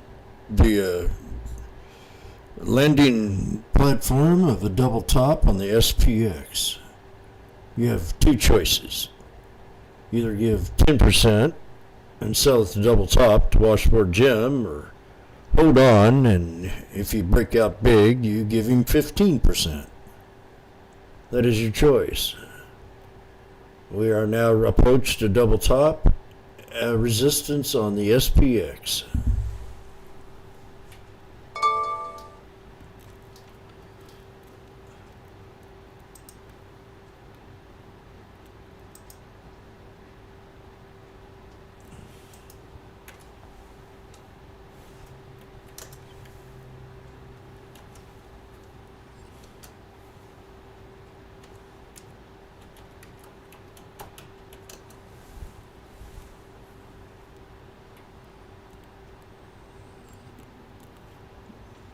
Well, that'd be a good deal if they did partner with Netflix, but then it'd be a monopoly.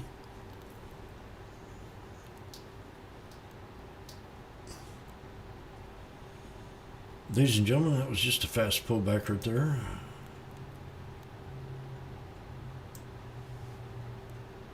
Okay. Perry, Randy.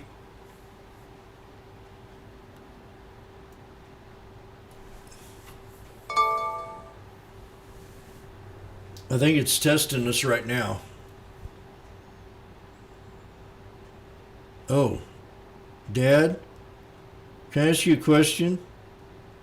How come Grandpa, oh, don't wink at me. How come Grandpa doesn't come in the middle of the night and sleep with me anymore? Well, he's no longer here, honey. It's my job now.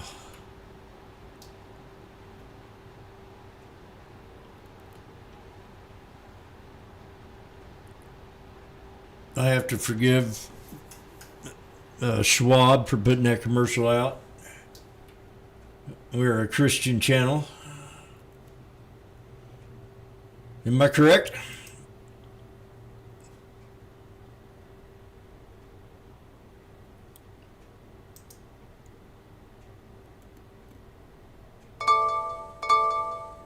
Okay, looks like we're trying to break the SPX resistance.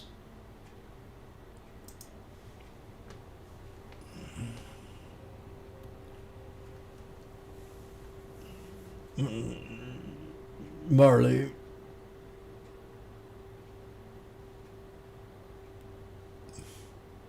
Stocks so far this year, which of course has had few trading days. But William, let's kick things off with you. You know, what do you think the biggest driver of the strength we're seeing is? Well, and it's not just this year, Marley. Over the past 12 months, Micron has more than tripled, and SanDisk has more than 10x over the past 12 months. And really what we're seeing is that this is a very short supply of these memory chips, whether we're talking about DRAM with Micron or NAND with SanDisk. It really needs to go right here, I think. And there's a limited amount of supply. So what that does, it brings prices through the roof, and that really helps the revenue and the bottom line of these Dude, the 69.80s. But for us, when we put our long-term caps on, we still see this as a long-term cyclical industry. And so when we see this upcycle, just like that, back down to 215, 210. Actually, which is incredibly strong. Longer term, we expect this to correct back down for prices to normalize. Not holding up very well. So when we look at the valuation today, that keeps us on the sidelines. We think if you're buying these stocks today, you're assuming that this upcycle lasts through the end of the decade, and we're not that optimistic. All right, and I want to come over to Not you, very Matthew, because optimistic. I know that you are more optimistic here about the durability here. You know, walk us through your thoughts on the upcycle. Really? As your guys said, there's more demand than there is supply. I think the difference this time around with some previous cycles is normally the memory companies are able to react to this type of situation relatively quickly. Now there's simply no buildings you can put manufacturing equipment in.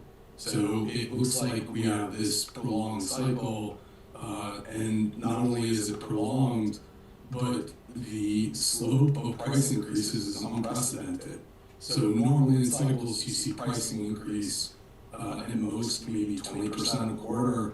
We're seeing this quarter prices increase 50% or more. I think that's what's driving upside, and the amount of earnings that these companies can generate with these substantial price increases, I think It's trying real hard. Makes them worth owning here. Right, so now I want to go more specific into company coverage of ones that you both cover. Let's first talk about Micron here. You know, Micron sometimes is considered a bellwether for the group more broadly. You know, William, as we come to you, what does Micron's outlook tell us about the broader memory landscape here? And I see you've got a 225 price target and a sell rating, so that's going to differ strongly from what Matthew holds, but I want to get your thoughts first. Well, really, it's what we've been talking about. It's incredible pricing and really that pricing holding through at least the next 12 months. Shoot it up there. Again, we think it'll last much longer than that and through 2027 as well. And so Micron has talked about all of their chips being spoken for the entirety of 2026. We think they're even getting orders past that into 2027.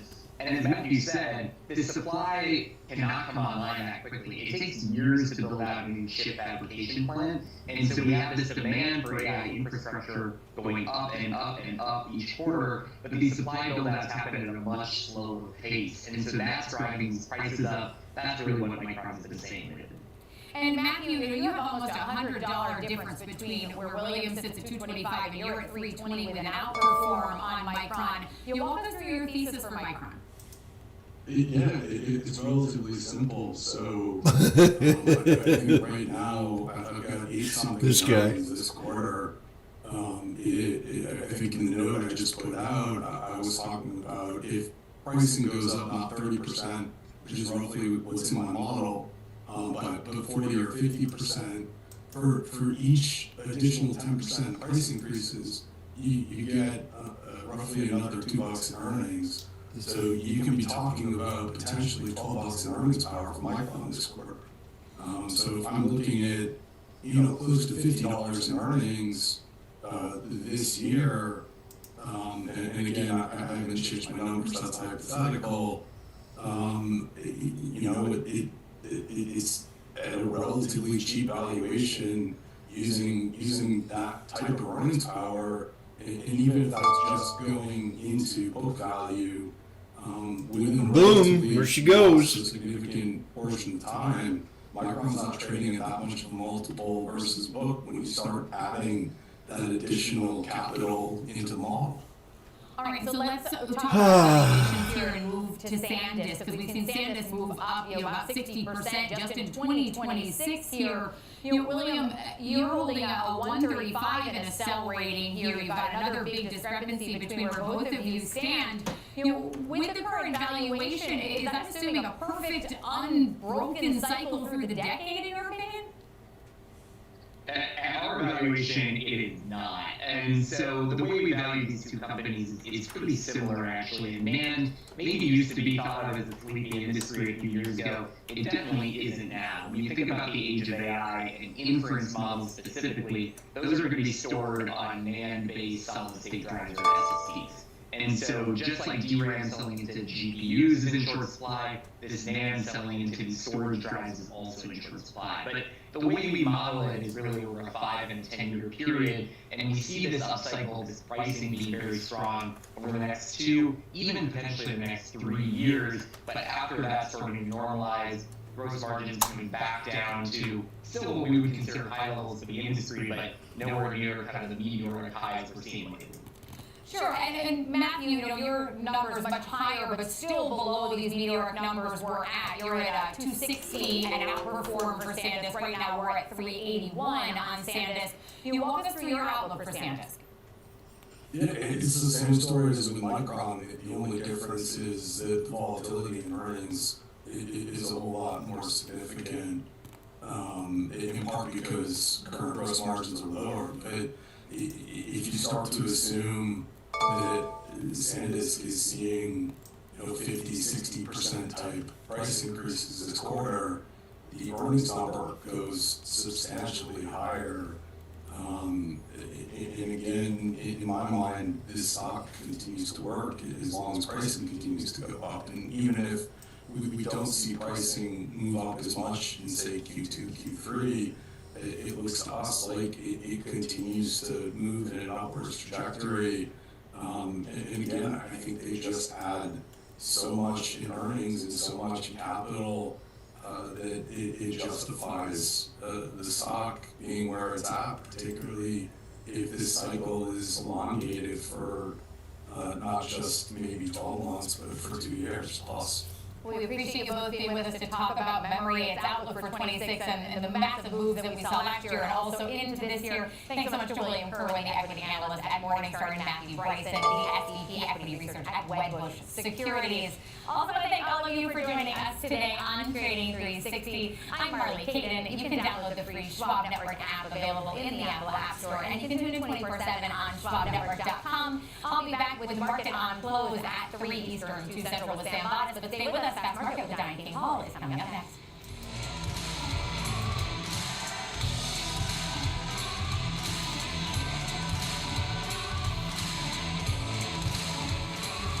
Schwab Bank Investor Checking, the checking account built for investors, named highest in client satisfaction by J.D. Power for 7 years in a row. With Investor Checking, you get the award-winning features of our checking account, plus cash management solutions, all designed for investors like you, with unlimited ATM fee rebates for cash withdrawals worldwide, no overdraft fees, and enhanced security features to keep your money safe. Also, because your investor checking account is linked to your Schwab One brokerage account, you can manage your checking and investing in one convenient location. Moving funds between your accounts is easy. Cash moved to your brokerage account is available in seconds. That means you can stop waiting and start investing in stocks, bonds, money market funds, and more. Get more with Schwab Bank Investor Checking, the checking account built for investors.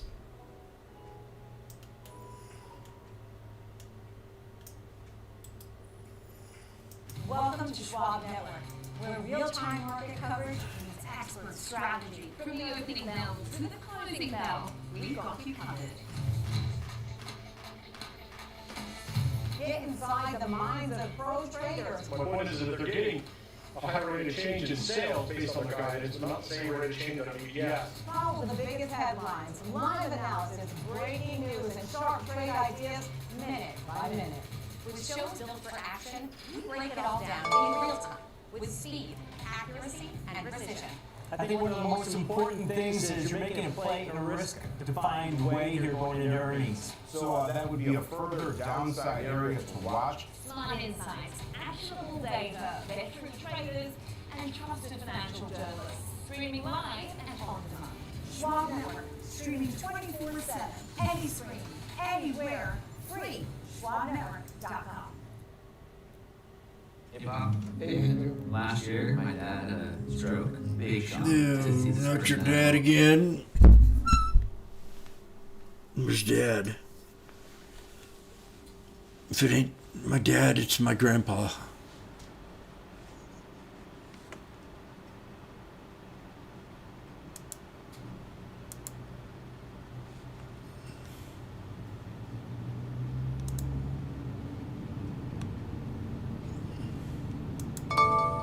Markets. Download the Schwab Network app and stream live coverage wherever you are. 3 Black Crows, according to TTM Squeeze, off the 50.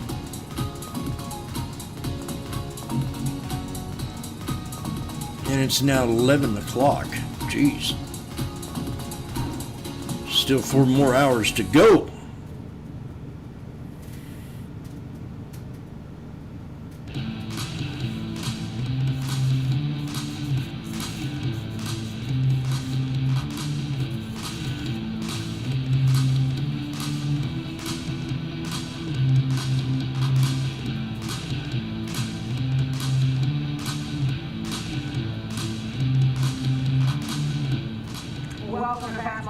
Charles Schwab Network. I'm Diane King Hall. It's noon Eastern here at the New York Stock Exchange, and it's a tug of war between the bears and bulls as investors weigh Fed independence fears. Let's take a quick check on the major averages as we hit the lunch hour here on Wall Street. We turned positive on the S&P 500, almost at the highs of this session.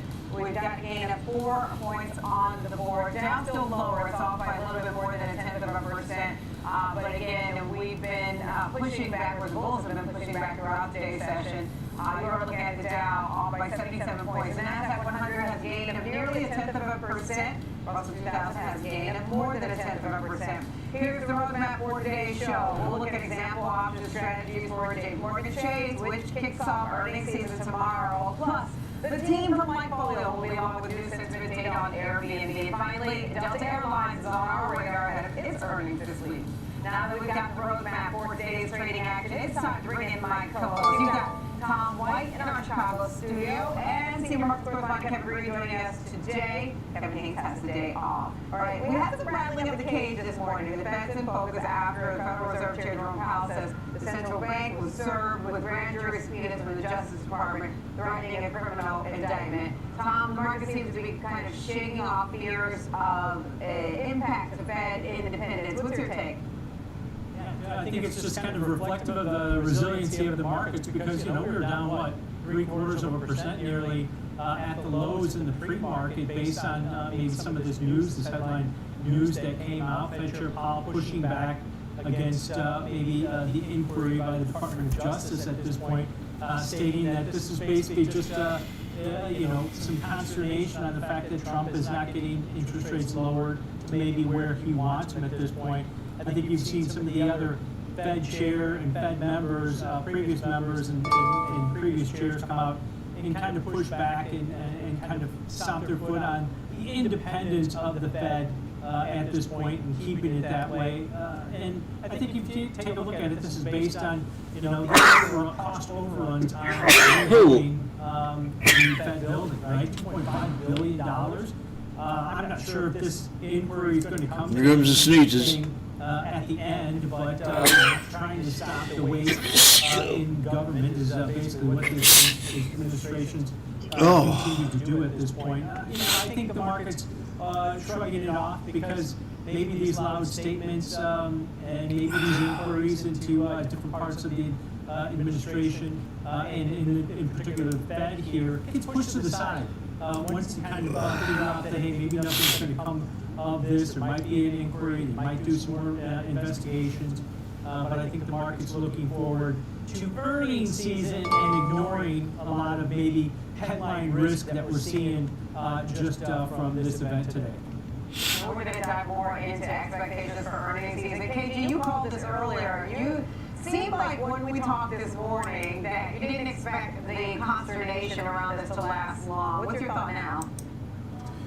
Yeah, I would agree. Even if you're looking at the timeline of any type of criminal charges, Diane, it's going to take a very long time for the process to kind of roll itself out. And I think that's what the market is pricing in. The same type of situation is occurring right now at Lisa Cook. We did have a day or 2 days where we did see elevated volatility within the yield complex, but over time we kind of look and you say, hey, 6 months, 8 months, even a year from now, this may not be resolved. And so I think the market's kind of taking a little bit of a backseat there. And there's also maybe some comments coming out of the Senate saying that they may not actually look at any type of new Fed nominees to be approved here if this legal battle is going to ensue. And that's also something that really the market might be pricing in here. And at the end of the day, we do have a 10-year Treasury auction, I believe today at the top of the hour here, and then we will have a 30-year auction this week as well. I think those are going to be your key barometers. You see foreign investment starting to back off because of this potential risk. We might be a little bit too late if we order for a lot of these foreign banks in order to kind of readjust their alignment when it comes to these Treasury auctions. Coffee. That's going to be your gauge, not so much the secondary market at this point. And at the end of the day,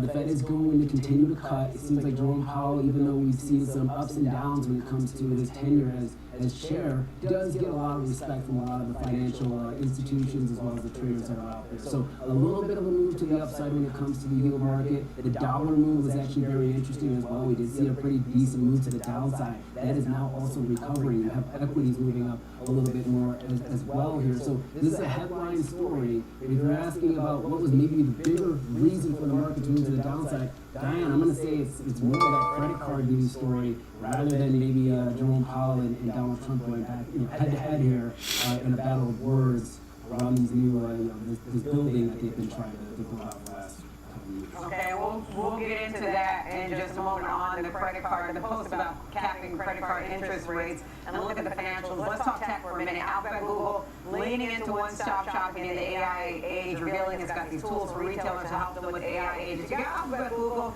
a little higher, up by about 1/3%, and that crossed $4 trillion mark. Walmart also catching a bid today. Walmart's basically, it moved up its listing from here to uptown, midtown. It's a tech company now. Tom, what's your take when you look across Alphabet Google? Yeah, betting on AI-based shopping. I mean, you look at it, who they're partnering with at this point, Google Alphabet, and it's Walmart, it's Home Depot, it's Kroger. Papa John's is in the mix also. So as we go through this build-out of AI and these chatbots and your ability to use them in different ways as far as technology base goes to do shopping, to meet the demands of the consumer, there's going to be winners and there's going to be losers in this spot, and I think that's what a lot of companies are doing. They're partnering with maybe some of the companies, in this case, using Gemini and other technology that Google Alphabet has. I think that's probably a benefit. They've got to get on board at this point as this gets built out structurally, and that's going to be why these companies are partnering with AI chatbots. And I think if you take a look at it, Google Alphabet, there it is, a little knife. $4 trillion market cap, immediately sold off after that, but still strong today. And then you throw on top of that the partnership that maybe Apple's going to use Gemini for its Siri chatbot and its AI tools moving forward. I think that's the bigger story than maybe some of the partnerships, because I think you're going to continue to see these partnerships come out with the AI chatbots, and which one's going to win. There's not going to probably be one clear winner, but is it going to be a 2 or 3 horse race? And I think Google's getting ahead of the pack here at this point, not only based on these partnerships, but some of the reviews that we've had on their Gemini chatbot, which is kind of beating the others to the punch in a lot of aspects.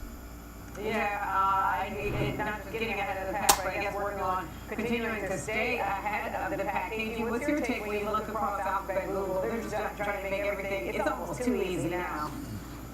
Yeah, and rightfully so. I mean, they're the number one in search. They're the number one when it comes to ad revenue and when it comes to the internet, and they have the most data out of any company in the world. And at the end of the day, they're going to try to maintain their market share when it comes to ad revenue and search, and this is going to be an integration that's going to be 6980s to maintain that number one status here. Off the 63 now. It continues to expand. I mean, they only 155 place or play store, if you will. Right? They have all the ingredients to try to keep this thing in house. Gemini obviously is getting a lot of good reviews when it comes to its capabilities compared to say Grok or OpenAI. So this makes a lot of sense for this company, and we'll see how the consumer actually does with these type of interactions. I will say, if you want an interaction with the chatbot, you can also utilize Amazon. Amazon has that already integrated, and it's good for some things, Diane, and then other things it's not so great, especially when you're trying to return things these days here. But I think this is a really decent move. This is an asset-light business that is obviously monetizing intellectual property,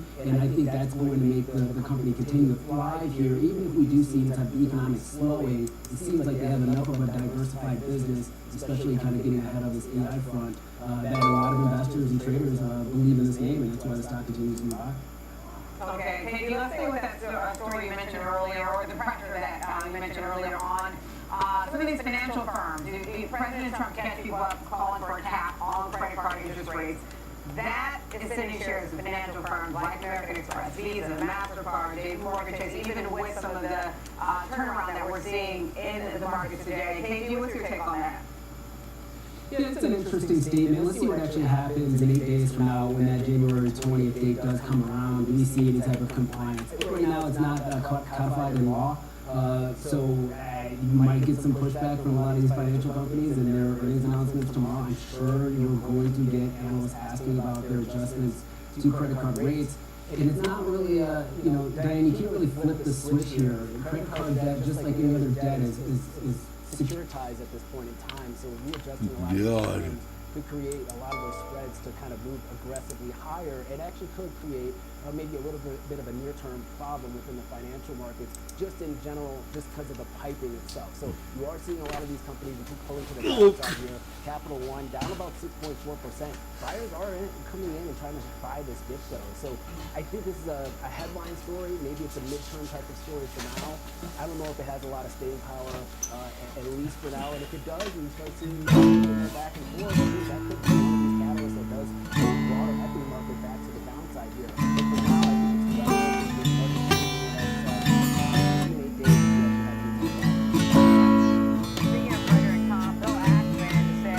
Well, sit here all day waiting for that train. Took a while and I decided to do it again.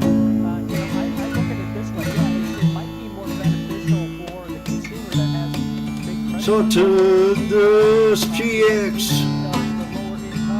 off the 63 MA.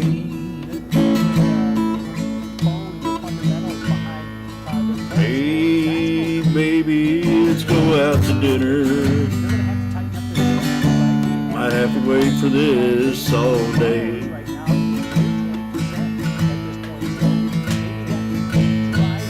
We need a bounce off the 63 MA.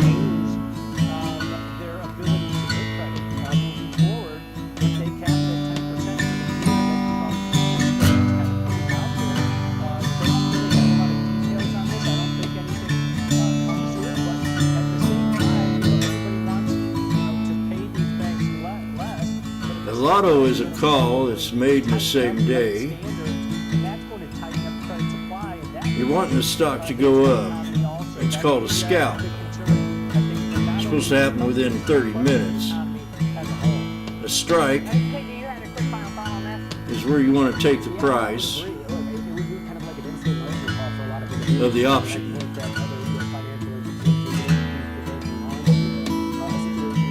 So I got in the SPX, scalping the 69.80 strike.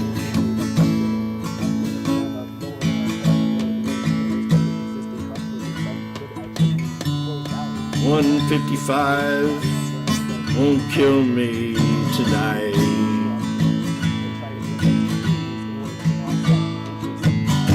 So baby, let's go out and have us a lunch.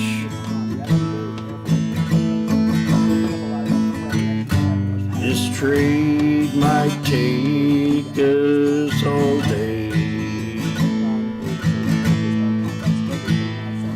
Woo! Trying to consume a little bit more, at least to start off in 2026. Okay, let's pivot, talk CrowdStrike, you guys. Let's go. With a downgrade by KeyBank today, the stock is off a little bit more than 1%. It's not necessarily a bearish call, is my read through. It really needs to hold here. KeyBank has some concerns, especially when it comes to spending this year. I forgot. There's a second verse to this song. Yeah, I think if you take a look at It's it, called, just from the note that basically came out, it's done on a survey, right? It's the Maryland double bottom booty call. That woman had the best and the tightest ass of them all.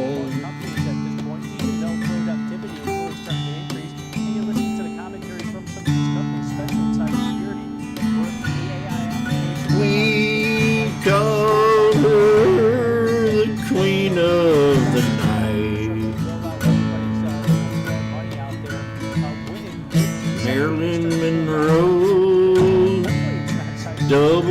bottom booty call. Today, but last Friday we had the Oh, come on now. upgrade on this. She didn't like that. $600 on CrowdStrike. See, now I'm afraid we're going to come all the way down here if we don't hold this up. So I'm going to get out. Companies are going to continue to need more cybersecurity. So, yeah, kind of bouncing back. The stock's Maybe. sitting right below its basically 200-day moving average, which has been an area of support over the last Really year. need to hold this So take that into 63. consideration. This is a key level, I think, for the stock at this point. So if it breaks down, watch out. There might not be support until 430, but at the same time, it has held this 200-day moving average over the last year. Okay, KG, what's your take when you look across this one? Because the other thing that KeyBank mentioned in this note that stood out to 63 me is it's got tougher comps when you look at it on a year-over-year basis. Hold it. Yeah, I mean, the year-over-year comps. She's kind of threatening like it they don't want also to. had obviously some issues with certain outages and things of that nature that has distorted a lot of the financials for this company for the last couple of quarters here. I think if you're looking at it from a technical standpoint, it's still on a primary channel to the upside. So on a weekly chart, we are getting to that 50-week moving average. It could be an area of support. If not, you're looking at around $420. This is a stock. Well, I hear this train a coming around the bend. I ain't seen this stock run since I don't know when. Well, I'm stuck here down and waiting for the breakout to come. Well, it's time to run.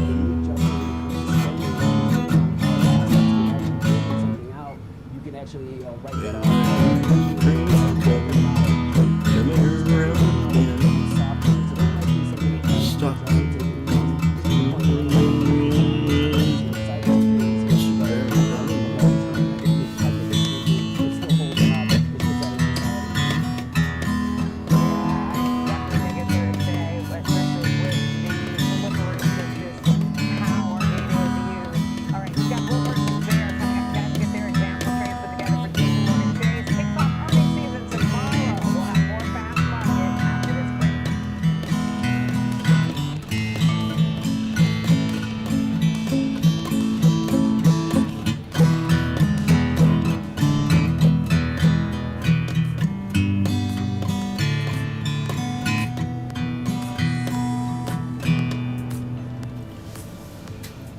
Okay, quit playing with me.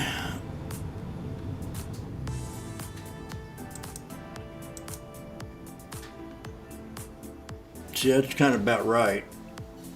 It can go down more.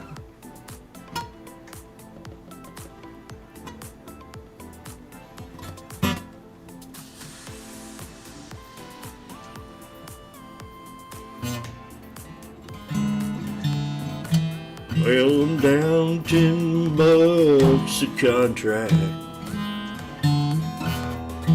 My last drop of liquor. I need this stock ticker to break the 63 EMA. Whether you're an experienced investor or just getting Well, I'm down on my luck. I'm down $10 ticker.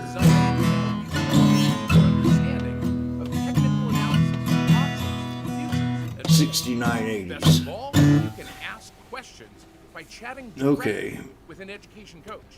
It's Well, interactive the learning at its finest. mid-show is about over with the singing day trader Head over to schwab.com/ as he illustrates a different kind of trading strategy.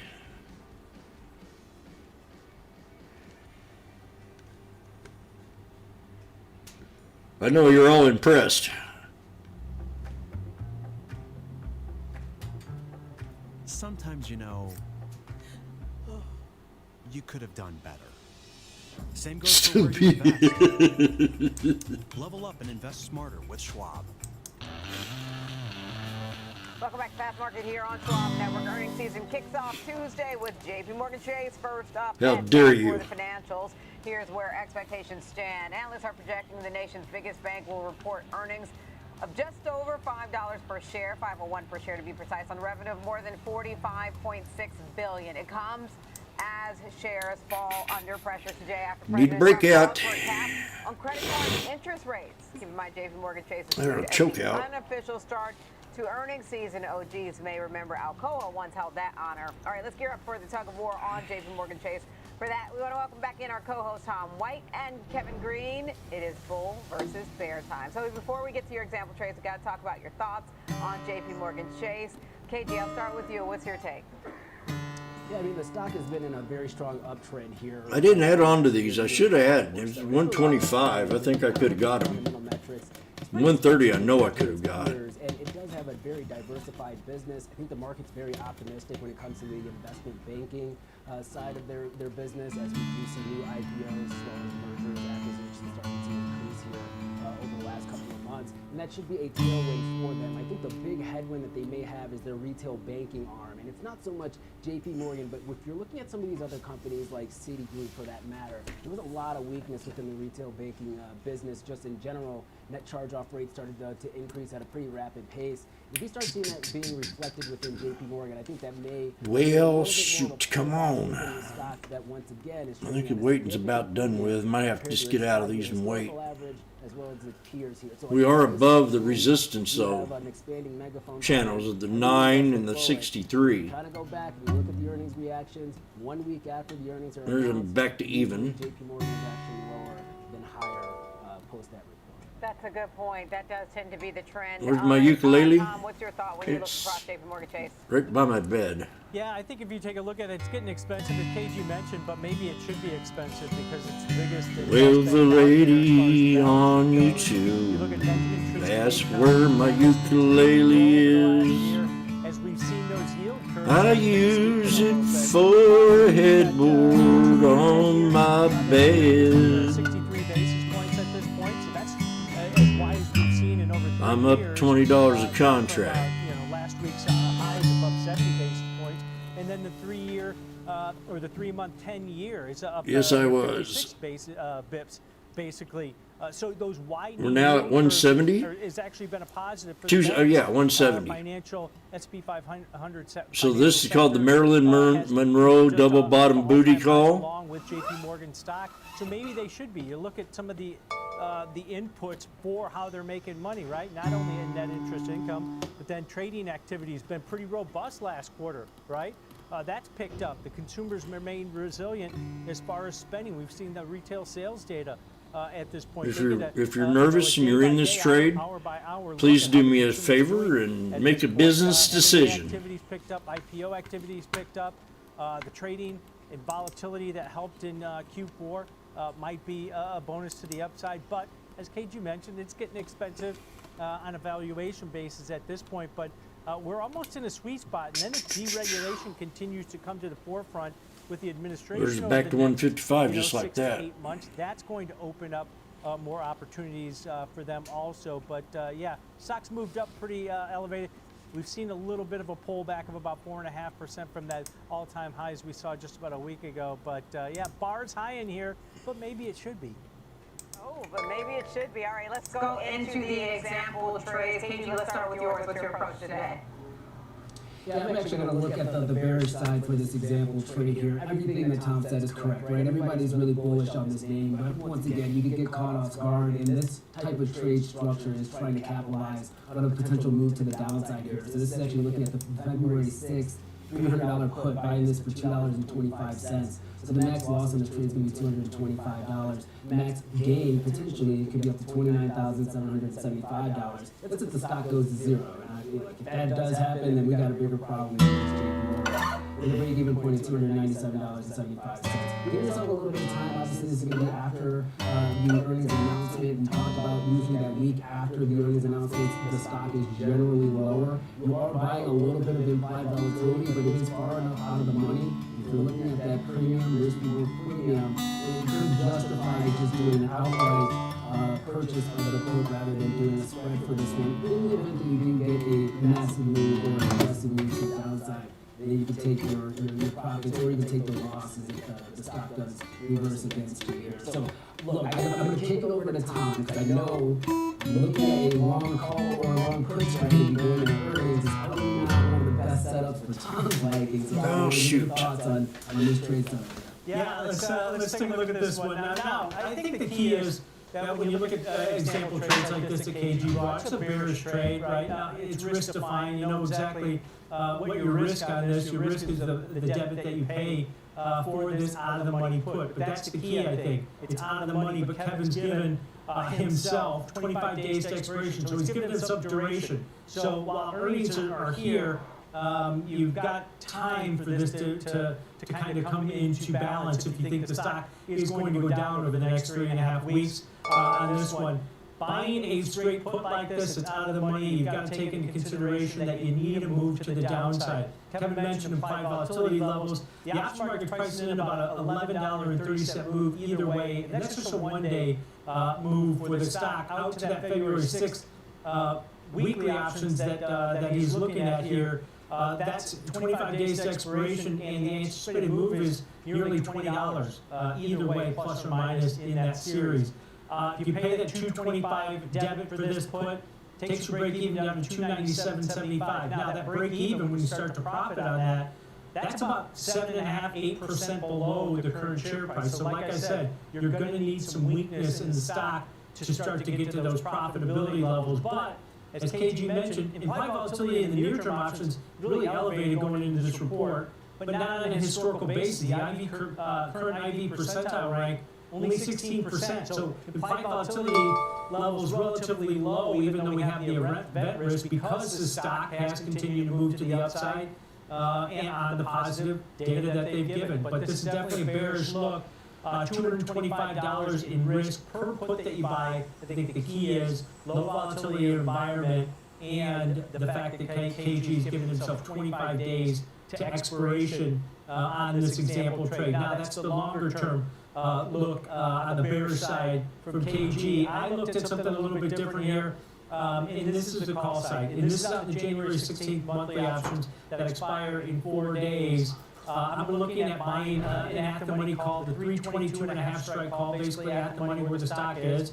And then against it, about that 1 standard deviation move with the option markets pricing in, sell the 335 strike call. So a bullish $12.5 wide call vertical to the upside, about that 1 standard deviation. Paying roughly about a 470 debit, trading closer to 4.5. You can get a little bit cheaper here, but the debit you pay on this one, it's also risk defined. It's going to be kind of iffy here. It's a bull flag, but I don't know. Depending on what you it's pay like on the that second one. right. And it takes your break even on this one. If you pay that 470 debit all the way up at 327.20 to the upside, so well within that 1 standard deviation range. But KG, this is the bullish. Both of these trades you need to move one way or the other one. This one is shorter duration and a little less on the percentages that you need the stock to go to the upside to get above that break even. Yeah, I would agree. I mean, you're taking more of a tactical approach here, looking at that at the money, a call here, finding yourself a little bit of delta, offsetting that with the 335 call. What's actually very interesting, Tom, is you're actually able to do this, and it's only what, about a 30% premium compared to the spread. So there's still a decent risk-reward ratio that is there if the stock does go in the right direction, which obviously is going to be to the upside. It starts to make money around a $327-ish area, but that could be an area where you then have a decision post the report. Do you keep the trade on, or do you try to take the trade off? You may see a crush in volatility, which is going to impact both sides of that leg. It just kind of depends on the direction of the stock post the report. But you need to have a move. And your example, I'm at 150 than mine, but you are offsetting some of that IV crush with selling that top side premium here. So a decent setup, but you got to get a move. A little bit expensive in some respects, but if it goes in the right direction, that risk-reward ratio seems like something that's kind of standard in the industry for those that are trying to get long exposure in a name like this one. And it's also risk-defined. Tom, I want to kind of kick it back just really quickly, though. Let's say that it does stay at its current level post the report. How do you go about managing a trade like this that may, once again, see a little bit of an IV crush on both ends? Yeah, you might see a bomb crush. basically, if the stock opens up here around 322, 323, it's probably going to open up about $3.50 or something. You're going to see a little bit of take from that debit. I think you have to, as far as trade management on my example, you're going to have to be a little bit more astute because you only got 4 days to expiration. So maybe if the stock goes up to 325, 328, something like that, this thing expands to $6 or something like that. Where, as you mentioned, JP Morgan, they're talking to banks. If it's a good report, that you got to be astute, you got to be quick and take profits on a trade like this. Now, if you think it's going to continue to move higher over the next 4 days to get back above 330, 335, that's when you might leave it on. But I think the key is on both these, Diane, is the fact that, hey, we've got risk-defying trades, a little bit of duration on the bull-bear debate. That was fun, especially when Katie was the top to you. You're going to hate this. But you didn't come off and hate it too much there. All right, we got hashtags coming out. No. Portfolio will be along with this since What? we get on Airbnb. Stay right here on Schwab Network. Fast Market will be back. Ain't right. My thing's not showing what it's supposed to show. Oh, 125. What just happened? Hi, I'm Alex. Indeed. And I'm his mom. Oh, God. You could have done better. Same goes for where you invest. Level up and invest smarter with Schwab. Bad dating app, baby. Live from the New York Stock Exchange. When the market moves, we're on it. Getting the reaction, the strategy, and sentiment in real time. Stream Schwab Network at schwabnetwork.com.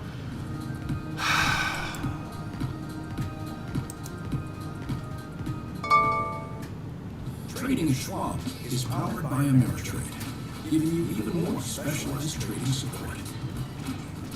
Connect with the Schwab Trade Desk, our team of passionate traders ready to tackle your trading questions, no matter how complex.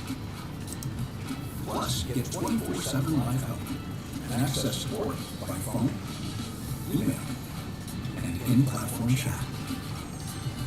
Trade brilliantly with Schwab.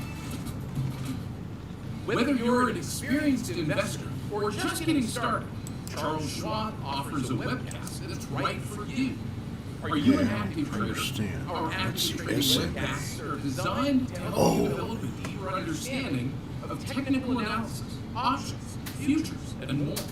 Best of all, you can ask questions by chatting directly with an education coach.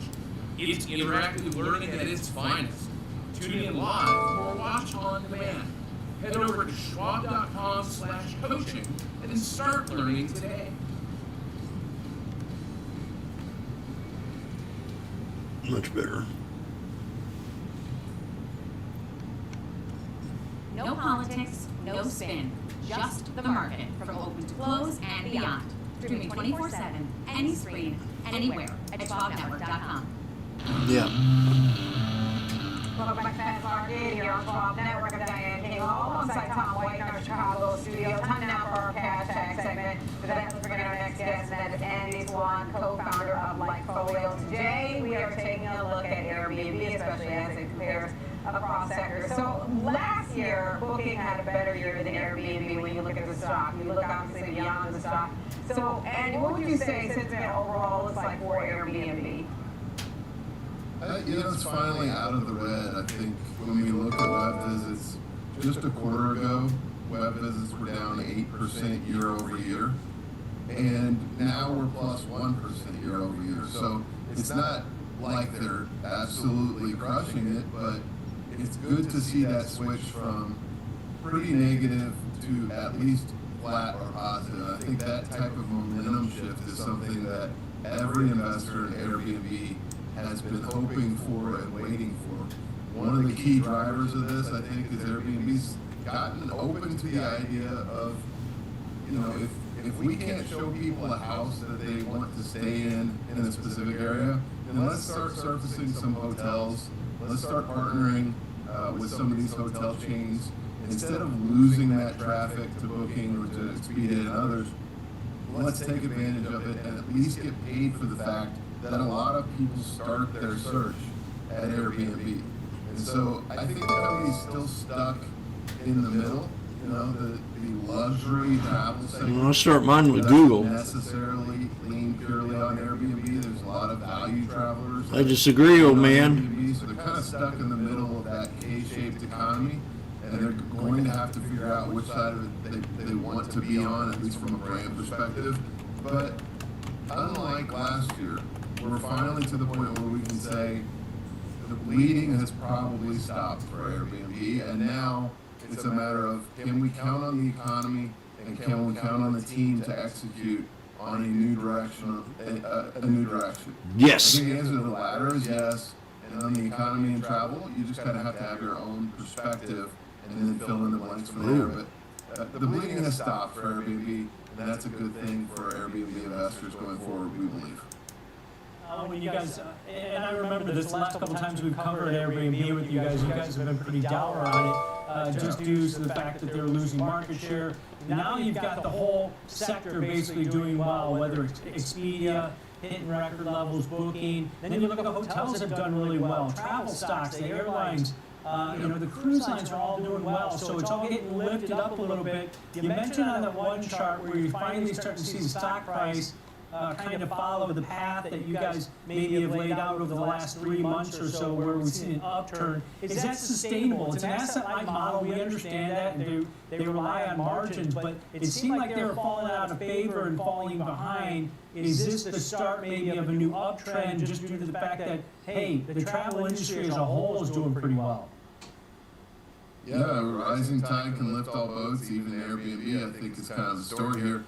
But they've also made some changes that have made their product better for the consumers. Like I mentioned before, just some integration of hotels and saying it's not our way or the highway. They've made their maps feature far more valuable to use so that they're not losing traffic to Google Maps midway through every search. And so I think that they're executing in the right ways, they're leaning on AI in the right ways, and they have a travel tailwind behind them.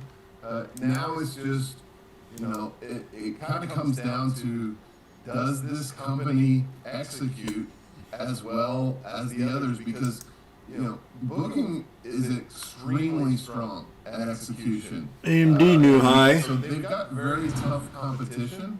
But I think that they're capable, and I think that the worst is behind them. I'm not ready to say that they're now in an uptrend in terms of consumer preferences, but at least the downtrend seems to have subsided, and that's always step one in a turnaround. What would make you convinced that the uptrend is there to stay or is becoming more sticky as it relates to Airbnb? I do think, to your point that you made about the leaning into hotels, that was obviously necessary, especially given the consumer shift back to hotels in a post-pandemic world. But is it about, the web visits? Is it about maybe further integration with AI? For instance, it was asked on a recent earnings call about, why they weren't in the mix on, ChatGPT and the ease of one-stop shopping that we're seeing for everything. Now, what's your thought, Andy? Yeah, there's a lot of levers for Airbnb to pull. What we're going to watch very closely is, like you just mentioned, how often are the AI, the ChatGPTs, the Groks, the Geminis of the world, how often are they referring people to Airbnb versus, hotel chains or Expedia in terms of fulfilling their experience? The other thing I think with Airbnb is, we want down to a see buck. them, when it comes to this list of web visits, we have found it to be extremely predictive. Now we're at the 200 EMA. Behavior and of future corporate revenues. And so we want to see Airbnb continue to climb. We're going to find out real fast here. Start to outperform some of the traditional hotel providers that know how to execute extraordinarily well during a travel boom and tailwind. And so if we see that, we've seen the bleeding stop, but now we want to see them start to climb the ranks versus competitors. That's to be determined, but that's the primary thing we're going to watch, because we think that their plan is good, we think they're good at executing against the plan, and we think that they're... The Dow Jones, the Powell thing can give the market necessarily growing market share jitters. But if they can get that market share growth back, then as an they're excuse. in a position to really explode on the bottom line, and that could be what really drives the stock in 2026. But it's to be determined at this point. Determined, right? He already says it's time to buy this one. They've adjusted Needs to hold right here. 70 today. We'll see. And it's Andy Swan, co-founder of Lifefolio. Thank you, Andy. All right, for the trading perspective on all things Airbnb, I want to bring Kevin Green back to the fold. And before you guys get to the example trade, Tom, final thoughts on the data that Lifefolio team brought? Yeah, I don't know. You look at the move that we've seen over the last nearly 2 months in the stock. It's up about 25%. It was trading about $110, $111 in the mid-November volatility that we saw. So it's already had a good run. But as I mentioned, you start taking a look at every name in this sector. They just So that was the 200 EMA. I think what's going to be at key a buck. Earnings on the They went down to 12th of 90. February is margins that they have, because remember, they rely a lot on margins and supply of people renting out their places, which had taken a hit due to higher interest rates. We'll see if that narrative turns around. But KG, looking at this one, yeah, it's made up a 25% gains over the last 2 months, but at the same time, it's underperformed a lot of its peers in this space. How do you want to look at this one from an example trade? It has underperformed, but from a technical standpoint, you can actually make the case that it is trying to form a breakout to the upside, and this upside move can actually be very aggressive. We have a 3-year weekly chart that's kind of showing this right now. Now, my neckline that I have as far as price is sitting at around $138 or so here. And that's because there is this, 2 weeks we had this massive move to the upside at around $160, and then the next week we saw a reversal of that. So since we couldn't really confirm price, that's why we have this inverse head and shoulder pattern, and I'm kind of negating that power move to the upside that was briefly took place here. But you are looking at 160 as your next major area of resistance. RSI making higher lows, that's a good thing. MACD, 12 EMAs above the 26 EMA. This is on a weekly chart, about to go above that zero line. That is also a benefit as well. And if you're looking at it from a fundamental standpoint before we get to the trade, something to really call out. Last year, 2025, the EPS growth was only 0.86% on a year-over-year basis. In 2026, it's expected to grow by 16.5%, and revenue is going to continue to grow at around a 9% clip. So from a fundamental standpoint, you could also make the case that it is trading at a pretty decent discount compared to its peers. That being said, Tom, I'm actually looking at the March 20th 150 calls, buying that outright for $4.60. Give yourself a little bit of time here. Max loss in this trade could be up to $460 with a break-even point of $154.60. This is the type of trade where you want to buy a little bit of duration. If it continues to go in the right direction, maybe identify a take profit level as well as a stop loss level in order to, once again, kind of exit this trade rather than maybe sitting in and holding it through expiration unless we see a massive, an aggressive move to the upside. But this is trying to get some upside here, potential within this game, giving yourself a little bit of time, and maybe those option players that start to pile into this game because they might see some decent activity or maybe earnings is great, this could be a beneficiary of that if it's a positive move to the upside here. So risk defined, giving yourself a little bit of time, but you're trying to, maybe the window of opportunity is about a month, maybe a month and a half before you really want to try to adjust the trade. Yeah, let's take a look at this one. This is out in the March monthly cycle. So 67 days expiration. You got more than 2 months in this trade. I mentioned they've got earnings on the 12th of February, so you're going to capture that potential event risk on this trade. But let's break it down. March 20th, monthly options, buy the 150 strike call. Paying roughly about a 460 down. It's trading closer to 430 at this point, so you can maybe get a little bit cheaper, lower that break even. But the debt you pay is going to be your risk, so $460 per call that you purchase on this one, as KG mentioned. The break even 154.60 to the upside on something like this. KG, when you look at it, it takes that break even 154.60 to the upside.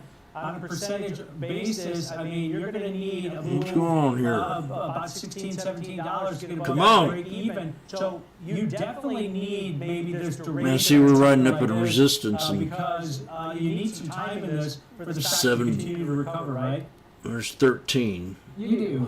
That's 12 back bucks. to the technicals and say if that inverse head and shoulders pattern is something that is intact and a lot of traders are looking for, that breakout of that neckline is really what does accelerate price action to the upside. Now that's never going to be a given. Anything can happen. But I'm looking at the same technical setup as Right to the 50. So we're kind of looking at this level and saying, okay, we break out, 160 is going to be your next area of resistance here. That could actually cap it off. And if you're even looking at that 160 level at the time of expiration, this trade would still be profitable. What you're really hoping for is that in The green one. There you go. Goes in that proper direction, and then you're able to take profits as you see fit. And if it does go against you, Tom, you're actually kind of looking at around that 126 level as your next major area of support. Then you're going to have to make that determination: is do you want to stay in the trade?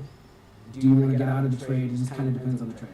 Yep, and you've got duration on this one, as we mentioned, over 2 months, and that gives you some flexibility as far as trade management goes. If you get the move you want, this thing starts to expand. You don't have to wait until expiration if you see some profitability, and maybe you think that. Now, if we hold this right here, this would be a good sign, but it's getting late. When to close this or how you close this one. All right. So I'd almost sell this stock and go out on your lunch date. But you need over 11% move to get above that break even from current levels. Absolutely. Thanks, guys. We got a breakdown coming up. We're taking a look at Delta Airlines. Will it be clear sky for the airliner this year? Got more fast market after this break. 135. Can I get there? Wouldn't this be nice to break out? Like another 20 cents?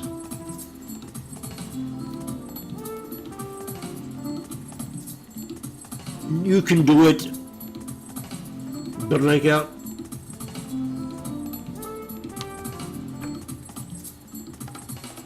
Break out. You can do it.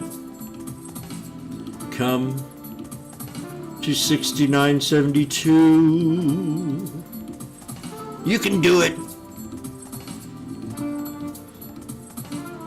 Break out.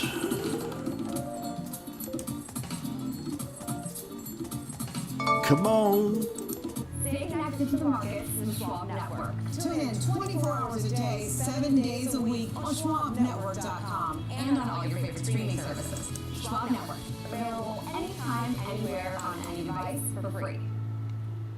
Whether you're an experienced investor or just getting started, Charles Schwab offers a webcast that's right for you. The Platforms and Tools webcasts are designed to help you broaden your knowledge of the platform features and resources available from Schwab. You'll learn tips and tricks to help navigate Schwab.com, Thinkorswim, and mobile-based platforms. Best of all, you can ask questions by chatting directly with an education coach. It's interactive learning There we go. at its finest. Tune in live or watch Now, on demand. I need to make a business decision for sure. Coaching and start learning today. So, we're up here nearing up to the triple top. Welcome back to Fast Market here on Schwab Network. So I need Banking Hotline before the big Hello? before we get to the breakdown, May I help you? check of where markets stand Yes. closer Washboardjim. I was sitting here and I have took many of your trades off the 200 EMA. And I'm trying to figure out what kind of pattern that was you took off that. And also, I want to let you know that I did sell it at the triple top of this here flag for a astonishing profit. Now listen to this. $1.50 a frickin' contract. So that's from a buck to 150 off the 200 EMA. By less than 2%.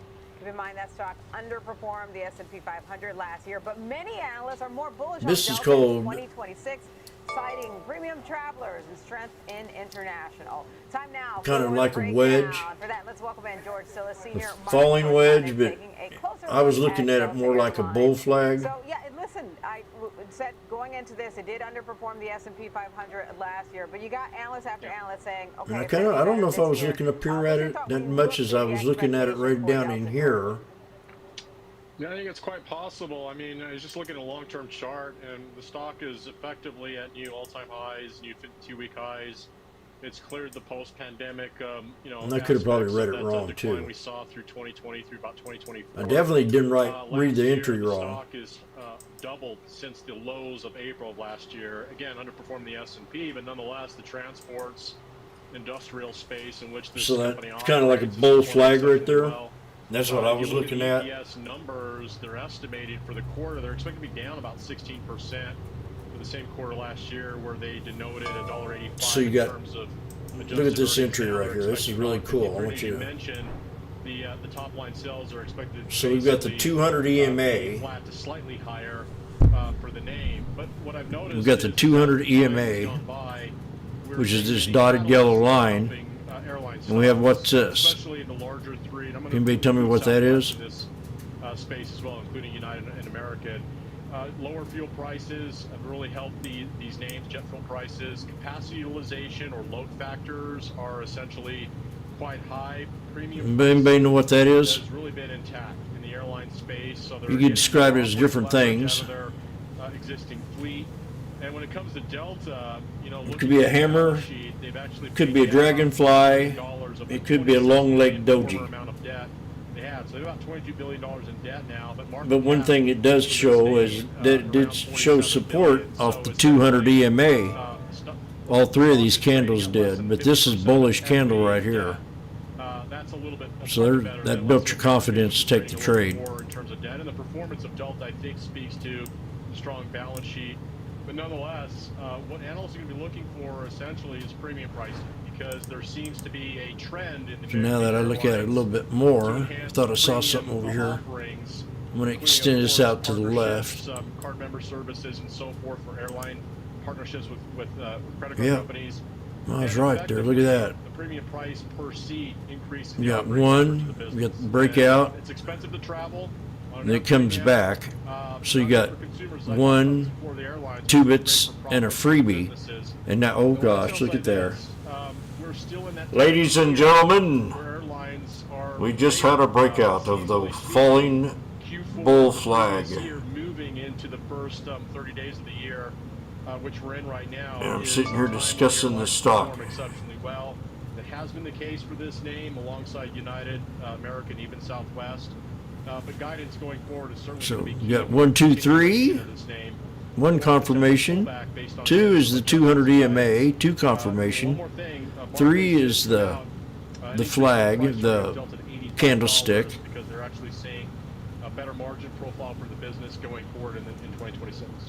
4 is the flag. To pay the premium prices. All right, thank you, George. That's George Sillis, senior markets correspondent, with the breakdown on Delta Airlines. All right, let's get Tom White back in here for example trade. And I don't know if timing has anything to do with it today or not. That George did on Delta heading into its earnings. What is the approach that you're going to take when it comes to the example trade? Yeah, I think it's a big earnings because the bar is so high on this one, and you know. There's to 4 George's reasons. point, this is the cream of the crop as far as the big airlines goes because of their premium seating, international travel, and also pickup in business travel. So that goes right to margin. Sheba, if you're passing out grades, please pass them out. Bastion's always good on those conference calls because he hammers That was an unbelievable call right there. on this one. But as I mentioned, stocks just below all-time highs by about 3.7%. So the bar's high going into this one. With the option market pricing in about a plus or minus $5 move either way in the shares. James, every time I keep putting up good grades in the class picks on me and thinks that I'm trying to brown nose the teacher. What we've seen implied volatility over the last 52 weeks. Mark says my charts have been spot on. So I looked at a strategy where, hey, you know what? The bar's high. The stock Be is there. off on good Now we're news, coming or up to a maybe double the top. bar is high because the stock's going to go higher. You don't have to pick a direction, but you think it's going to go maybe that one standard deviation either way. $70 a share price level. So I looked at a double He's a paid position here where I'm going to buy paid broadcaster. the January 23rd weekly cycle that expires in 11 days. Buy the 75 strike call. That's about $5 out of the money to the upside. And then on the downside, buy the 66 strike put. And then I want to see more likes on that comment up there that Mark put up. 4 days, we're going to sell those same strikes. We're going to sell the 75 Please. call and sell the 66 put. So there's your double calendar position, 1 week wide, buying the January 23rd, selling the January 16th, both on those same strikes, the 75 call and 66 put. Paying roughly for exposure to the upside or downside, you're paying Okay, well, cents per spread. I have nothing to eat. $50 per spread. It's been like this for a couple of days risk now. Profile, the apex profitability at or near either 66 or up at 75, about that 1 standard deviation. But your break even is about 63 on the downside, 79 on the upside. What you don't want to happen, you don't want the stock to kind of stay here right at 70, or you don't want that 2 or 3 standard deviation move to the upside or downside. This is taking advantage of the vol dispersion between what you're buying and what you're selling. That lowers the input price, lowers the risk. But Diane, this is a cheap way to get exposure. Not a cheap way. It's a less expensive way to get some exposure either to the upside or the downside in here in Delta, where you don't have to pick a direction. I like the sound of less expensive. All right, that's going to do it for us today on Fast Market. I'm Diane King Hall alongside Tom White. Our thanks to Kevin Green for stepping in today. Download the Schwab Network app. It's available in the App Store, and tune in 24/7 on schwabnetwork.com. Stick around. You've got Next Gen Investing with Alex Coffey and Jenny Horn coming up.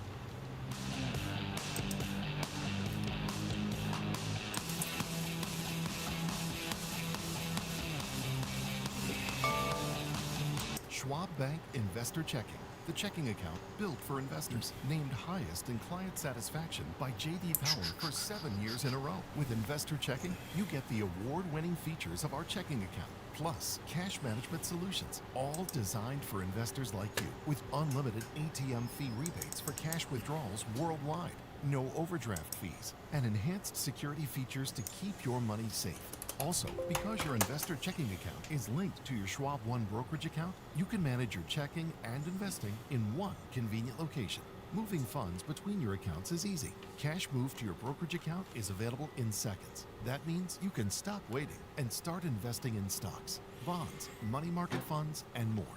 Get more with Schwab Bank Investor Checking, the checking account built for investors.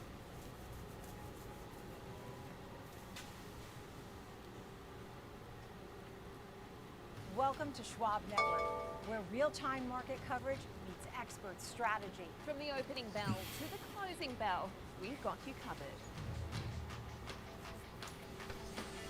Get inside the minds of pro traders. My point is that they're getting a higher rate of change in sales based on their guidance. George! Same rate of change on EPS. What am I missing? The biggest headlines. That's a commercial. Gosh, you're teasing. I can't take it. Shows built for action. We break it all down in real time with I can't take it anymore. accuracy and precision. I think one of the most important things is you're making a play in a risk-defined way here going into earnings. So that would be a further downside area to watch. Smart insights, actionable data, veteran traders, and trusted financial journalists. Streaming live and on demand.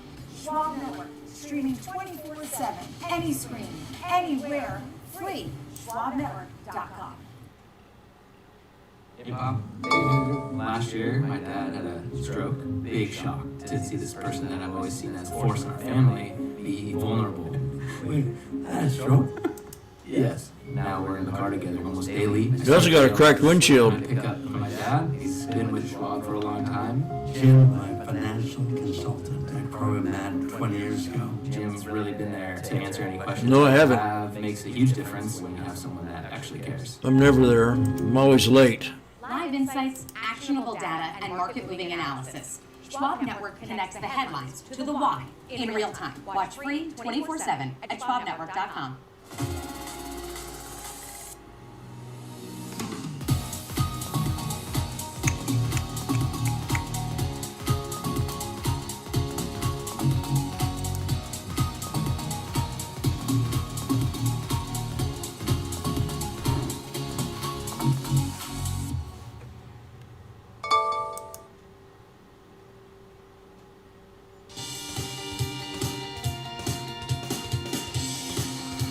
Now, what the hell just happened here?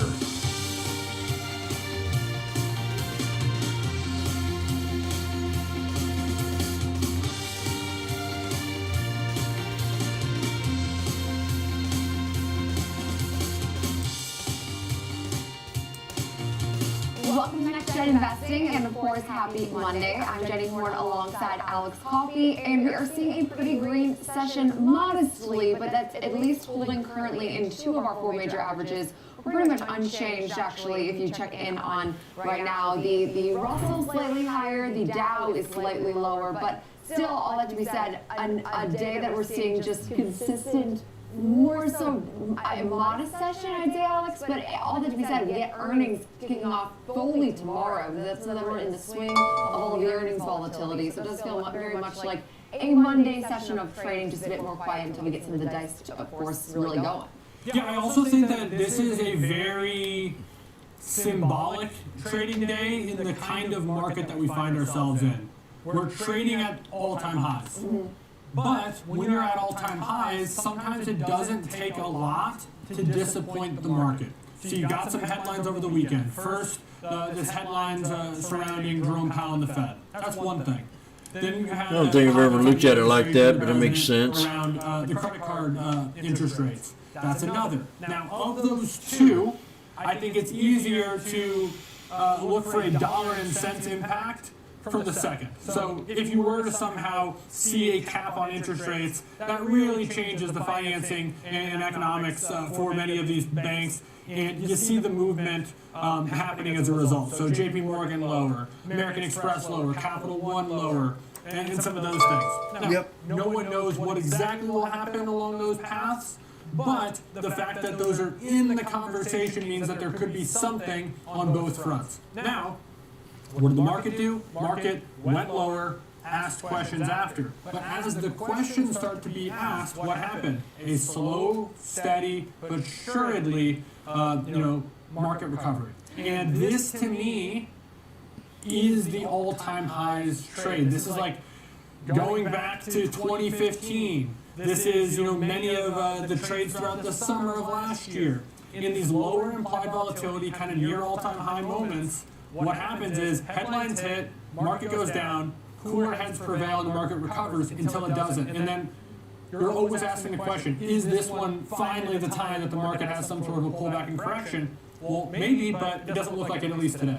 Yeah, that's a really good point. I do feel like a lot of these periods of more, I'd say, neutrality in these markets are often read as like, the bottom. It's very difficult to gauge. I think you just have to continue to follow the news flow, and of course, I'm sure this slew of further developments we get from right now the Trump administration, as well as just further developments on, of course, the Fed battle as boom, 190. And, of course, President Trump are seemingly going at it, which we will not be discussing throughout the next hour. We will focus on the individual moves, as we frequently do on this show. We'll kick things off with some of the biggest movers to walk. Ladies and gentlemen, these are the 69.80s, a 155 to a buck. Average 118, and they are now at $1.90. And we broke out of the major bull flag. I just want you to recognize what a bull flag is.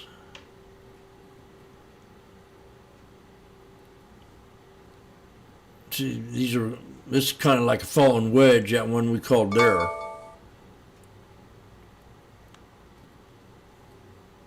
But this is definitely a bull flag.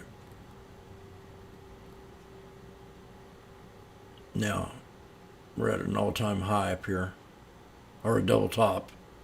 We might have just broke that resistance. These things are $1.85. Can you believe this? Brandy. They're at 190.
These are now at $2.15.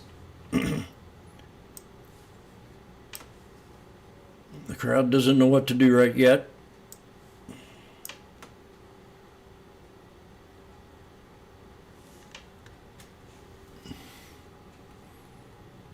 I had a couple of members in the room asking for more music.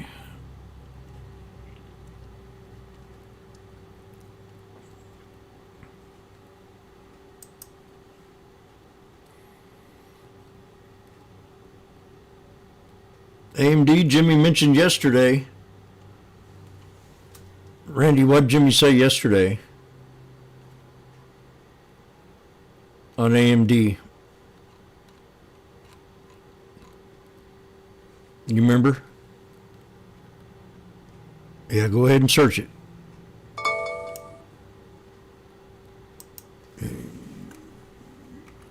Jimmy, what did he say, man? I know I said something yesterday. Didn't I type it in? I know I said something.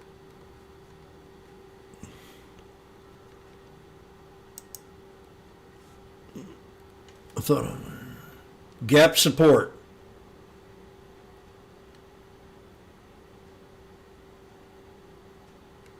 Gap support.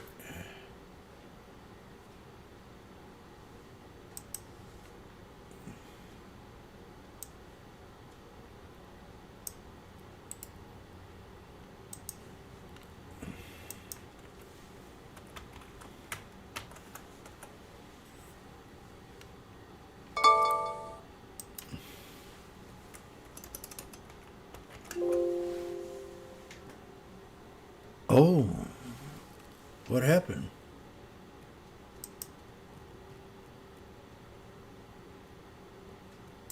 What happened here?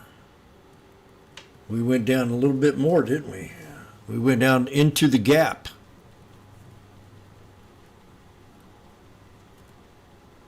After hours. Pre-market with a double bottom.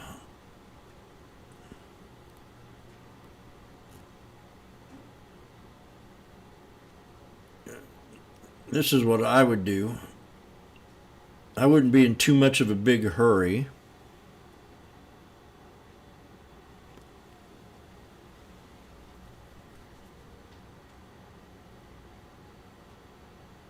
I'd do a retest back to today's resistance on the orb, 206.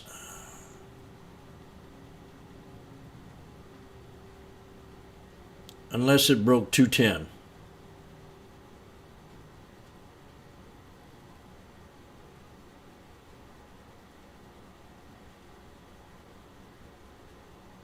That's what I'd do.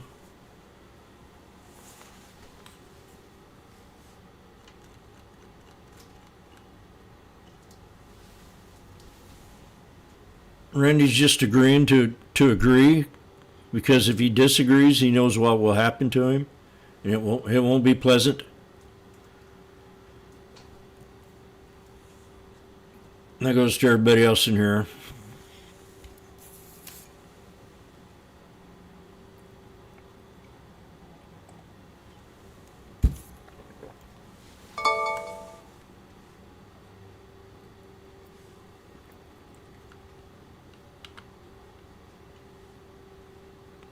Pretty tough ship, ain't I, Angel?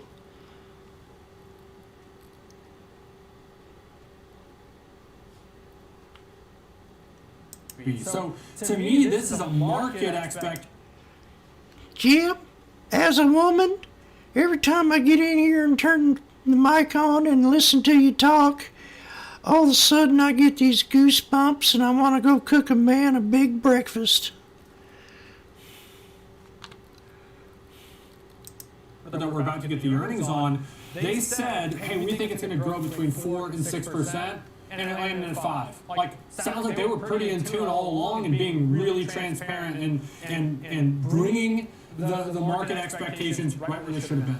I know know, and it's like if you give a range, which most companies do, and I mean, then you go to basically the middle or lower end of that range. I mean, that was what the range was for us. So here's the question. Good. To use our favorite kind of old-timey phrase, the canary in the coal mine for... No, we can't use it. That inline is not enough, not even close to enough. I could imagine it would be very similar, if not further punishing than even the last earnings quarter. Because yeah, this would be a great. I mean, I know it oftentimes can't be indicative of like broader health. Let's use the term. This would be a great first read because banks were strong last quarter. Let's use the term. The early bird always gets his apple.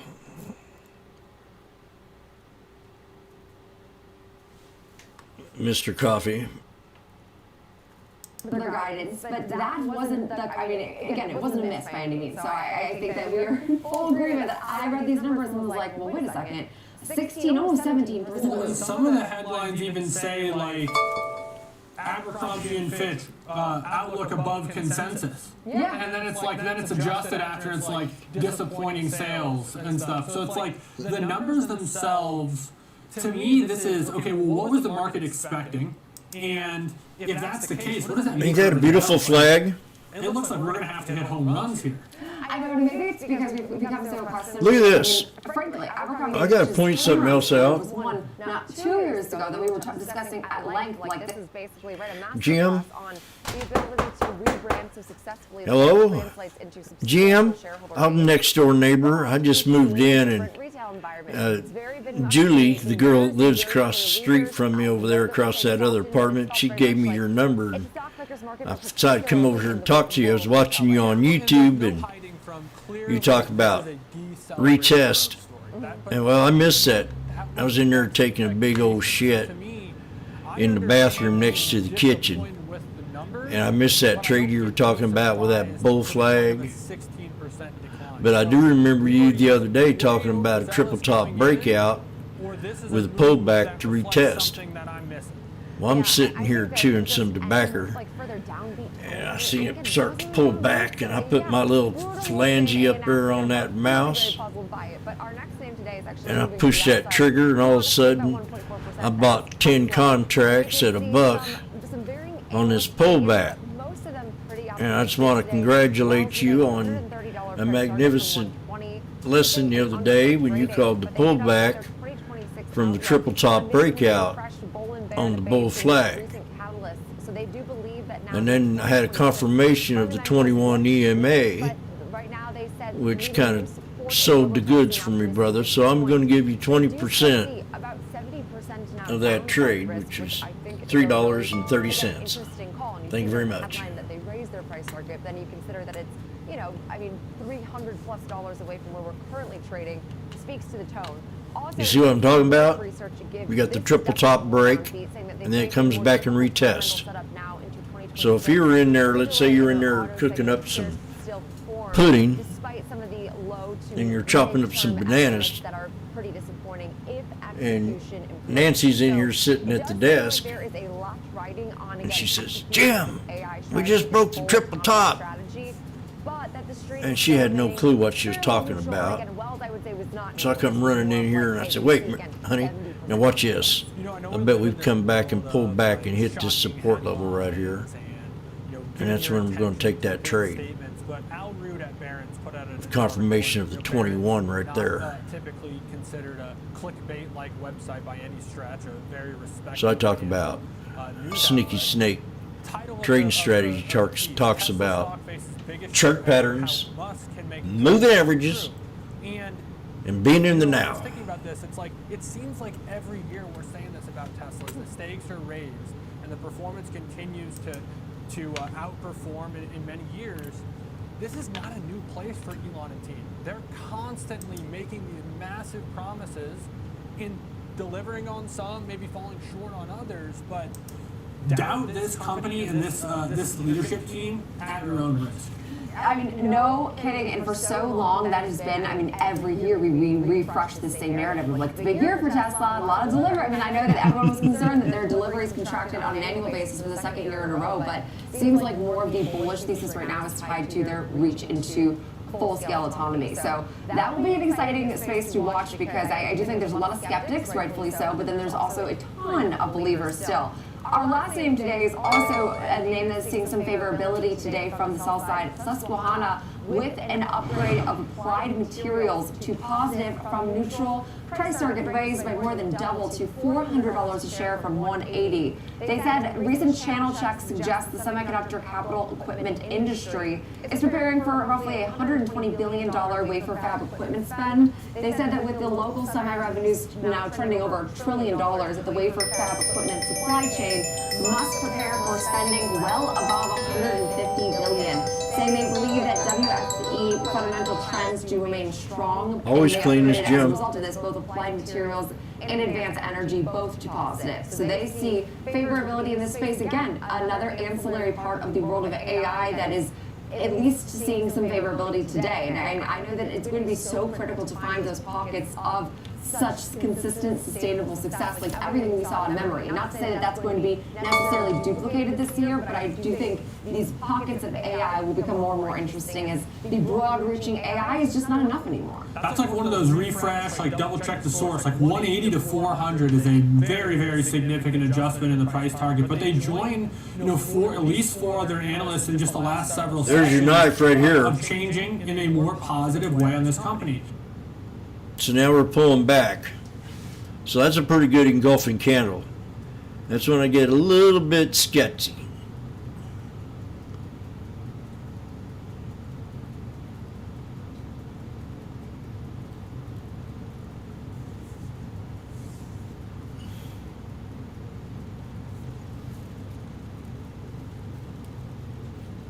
The rigged market.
More highs.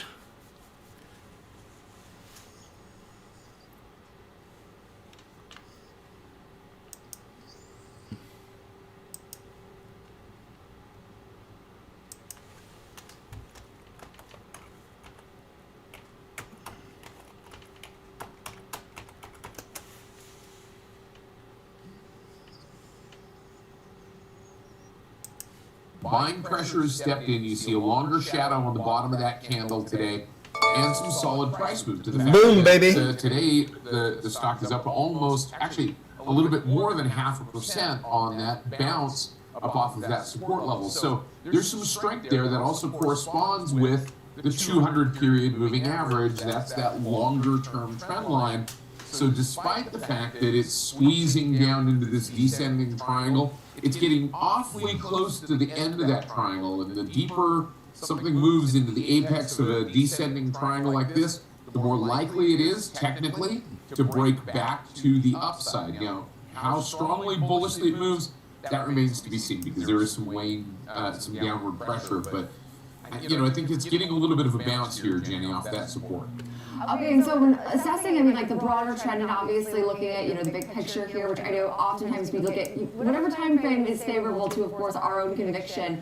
I mean, how are some of its trend indicators, like its 50, 200 moving averages, MACD right now, comparing to the fact that, hey, today is a pretty positive session. It hasn't always felt as positive, though, when you zoom out and look at the long term.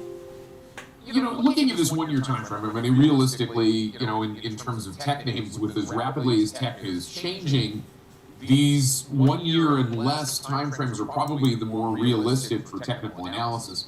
And given the fact that technical analysis sitting down off of and bouncing up off of generally the area of that 200 period moving average, the fact that it's coming down near that 200 period moving average at this point suggests that there's a possibility of a technical analysis. The 50 period moving average is rolling over, though, is reflective They're now of 250. these last few weeks and into months time frame of downward price movement. But you've got an earnings announcement a little ways over the horizon here. The key thing here that I'm looking at momentum-wise, Jenny, is the fact if you look at the bottom panel, that RSI, that relative strength index, that's starting to move higher. It's making higher lows at the same time that the price is making higher lows. That's a bullish divergence, especially in a longer-term bullish stock. That could be an indication of a bounce, but it's never a guarantee, Jenny. Of course, as nothing in these markets really ever is, but Snowflake today up at least modestly, I mean, still 0.9% higher on the session. Technical So, analysis. The price is downgraded. I'm still seeing some decent price performance today. So as we now think through trading the stock, of course, for example purposes, leaning into the fact that, well, relatively the trend to the upside does still remain fairly intact. Leaning into, again, hoping for maybe more of the same price activity to continue. Yeah, so I was looking at a neutral to bullish strategy. Given you saw the stock price come down, test that support level, react favorably, and start to recover, technicians would be happy to see that, particularly those who are looking to enter some sort of a bullish strategy. But say you're maybe leaning bullish, but not so sure yet, and you wanted to look at something a little bit higher probability of success. It's a neutral to bullish short put vertical. Most importantly, it's risk defined, profit defined, and it's centered around that 214, 215 line that Ben talked about as a pretty key support level as recently as today, with the low at 214.03. Now with this, you were faced with a decision. You can either go fully below it and look at something like the 212, short strike, or choose something near it, around the at the money or at that support level around 215, and collect a bigger credit, having that break even below the support level, especially after the favorable response on the test today. I elected for this example to do it that way. So it's a 215, 210, looking to collect $1.50. You would have a max profit potential of $150, max loss of $350, and that break even at $213.50. So as long as that support level held, in theory, through the end of next week, this one could be at least partially profitable, as that break even is slightly below that 215 line. And then of course, if it continues on its recent trajectory, max profit potential if it stays above 215. All of this expires on the 23rd, which again, that's next Friday. Okay, so our next name today here is Datadog. Now, Datadog has seen a bit of a different performance over just the last 12 months, of course, found in today, actually up 1.5%. Thankfully, with some analyst favorability, as Barclays will they did lower their price target, still implies upside, and another one, Morgan Stanley, actually with an upgrade to overweight while keeping a price target of 180. So none of these are real close to 201 a share, which is where we did peak out last year, but walk us through the latest from a technical front. Yeah, this is similar to what we just saw with Snowflake. It's been in a long-term uptrend, not quite perhaps as significant or strong as an uptrend as Snowflake, but over the right-hand side, since the last earnings announcement that we saw back in November, the price has been declining. It's broken down through the 50-period moving average. In fact, just in the last 3 days, it's broken back down through the 200-period moving average. So you've got a support level there at 142 that had been violated, and that was seemingly creating kind of this maybe head and shoulders type of reversal. It's broken down through that level. It's now found a level of support that's been touched as resistance back in June, as support back in August, now acting as support again today on today's candle, which is coming up and giving us a little bit of that spinning top type candle at that support level, suggesting that maybe there's not much buying enthusiasm, but neither is there a lot of selling pressure to the downside. You couple that with what you see going on here in the RSI down in the bottom panel. The RSI is staying at roughly equal, if not slightly higher lows, again suggesting a little bit of bullish divergence here, despite the fact that the price of the stock has been coming back down into this support level. So it could hold at this level, could bounce higher, but I think you see, given the momentum indication here, a little bit of neutral movement here, Danny. Yeah, and I think a good point there, and of course, again, another name that's making an outsized move today to the upside, so actually following some of the analyst conviction as far as varying opinions, but seemingly pretty optimistic today, so we appreciate the weekend, Tuesday night, and Thursday night. Technical help, and now as we do think through trading Datadog here, again, for example purposes, 1.5% move to the upside today, so walk us through your thoughts. Yeah, very similar thinking. I thought Ben kind of illustrated these charts are pretty similar. Of course, the companies are relatively similar, and so I looked at a short put vertical once again. Now, one thing that stuck out to me on Datadog is that rather than there being $2.50 wide strike availability, there was actually $1 wide strike availability in this particular name. So we could be a little bit more precise with that strike selection. As you'll see on the screen, similar January 23rd expiration, that's next Friday. It's the 123.120. This $3 wide spread allows for a 2-to-1 risk reward if we're able to collect a $1 credit. So for our example, that's what we've done. Max profit is $100. Max loss would be $200 with a break even at 122. And a SRC, support level around 123 or so. And so with this one, Jenny, straightforward, similar strategy as the last one. Slight difference given that it's $3 wide instead of 5. But same expiration and same idea, looking at those support levels, trying to sell something at plus those a t-shirt and a Yeti cup. These stocks to at least hold on to those levels through the end of next week. Yeah, and looking for some further continuation of, again, this pretty decent uptrend for both of these names that, despite varying opinions from the sell side, are both having a pretty decent session, all things considered. But coming up next, we will discuss now another name in the broader tech space, that is Palantir for FOMO today, as we're seeing a modest gain, but also some analyst favorability, sitting with an upgrade and highlighting 80% sales growth now into the new year.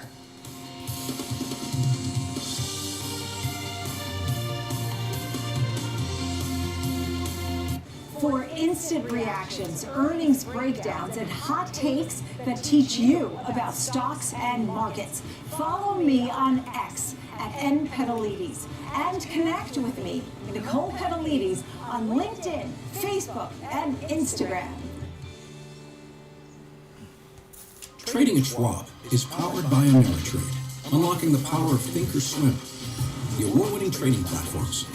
Putting your trades into focus on Thinkorswim desktop with robust charting and analysis tools, including over 400 technical studies.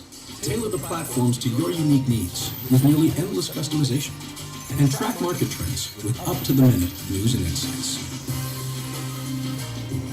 Trade brilliantly with Schwab.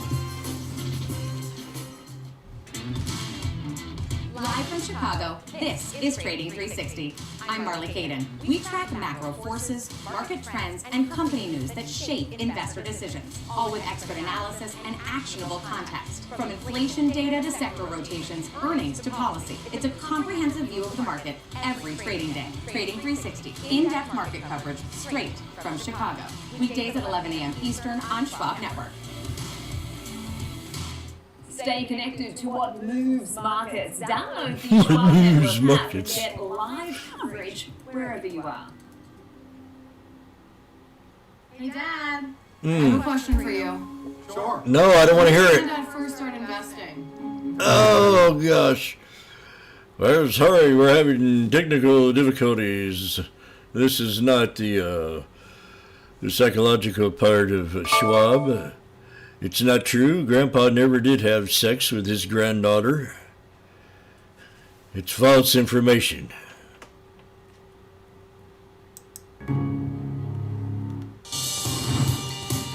Welcome back to Next Gen Investing. It's now time for FOMO, and today we are discussing Palantir with an upgrade out of Citi, highlighting all of the very positive sales growth expectations now for the new year. So joining us is Marley Caden, of course, host for the Schwab Network, for some insight into this analyst call. And so walk us through the latest with Palantir, Marley, as we do frequently discuss this name on FOMO. Yeah, we certainly do. Trading higher today, not even a percent, given back some of the gains that we talked about earlier today. But Citi upgraded Palantir to buy from a neutral. They have a new price target of $235. That's up from $210.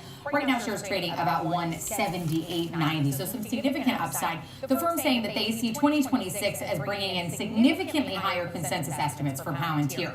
Now, they're citing their recent CIO survey and industry conversations that they've had as reasons that Palantir's use cases are accelerating. They also believe that accelerating defense budgets and modernization urgency are providing what they're calling a super cycle, Jenny's favorite word, for the company's government unit. It thinks that Palantir can post between 70 and 80% revenue growth. That's just this year alone in 2026. Citi analysts saying they expect Palantir also to report strong fourth quarter results in early February. They said, quote, while Palantir has posted historic back-to-back quarters of double-digit reacceleration, we anticipate this momentum will continue into Q4. We expect significant upside revisions to 2026 estimates, driven by the strength of U.S. commercial, where its remaining deal value has grown at triple digits every quarter in 2025, and bullish customer commentaries around its AIP platform. They're also saying with vicious growth acceleration and equally impressive margin expansion that Palantir has broken traditional valuations and the Rule of 40 frameworks. This is the argument from the analyst. And, we've seen in their price right now, they're, up about 2%, 1% year to date, mostly even, but they were up 165% last year. They were up 167% in 23, 340% in 2024. So we've seen triple digit gains here, but still a bit of a mixed name. Citi is bullish, but about 50% of the analysts who cover this particular stock have a hold rating. And I was going to ask about that. So you talk to a ton of traders, you talk to a ton of analysts and people who assess the AI landscape. It seems like as much as they argue about Tesla, Palantir is maybe the second most diverse in terms of believers, doubters, and those who maybe just put their hands up and say, I'm not sure. When you hear the optimistic take, what is sort of the offsetting doubting take? It's interesting. You hear a lot more middle ground in this name. I feel like Tesla has a lot of people on one end of the spectrum or the other. There are a few people who are neutral. They'll float in between. But in this particular camp, it's a wait and see. A lot of people in the middle, can their commercial unit and their government unit maintain this growth? Will it continue to outperform? Whereas you have such a wide swing in Palantir, it is, I should say, more bullish, much more bullish than bearish. They're 37% in the buy camp. Average price target, though, $188, so only about $10 higher than where we are right now. Street high is $255. The low is $50. But $50! This year alone, we've seen more moves to the upside, more upgrades. We've got Zax up to an outperform, Truist initiated coverage with a buy rating. They also called them a best-in-class asset, so that was a big note that we covered. Baptiste downgraded to a hold. Citi, this note, of course, upgrading to a buy. We also got maintained ratings from William Blair and Cantor Fitzgerald at neutral, and RBC Capital and Jefferies to underperform. But like you asked, most of the ones in this underperform or sell camp are citing this lofty valuation. They say that that's a major concern for them. They think that the stock is too expensive given its underlying fundamental value. But in this Citi note, the analyst directly addresses that and says that he thinks that Palantir has quote-unquote broken traditional valuation and Rule of 40 framework. So whether or not there's an argument to be made that that's even possible to break traditional valuation, which I think everything is possible at some point. Well, I appreciate at least acknowledging it too, because we have examples. I think Tesla kind of broke traditional valuation metrics, and it comes down to, and that's why I always compare these two companies. They're very different, but if you believe in the trajectory, if you believe in the leadership team, if you believe in the growth being sustainable, if not accelerating. Did she just say, if I believe in anything, it's possible? And if you're stuck thinking about the way that we looked at things Marley, yesterday, you might I miss love these you. opportunities. And so for some, I think it Are you makes telling sense me to that look it could at be the portfolio, but for possible? those who are willing to take this kind of risk and look for this kind of growth, they've been rewarded tremendously. It's been expensive this whole Is that what you're trying to say? The stock's gone 10x over the last couple Insinuate of years. here? I've thought a lot about my deep hatred for the term super cycle, which I just think it puts an unrealistic Well- expectation on any like product or software development. But I will say that this has been a super cycle. I mean, this might be the only time I'll ever admit Don't this. have to beat around the bush. It definitely has. And so, hey, super cycle, I will give Credit where credit is due. It has been in a super cycle just based on its outperformance for years. I mean, look at the 5-year weekly chart. That I think I might be able to get over my own gripe with super cycle and get 185. Credit is definitely due. So as we think through, We are at a double top, Palantir, Brandy. Alex, I mean, considering it has been one of our more consistent players in this bullish trend, and to Marley's point about the concerns over valuation, that's I think where you tie it to Tesla because they both have a lofty valuation, and hey, that has not really stopped any of the favorable price performance for years now. And I would argue that's an investor discussion, right? Like if you're invested in this name, yeah, that might be a risk you're assuming. But if you're looking at trades that are risk defined, you know, you can control that risk going in. You can create conditions that you're comfortable with. And that's what we've looked at here with this call butterfly spread for this example. This stock was trading around 205, 207, I think was the all-time high. It's pulled back quite a bit. And if you believe that it can make another run back towards 200, perhaps the way that this is structured would make sense. Just because at the end of the month, that's January 30th, it's the 185, 200, 215 call butterfly. So it's a traditional butterfly structure where it's $15 wide on both sides. You spend the debit, and because of how it's structured, that debit spent is the trade's risk. So in this case, that max loss would theoretically be $250. And when you look at the risk profile, this is one of those strategies that does better the more closely the stock ends up at your short strike. So 200 is the best case scenario at expiration, which centers around the end of this month on January 30th, the last trading day of the month. And if that happens, it can expand to as much as a $1,250 gain on that $250 risk. But because of how it's structured, basically you have a window of profitability at the end of the month between 187.5, add that 250 to the 185 call, subtract it from the 215, and the upside of that window is 212.5. So a pretty wide window of where basically you have $25 that this stock can end up in, and you could be profitable in some capacity. But these strategies do tend to move slow until they don't, and so this is one that towards that expiration date is really when the dollars are made or lost on these type of strategies.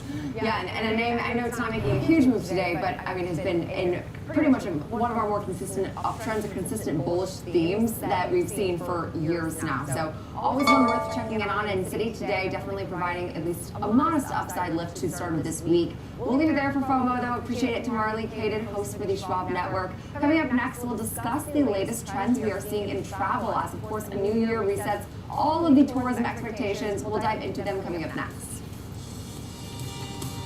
Back to $2.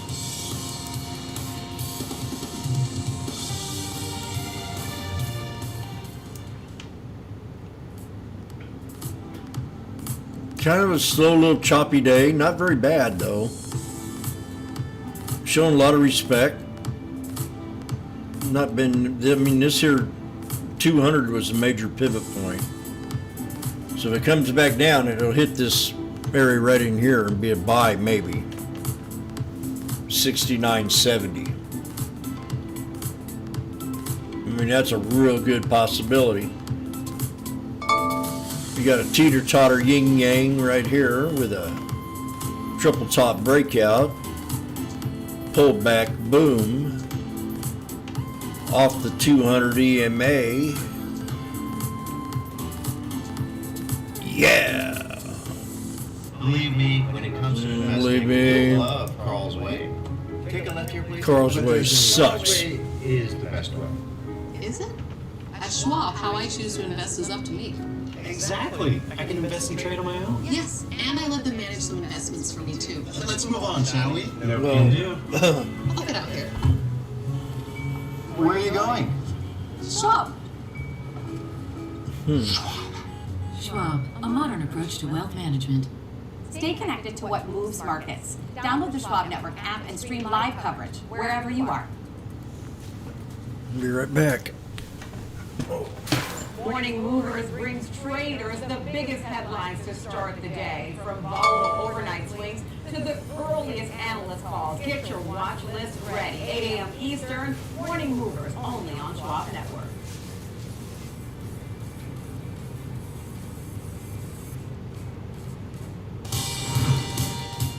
Welcome back to Next Gen Investing. It's now time to discuss the latest partnership we're seeing with Apple as well as Alphabet. So joining us for some more insight on the story today, Kate Hall, the host of Morning Movers. And so Apple using Gemini now to help power Siri. As we know, Siri has been delayed, and again, it's been a pain point for investors and shareholders. But I mean, walk us through the story here, because two major forces now joining hands, which is a thing we've seen actually now over and over in push for AI. Indeed, it may be like, hey Siri, send a text to Jenny right now while I'm on air.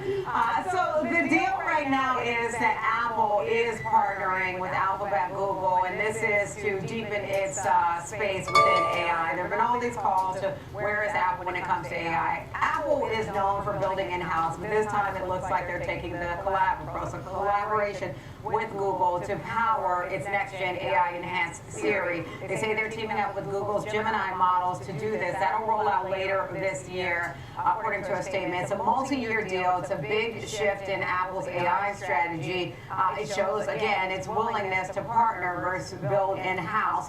It would strengthen, the view is that it would strengthen both of their positions in the AI arms race, especially as they try to compete with OpenAI's ChatGPT. Siri's lagged competitors. There have been many, whether those who are bullish on Apple or not, have said that and pointed to that. So Apple has essentially made a call. They're choosing Google for this to test out its multiple AI models after testing out multiple AI models. And so it signals that Gemini is viewed as the best in breed for this. What changes for users? We're supposed to see a smarter, more conversational Siri that's capable of handling more complex questions, so a savvier virtual assistant here. Apple will keep offering ChatGPT integration, so maybe there will be multiple AI partners within this space. But over time, this would essentially, the view is that it would open the door to new AI-driven services and even subscriptions. It's a big vote of confidence for Alphabet Google, because you have Apple joining forces with them. Shares of Apple moving a little bit higher on this news. Alphabet Google also higher earlier. I know you all have talked about this, it claiming the $4 trillion market cap. What we don't know about this, the financial terms of this were not disclosed, but Wedbush Dan Ives put out a note today. He says, this is what the street has been waiting for. He calls this a much needed AI move for Apple. As you know, he's been bullish on Apple, is still bullish on this one, has a lot of conviction around this for this year. It's on his best ideas list this year. He has a $350 price target on this one. Danny and Alex, back to you. I will say, modest move today in Apple to the upside, but I do think that it at least continues the narrative that they are part of the AI conversation, which is for so long what's been the biggest criticism against Apple. Now, Alphabet, on the other hand, it does not really need more solidification of its presence at the AI table, but Apple definitely looking like seeing some benefit from this today. So we appreciate it, Dan King Hall, for all of that breakdown. But now to shift into some trends we are watching in the broader travel space. I'd like to welcome in Tina Zhang, Advisory Services Consultant at SimilarWeb. Thank you so much for joining us today, Tina. And so really, to get your broad thoughts here, what were some main factors that drove the performance of just flights, lodging, car rentals in 2025? Yeah, so I think starting with 2025, there were a lot of inconsistencies. So like starting 2025, what we saw was that lodging, flights, and car rental really started January down year over year. But going into February, March, it has grew. In April, when there was some concerns about the announced tariff, we actually saw all these line of business has declined year over year. We saw summer travel actually peaked up. However, compared to the previous years, it did end up a little bit early. By August, all the year-over-year growth that we have observed in the early 2025 has all stopped, and all these line of business has experienced much more drastic month-over-month declines.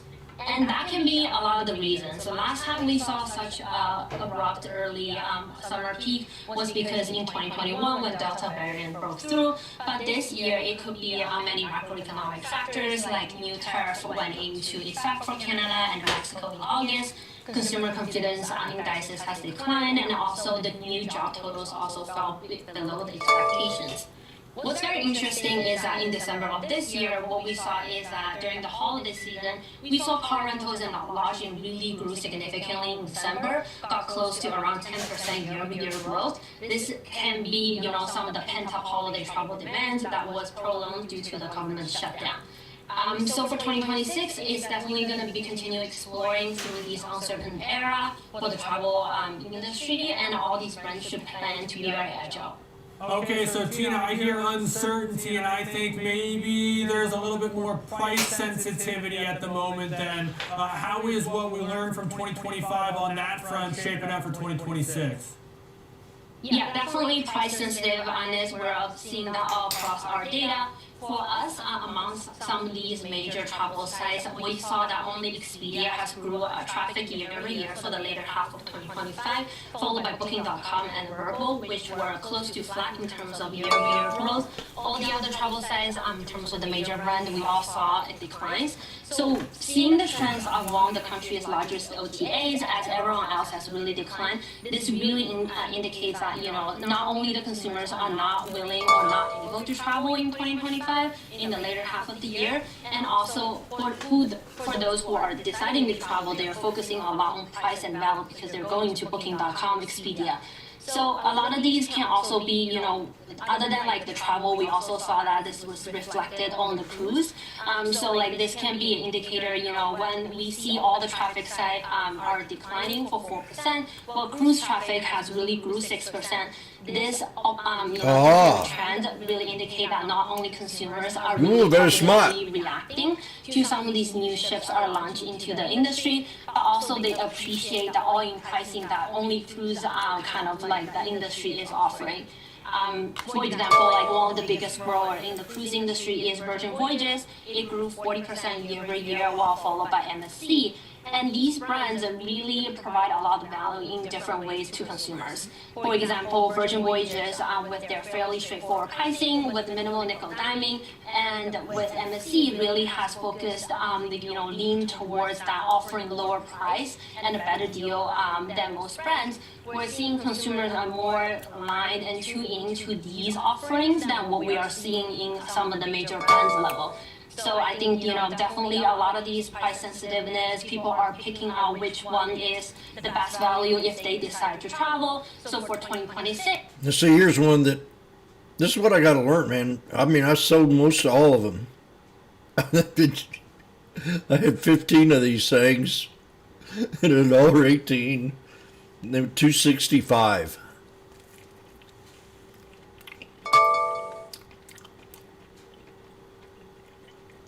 $2.65.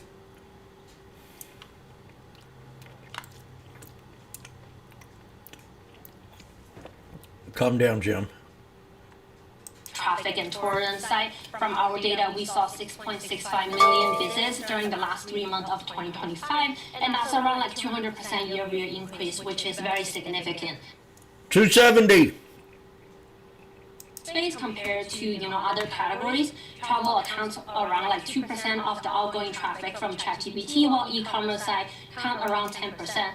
But there are some clear winners when it comes to travel brands that are getting these traffic. Meta search site and OTAs like Kayak, Vrbo, Expedia, Airbnb, and Skyscanner. These are the sites that are having a lot of $3.10. outgoing traffic from ChatGPT. $3.10. We did see a lot of brands kind of jump into those brand-owned AI planners. They built out their in-house AI planners for people who are considering travel. However, I think in 2026, we may see a lot of these brands pivoting from these brand-owned AI planners to lean towards more like an evergreen platform like ChatGPT and Gemini. 420. Data, what we saw is that traffic to brand-owned tools declined around 30% year-over-year in Q4 in the U.S. And this is primarily driven by TripAdvisor removing a link to their planner for the navigation. And we also saw a lot of partnership happen. With Expedia and Booking.com are the first couple of brands to partner with ChatGPT in their app launch at the end of the 2025. So what we are seeing is that Gemini 4 is not going to go anywhere. We're still continuing to see the commitment coming from consumers using these brands, and a lot of these brands are going to be focusing on a lot of these GEO efforts. Yeah, and I definitely think this will be a space that we continue to watch, of course, into the new year, and of course see how the 2026 travel environment unfolds. We so appreciate, though, your time and all of that breakdown. Tina Zhuang, Advisory Service Consultant at SimilarWeb. But now it's time for Under 30, and so we'll shift gears into Comcast, which is seeing about a 2 3/4% move to the upside today. Joining us now is George Tillis, Senior Markets Correspondent for the network, for some sense of this analyst call that is obviously right now being, definitely read through by the street because of a decent pop to start out this week, George. Yeah, I think this is interesting. Considering what's been going on with Comcast, I did notice that the stock is down significantly over the last 5 years, like 41%. And last year it's down 20%, but we know that there's a lot of activity going on when it comes down to streaming media. Warner Brothers, there's an aspect of Skydance, Netflix drama.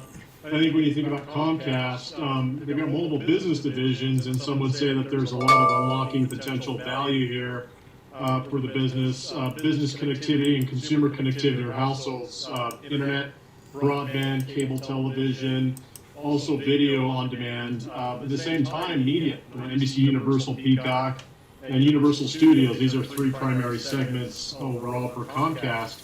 And if you look at Bank of America, they're quite constructively bullish. They see this as a transformative year for Comcast, considering, again, like I said, the stock has been down significantly over the last 5 years, but they've got a price rating down $37 from $31.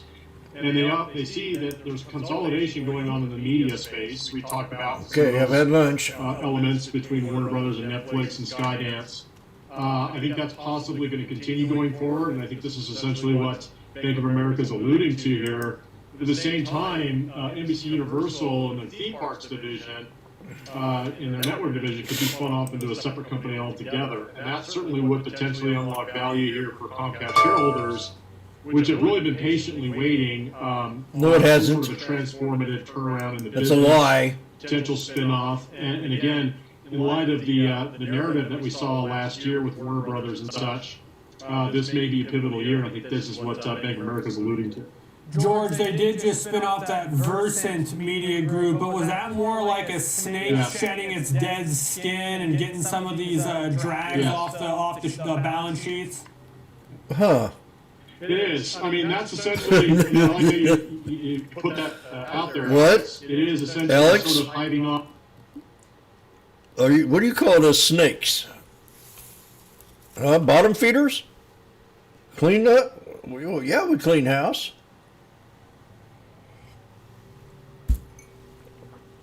I thought that was kind of cold, man. Very much. If you look at earnings growth estimates for this year relative to last year, again, last year meaning once they complete their fiscal year earnings, expected to be down. Dar. Here with the stock only trading in the mid-single digits. I think I need to take care of somebody.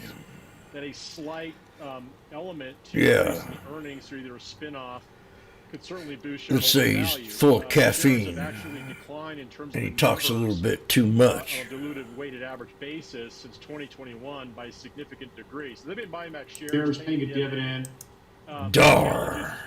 and that's why the stock has been down, Irrespective of the share buybacks and dividends. But nonetheless, again, with the stock not necessarily estimated to grow very much, you are seeing single-digit earnings multiples for this name.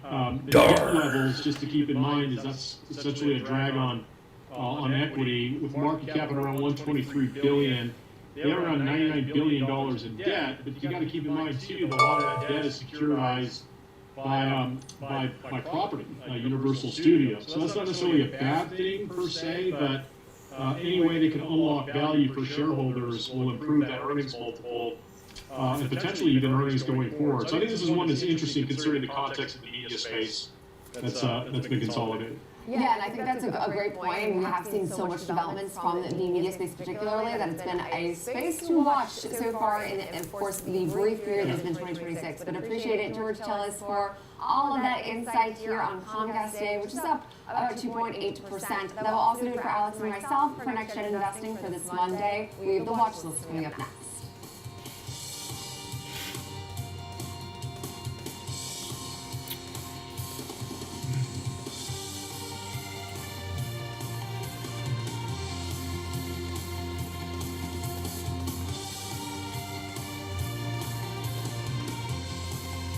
Schwab Bank Investor Checking, the checking account built for investors, named highest in client satisfaction by J.D. Power for 7 years in a row. With Investor Checking, you get the award-winning features of our checking account, plus cash management solutions, all designed for investors like you, with unlimited ATM fee rebates for cash withdrawals worldwide, no overdraft fees, and enhanced security features to keep your money safe. Also, because your investor checking account is linked to your Schwab One brokerage account, you can manage your checking and investing in one convenient location. Moving funds between your accounts is easy. Cash moved to your brokerage account is available in seconds. That means you can stop waiting and start investing in stocks, bonds, money market funds, and more.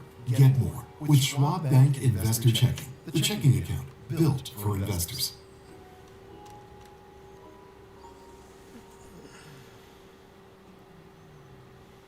Welcome to Schwab Network, where real-time market coverage meets expert strategy. From the opening bell to the closing bell, we've got you covered. Get inside the minds of pro traders. My point is that they're getting a higher rate of change in sales based on their guidance, but not the same rate of change on EPS. Follow the biggest headlines, live analysis, breaking news, and sharp trade ideas minute by minute. With shows built for action, we break it all down in real time with speed, accuracy, and precision. I think one of the most important things is you're making a play in a risk-defined way here going into earnings. So that would be a further downside area to watch. Smart insights, actionable data, veteran traders, and trusted financial journalists. Streaming live and on demand. Schwab Network, streaming 24/7, any screen, anywhere, free. SchwabNetwork.com. Mom, when my grandparents moved here, did they know what our family would become? I don't even know if they could envision it, to leave everything behind, literally come across the entire world. I think that we totally met what their wishes were. Schwab has been with us for almost 25 years. Through purchasing of houses, opening up our business, having children, they've always been there for us. I want to invest with a company that can help me give my family a happy financial future. Stay connected to what moves markets. Download the Schwab Network app and stream live coverage wherever you are.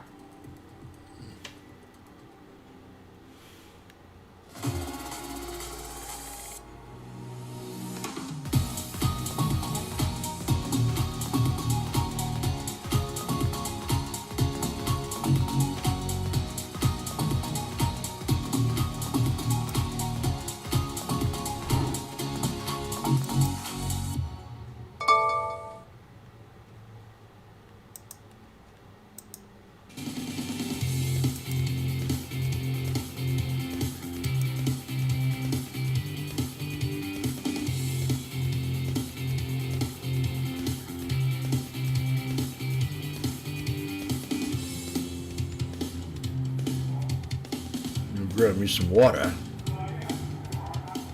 Good afternoon. Welcome to the Watch List. I'm Nicole Pedalides. It's 2 p.m. Eastern Time. We're coming to you live from the New York Stock Exchange, where we've really seen a market turnaround from red into slight green now at this point. We'll cover what's driving the markets in 2026, from economic growth and policy shifts to risks under record highs. And, of course, our eyes are on Venezuela, the U.S. takeover, and what it really means for oil, emerging markets, and regional stability. In our panel, they are ready to talk about the bank earnings that are due out this week. And so we'll start with J.P. Morgan, Wells Fargo, Bank of America, and more. What does it really mean for your portfolio for 2026? Here's a look at the markets. So we started off in the red this morning, though right now the S&P and Dow are back in the green. The big concern is the investigation, the Department of Justice investigation, criminal investigation into Fed Chair Powell and the redoing of the building. And so what are the consequences and the credibility of the threat of the Fed? And at the same time, is this a pretext to policy? A lot of folks are interjecting and saying this is not how it's supposed to go, getting pressure on policy. So a lot of discussions there. Of course, Venezuela, gold and silver highs. The S&P right now 69.77, gaining 11. The NASDAQ is also higher. Crude oil 59.08, gold at 46.20. That right now is up 2.5%. 10-year bond yield off the highs of the day, now at 4.18, had been at 4.19. 98.66 on the U.S. dollar. Bitcoin 91,775. The VIX trades at 15.08 right now. But people are looking to the safe haven of gold and silver now on the heels of what goes on with this Fed and the Department of Justice, because there's some risk that people may, not be as interested in U.S. assets, though our guests have refuted that. Kevin Green, Senior Markets Correspondent, is with me, and taking a look here at the big picture. And Jay Powell's also had some comments about this, so has Janet Yellen, so has many others. Yeah, you are correct, Nicole, but I would actually say the market's shrugging this one off. I mean, we were trading near all-time highs, so we did have some implied volatility coming into today's session, but the market is starting to kind of digest this situation that is taking place. As you mentioned, Jerome Powell has confirmed that he is under a criminal investigation by the Department of Justice over this $2.5 billion renovation for some Federal Reserve buildings here, and you are starting to hear a lot of comments coming from those that have been either in the administration right now or those that have also taken part in the U.S. Treasury or previous Fed members. And this is a little bit of a step in a different direction that we have seen in the past, but it looks like the market is kind of, once again, shrugging this off. It's going to take a lot of time for this investigation to go through, and if any criminal charges are actually going to be brought against Chairman Powell. Now, we do still have some Fed speakers that will be commenting this week. I'm sure everybody's probably going to ask them about this particular situation, but the yield market, once again, has actually stabilized here a little bit. We're sitting at around 4.17% for the 10-year Treasury, and you are starting to see a bid back into the U.S. dollar. So the sell America type of trade narrative that we came into to start today's session seems like it's fizzled off here a little bit, because time is probably on the side of not only the Federal Reserve right now, but also on the side of traders, as this process is going to take a very long time to resolve itself. It could be months, if not years, Nicole, until we get actually a final resolution, and I think that's probably why the market, once again, trading near all-time highs. Understood. I mean, we look at some of the other stories here, too. I mean, we've had the Google-Walmart partnership, but also Walmart going into NASDAQ 100 and a few of the indices associated with the NASDAQ.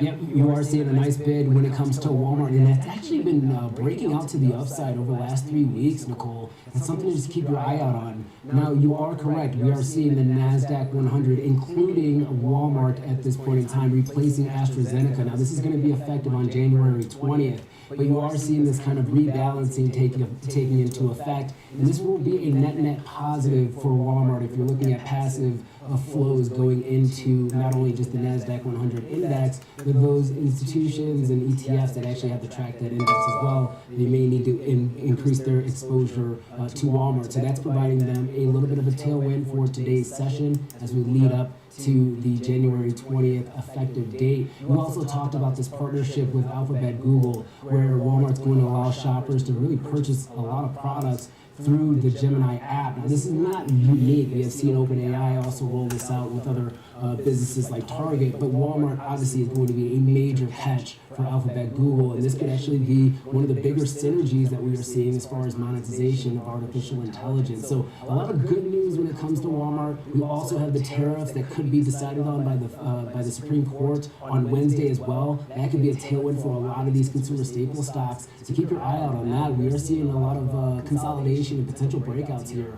within that sector. All right, thank you for that. And also, you know, we talked about Venezuela. I'll mention Iran too, some geopolitical events there too, right? We've seen some unrest, so a lot to cover here on Wall Street. Thank you, Kevin Green, great to see you. Let's continue to take a look at the bigger picture.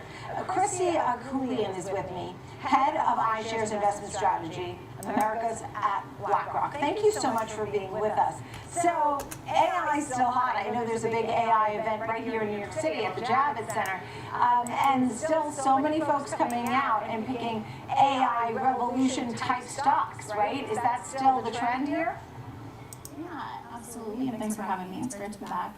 You know, the way I would characterize it and the way we're thinking about equity market views right now is that we still think that AI is the best game in town, but one thing that's really changed is that it's no longer the only game in town, which I do think is really important for investors as they put together portfolios. So if you look at kind of the cohort of AI stocks, if you will, over the last 3 years, they've grown their earnings by about 30% annually. The rest of the market has grown by about 3%. So just a huge gap. What we're seeing, and we started to see at the end of 2025, and what we expect to see more of in 2026, is that the rest of the market is actually able to grow earnings as well. So, you know, looking at the world kind of through the value or the growth lens, you know, we've actually seen the value side of the equation start to grow earnings a little bit, which we haven't really seen for most of the last several years. In 2024, we saw S&P 500 value grow by about 2% earnings. In 25, it was 8. In 2026, we're expecting about 12%. So in terms of how to get diversification, I think there's more opportunity within U.S. equity markets than just the AI story. But all that said, we still expect them to be the biggest drivers of growth. We still see tons of opportunity in funds like BAI, which is our BlackRock AI actively managed fund, and in terms of just sort of capturing some of that dynamic growth that we're seeing out of that theme. And so I'm going to look at the other groups, right, because it's not the only game in town, I get it. But if you stick on the BAI and the big driver of AI, which you believe it's to still be so, what kind of names are in BAI that you believe in to continue to, is it not just an NVIDIA story, is it trickling out, is it data centers, is it energy, is it, I don't know, all kinds of parts and things like that? What kind of names are you looking at? Yeah, absolutely. And I can't speak to some of the specific names, but I can talk to some of the different themes that are definitely being played out within the fund. So, you know, it is certainly beyond just the hyperscalers, beyond just some of the semiconductor companies, as you mentioned. You know, we're really seeing a broadening out across that entire thing. So power generation, the data center build out has been such an important driver and continues to be an important driver of economic growth. And so, yeah, I think that sticking with the AI theme, looking in different places other than just the recent AI winners is going to be a really hot topic of conversation and where we think it makes a lot of sense to focus in 2026. And, you know, interestingly, we just took a poll. I don't know if that could be real, but check this out. Just last week, we took a poll. And we asked, what's going to motivate our clients and investors that we speak to change asset allocation? More than 50% of them said diversifying within the AI theme is the biggest priority, even more than diversifying the agent.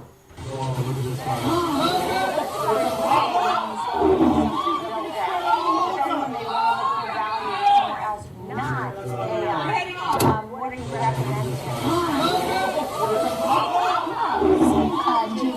Diversification matter as well, and it's not just a U.S. story anymore. We see opportunity in adding to things like emerging markets Asia, if you want to get more specific.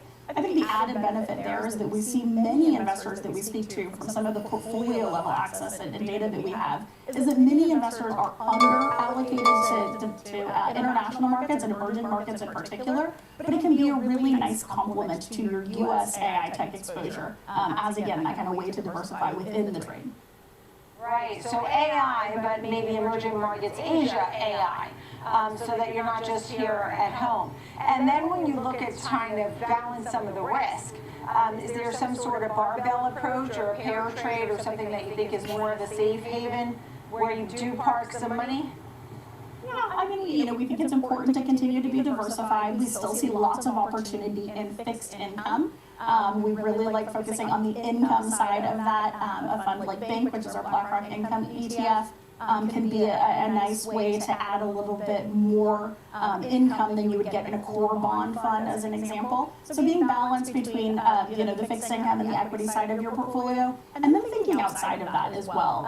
We did come into the year with still a strong view on gold. We still see opportunity for Bitcoin to be a diversifier outside of some of those traditional asset classes. Really? How high do you think Bitcoin could go? I mean, when you're sitting around 90,000, what do you think is realistic? I mean, you don't have to give me an exact price target, but where do you think is a realistic direction for Bitcoin? We don't have a specific price. Is going to come from is just in terms of adoption. And I think that we're still in very early days in terms of institutional adoption and how investors are adding it to a portfolio. So I'm not going to give you an exact number, but I do think, again, we're very early days in terms of how investors are thinking about it and how it can complement the rest of their portfolio. And do you feel pretty confident overall, like when you talk about earnings and having fiscal policy and monetary policy, do you feel that it's shaping up to be a positive year? Yeah, I think one of the things that we learned in 2025 was the incredible resiliency of the U.S. economy and the U.S. market. We think we're bringing that with us into 2026 as well. So, we're seeing above trend growth. We do expect policy easing. All in all, it feels like a positive market, a constructive market for risk taking. So we do still think that some of the optimism that we experienced in 2025 and certainly some of the positive performance can continue this year as well. It's so great to speak with you. Thank you so much for all the succinct answers. Christy, thanks. A great conversation. Really appreciate it. For those who love AI, more diversification, as you said, even in your survey, makes them feel a little better, too, in that group. Christy Akulian, thank you, head of iShares Investment Strategy, Americas at BlackRock. Coming up, Options Corner. Tom White is back, and he will highlight unusual options activity from the day and how investors are looking to trade on some of the recent news of Freeport McMoRan, Comcast, and Amazon. We'll be right back.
Whether you're an experienced investor or just getting started, Charles Schwab offers a webcast that's right for you. Are you a long-term investor? Our investing webcast series breaks down different investing styles, including growth, value, income, and more. Best of all, you can ask questions by chatting directly with an education coach. It's interactive learning at its finest. Tune in live or on demand. Head over to schwab.com/coaching and start learning today.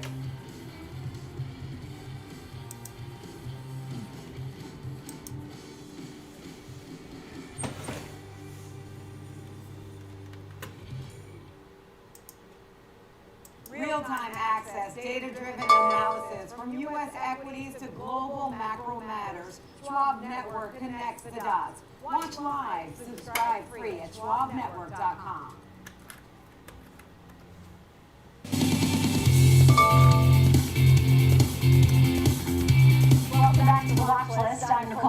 ladies, and it's time for Options Corner, where we analyze unusual options trades that we're seeing throughout the day. Real trades, and real Tom White is back, host of Fast Market here on Schwab Network. Welcome back, Tom. Great to see you. And I know you're kicking it off, taking a look at Freeport McMoRan for us today with a bullish trade that you found. Your thoughts? Yeah, if you look at the commodity space, it's rocking to all-time highs, whether it's gold, whether it's silver, copper, all at elevated levels. Freeport McMoRan considered that copper proxy at this point. Stock hitting fresh 15-year highs in today's session, up about 4% today on the back of that rise in commodities. Well, what's causing it? Well, it's geopolitical tensions, it's Venezuela, it's Iran, it's central bank buying.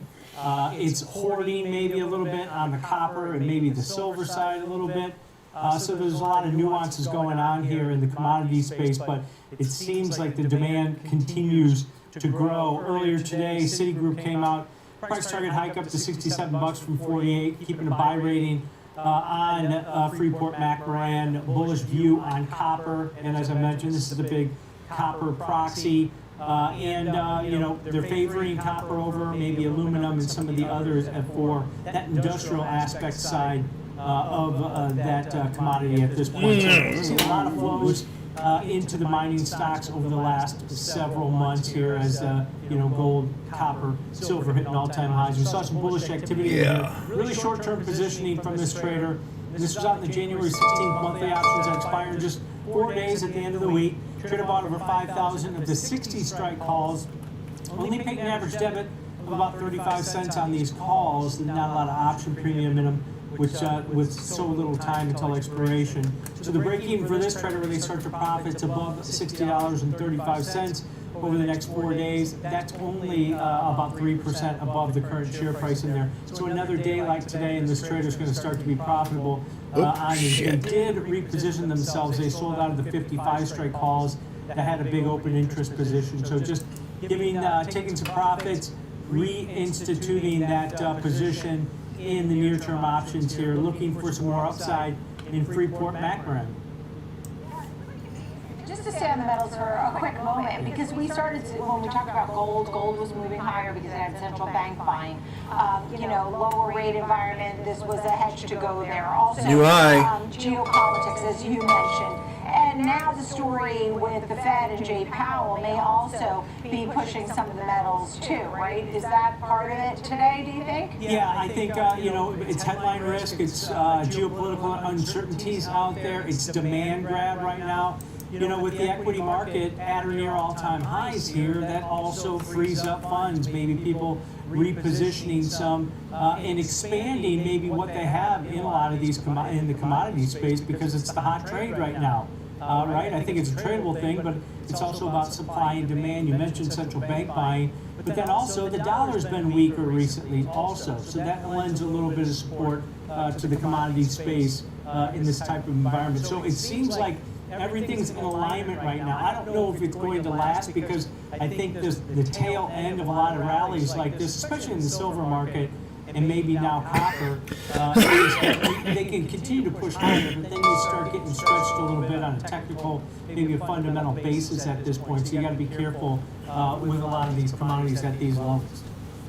Understood. Okay, let's get to your next one here, and your Comcast and a bullish trade. Let's hear more about that. Yeah, shares are up about 3% today, but down about 14% over the last year. This has been one of the bigger underperformers in the tech space. Now remember, when Warner Brothers Discovery put themselves up for sale, Comcast was in the mix initially, but they got pushed to the side almost immediately, probably due to the amount that they're paying, whether it's going to be Paramount, Skydance, or whether it's going to be Netflix that wins it, but I think this is going to get dragged out a little bit. Earlier today, Comcast got upgraded out of B of A to a buy from a neutral. Price started at $37, up from $31. They see emerging opportunities across the content, technology, and live experiences. They did just post that the Versant spin-off in recent deals, so they just recently completed that spin-out. Maybe if they're not spending that much money on Warner Brothers Discovery, this might be a benefit in the long run, even if one of the announced deals, whether it's Netflix or Paramount, actually gets through the regulators at this point. But On the back of that downgrade, I think that's what this trader's probably setting up for more gains here in Comcast. Trader bought 3,500 of the February monthly 30 strike calls, paid an average debit of about 82 cents for these. So the break even for this trader when they start to profit is above $30.82 over the next 39 days. That's about 5% above the current share price in Comcast. Call volume, about three times normal daily average volume that we've seen over the last 5 trading sessions. So maybe somebody trying to pick up some cheap calls here in a stock that's underperformed not only the sector but the overall market with the expectations that by February expiration the stock will be back above maybe that 31 level. Now, keeping an eye on some of the Mag 7, I mean, NVIDIA's up 1% today, Google's at 3.98. It's almost at $4 trillion at this moment. I know it's moving around over there, but you're taking a look also at Amazon. What's with this Mag 7 where you found a bullish trade? Well, I think a lot of Amazon investors and maybe some of the analysts are finally giving a sigh of relief since the start of 2026. The stock is up over 7%. And remember, it had been consolidating below all-time highs. It hadn't really been doing anything, even though a lot of the analysts, a lot of traders were out there kind of pounding the table that this is the next, the big winner that's going to be in the Mag 7 names and technology moving into 2026. So it's gotten a nice bid, only about 4% below those all-time lows. And I think if you take a look at it, the retail side of their business, which is a lot of their revenue, but the lowest margins, still doing really well. The consumer did a lot of spending during the holiday shopping season. But I think the key for Amazon and Amazon investors in general is you have to start looking at the growth rate of their big money maker, which is AWS, right? That had been languishing at the start of 2025 into the middle of the year at about a 17% growth rate when you saw Microsoft Azure and you saw Google Alphabet and their cloud growing at 27 to 30 to 32%. So they had fallen behind and started losing some market share, but we did see re-acceleration last quarter back above the 20% growth level for AWS. So maybe starting to see some signs that maybe we can get a new fresh all-time high in this one. But we did see some bullish activity in here, and these are deep in the money calls. This was out in the March monthly cycle, so 67 days till expiration. Trader came in and bought 25,000 of the March 220 strike calls. Paid a pretty hefty debit of just over $33 for these calls. So the break-even where this trader starts to profit is all the way above 253.38 over the next 2 months, basically. That's only about 2% above the current share price in there. And they did reset this position because the same trader sold out of their long February 210 strike calls. Over 21,000 of those were sold, and that had a big open interest. So they sold those calls, stretched it out another month until the March expiry, and bought the 220 strike calls. But 25,000 of these were scooped up deep in the money calls. Only about 2% needed to get above that break even, Nicole. I also thought it was interesting how they talked about Amazon utilizing AI, which you mentioned already, about the 1 million robots in the supply chain. Bernstein was talking about that exact 20% growth number that you were talking about for Amazon Web Services for 26 and 27, and actually said I think I'd have took that this morning. 5%. So I would have took that. Apple double bottom. 301 target, it's at 247. So definitely a lot of excitement around this name. No, that ain't a double. Yeah. Bernstein was saying that Amazon could be the standouts for Mag 7 this year. We'll have to wait and see, so we'll have to have a meeting in December. And, It's not a double bottom, but Tom White, great to see you and welcome back. I Thank you. might have would have took it. Coming up, Venezuela's I would have took the triple bottom. the oil market in particular, what happens next? For sure. As Exxon and If it came back up. have some words, and there's so much more that comes with this. We'll be right back.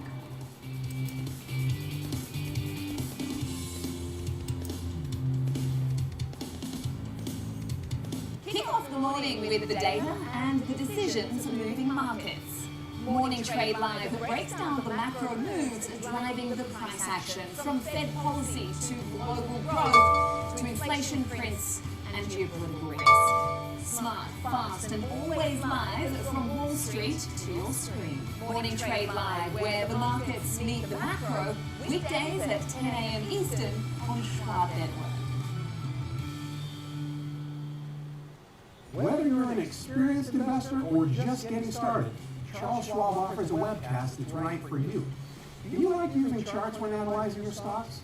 Our technical analysis webcast series breaks down different charting techniques like trend analysis, price patterns, moving averages, oscillators, and much more. Best of all, you can ask questions directly to an education coach. It's interactive learning at its finest. Tune in live or on demand. Head over to schwab.com/coaching and start learning today.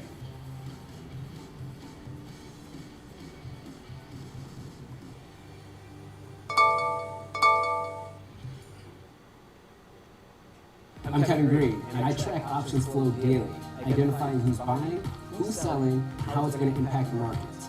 Watch live on Schwab Network at schwabnetwork.com.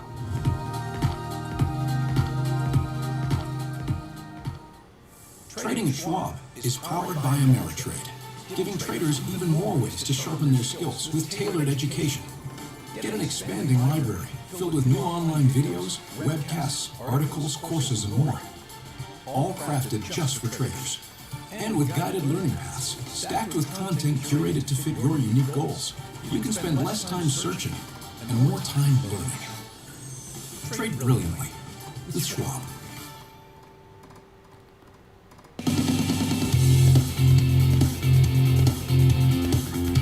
Welcome back to Watch List. I'm Nicole Pedalides, and we're live on the floor of the New York Stock Exchange. I want to welcome our next guest, Anisha Goodley, Managing Director of Emerging Markets Fixed Income at TCW. Thank you so much for being with us. Obviously, the headlines captured our attention last weekend with the capture of President Nicolas Maduro from Venezuela, and now looking for stability in the country, looking for investment from these oil companies.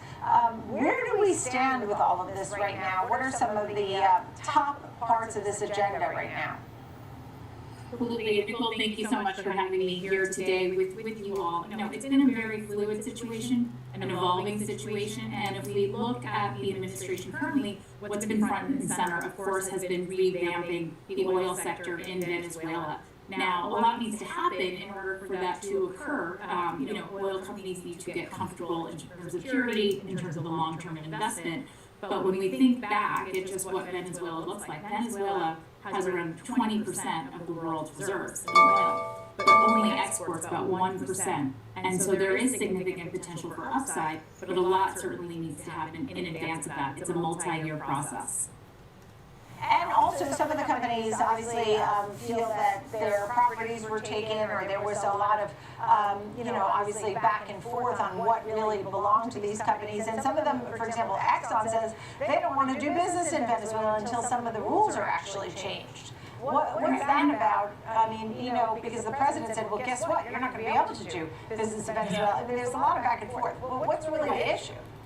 Right, there's certainly a lot of headlines coming out, and our team has to evaluate all of those various headlines as they come out. So I think a few things. One is that Venezuela used to have a very large and promising and very strong oil sector, and then as they nationalized oil companies, U.S. oil companies got hurt in that process. And so when oil companies are thinking through, okay, what is the potential for getting back in, they also have to think through the risk involved. Now, when we think about it from a fixed income perspective, and we can talk through what's happened with the bonds in just the past week, but oil companies will need to get some sort of, in our view, security guarantees, some incentives, some financial confirmation that these are very long-term investments and it's a multi-year process. And that's what you're seeing right now in terms of the dialogue. If you look at the bonds itself, and this is, from our perspective, in terms of investing in Venezuela, last year alone, Venezuela sovereign bonds were up around 100%, and a lot of that return came in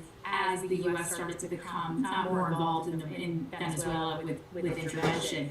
And then just in the last week or so, those bonds are up 10 points. And so from a fixed income perspective, we do see this opportunity and what we're watching for is, can these oil companies really revamp the oil sector, which could unlock pretty significant potential gains? So, I heard on Monday, Venezuela bonds are up 30%, but to your point, 100% last year, another 10 points now. The point is that those are on the rise, but the question is the nationalization. So if Exxon and Chevron, all of them go in there, and then there's sort of a recognition of some sort of government that we want to take them back over again. That's the sort of plight of these oil companies. Would you invest in these oil companies now? And also, there was talk about, that it's heavy crude, it's desired by refiners, for diesel and home heating oil, Valero and Marathon and Phillips 66. It's not just an Exxon, Chevron, ConocoPhillips story, right? So in our emerging markets portfolios, we're really looking at the broad EM universe. And so if we step back and you think through what that looks like, that's around 70 countries, that's around over 750 companies. And so we're taking the lens from an EM perspective for where those opportunities could be. And to your point, there's different scenarios here, right? There's the upside case, if the economy can actually be unlocked, and then there are very real downside cases in terms of, the alliances and the government alliances sticking together. Now, if we think about where we're invested on the emerging market side, we did build a position in Venezuela last year as we started to see signs of potential regime change. We also there are some regional implications as well, which we can talk through too. But what we're going to look for overall, when we want to look at the situation for investors, are there plans now that we have news out? What are the plans in terms of unlocking the oil sector, and then also paving the way potentially for free and fair elections as well, which is going to be part of this. So in our view, it is a multi-year process, and there are going to be winners and losers. To your point, there are some Gulf Coast refineries that can refine heavy crude and are more set up to benefit, and then there could be some shale producers that also suffer. So I think from an active management perspective, holistically, whether you're looking at the equity market or in our case we're looking at the EM fixed income markets, we're really trying to differentiate. And when you see these headlines, they can be somewhat scary when you're seeing some of these headlines. What it actually does also create are these opportunities to really think through, okay, what are the potential scenarios from here? What does that mean for probability of returns and potential, gains for investors? Because as you said, you're looking over 70 countries, 750 companies. And we were talking about Cuba, where now there's concerns about the administration eyeing what's going on in Cuba. Mexico, Colombia, some of the women that trip, you said, to Trinidad and Tobago. So there's so much going on. If an investor wanted to try and look and find some way to get in these emerging markets, what should they ask their broker specifically to say, I'm returning to 70 countries? What do I say to my guy? How do I get this? I know, look, TCW has been investing in emerging markets for decades, for over 35 years, and we do think that experience is very important because what we're looking for, and where I think personally some of the most interesting opportunities are in EM, are capturing these inflection points. As I mentioned, we get a lot of headlines in this space, but it's really critical to really understand those headlines. So we've always thought taking the broadest opportunity set allows the investor to really look across the spectrum and usually and often access opportunities in fixed income that you can't necessarily access in the equity market. As I mentioned, there are 70 countries versus around 25 in the EM equity space. Now, so when we look at this and we think, okay, in our EM portfolios, we want to manage, we want to capture that upside and manage that downside. And so what we're seeing, and you mentioned a few countries, I will go into depth on all of them, but think of something like Colombia. Colombia's exports to Venezuela are down over 80% in the last 2 decades. There's a significant amount to unlock. And so when we think about emerging markets and inflection points and catalysts, those are some of the opportunities that we see. I would also just mention that EM is 25% of global fixed income currently. So in our view, certainly a standalone allocation that provides diversification and again, access to these improving fundamental stories. It's not just obviously not just an energy story, it's an economy story, the growth. For Japan, for example, and so many other countries that are really seeing fast growth, right? Final thoughts? Yes, I think that's really important. EM growth is expected to outpace developed markets growth by around 2.5 times. And so you can capitalize on those growth factors. And so the combination of having such a diverse opportunity set and these kind of winners and losers, I think, really presents an opportunity for investors to capture improving fundamentals and higher yields relative to traditional fixed income. Favorite countries to invest in the 70? Yeah, I mean, look, like right now we are overweight Latin America. This is an area that we've been overweight, and we do think there's some positive regional implications of this news and this shift in U.S. foreign policy, but a lot has to still occur, so that's what we're monitoring. And we're underweight, right now we're currently underweight Europe and the Middle East, but that said, we are seeing individual opportunities within those regions. Anisha Goodley, thank you. Wonderful to see you, Managing Director, Emerging Markets Fixed Income at TZW. Thank you, Anisha. Okay, still ahead, we'll talk about the economy and the different gaps that we're seeing. Small caps, mid caps, why you should be looking at these groups as well as your large cap growth. We'll be right back.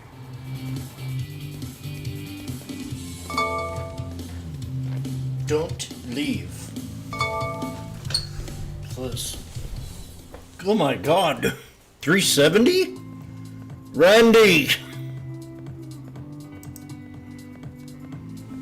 What did I miss?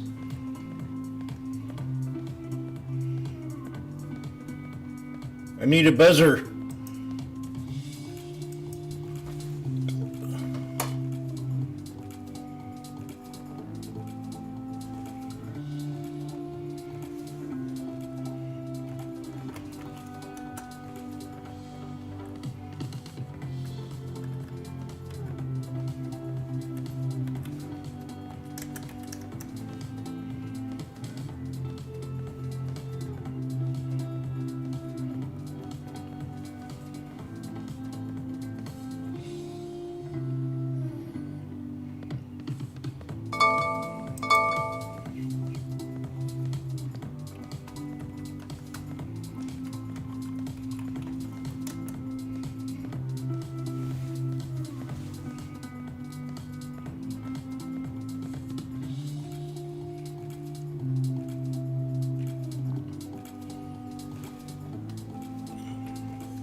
Sometimes,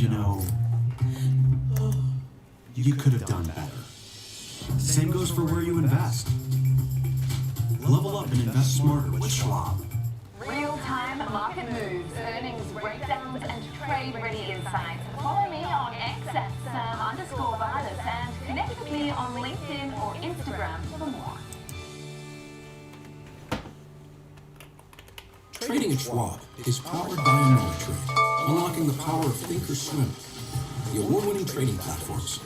Bring your trades into focus on Thinkorswim Desktop with robust charting and analysis tools, including over 400 technical studies. Tailor the platforms to your unique needs with nearly endless customization, and track market trends with up-to-the-minute news and insights. Trade brilliantly with Schwab.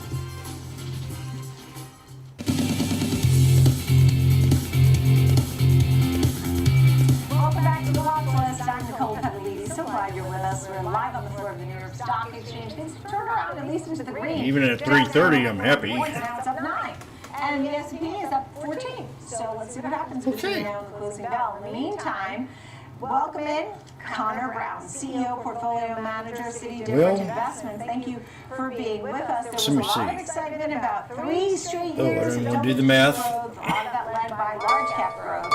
What do you foresee for 2026? Is there a shift happening? Yeah, so I got a little preview of my fixed income team's weekly in preparation for the interview, and here at Citi Different, we really think that the economy is still strong. It's slowing, but it's not breaking. Job growth is cooling, but we think it remains healthy, which we think, criminal investigation notwithstanding, reduces the urgency around near-term Fed cuts. And in a slightly higher for longer interest rate environment than maybe many have been expecting or thinking about, we think that really favors being selective, especially when it comes to your small and your mid-cap portfolio. You want to be thoughtful about the quality of the businesses that you're investing in. That's right. So let's talk about that. So if you're not going to get the rate cuts that so many are counting on, maybe are even priced in, you're looking to mid-caps. Let's start with some opportunities. What kind of names in the mid or small cap region do you like?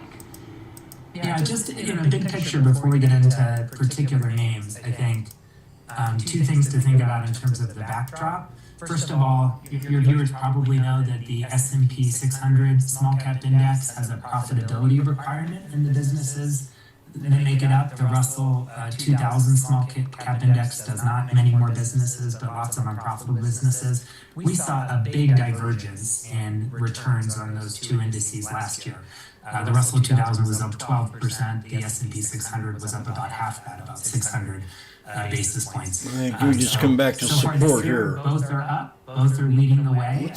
Large caps in this new year so far. So we're seeing some move toward small caps, and we're seeing an equalization amongst the lower quality and the higher quality as represented by those two indices. So we think investors are going to want to focus on small caps that are profitable, that have good margins, that have strong balance sheets, and it's not necessarily been the piece of the market that has been leading over the last year. Because those would be more reliable. Is that the whole point? Because during the time that everything was flying, they were willing to take more risk on some of the unprofitable businesses in the Russell 2000. Now, because maybe things won't be flying as high, but still there'll be growth, but just not the same, they'll look more to the S&P 600 for companies that have profitability. Is that right? Yeah, we expect to see more discernment and maybe a little bit less speculation in those less profitable small cap businesses. What about large cap growth? Are you staying away from large cap growth overall? I mean, is that the kind of thing? And I'm going to get to the names that you do like. I know you have Flex and AMG. But, what about those? If someone asks you about Mag 7 names, what do you tell them?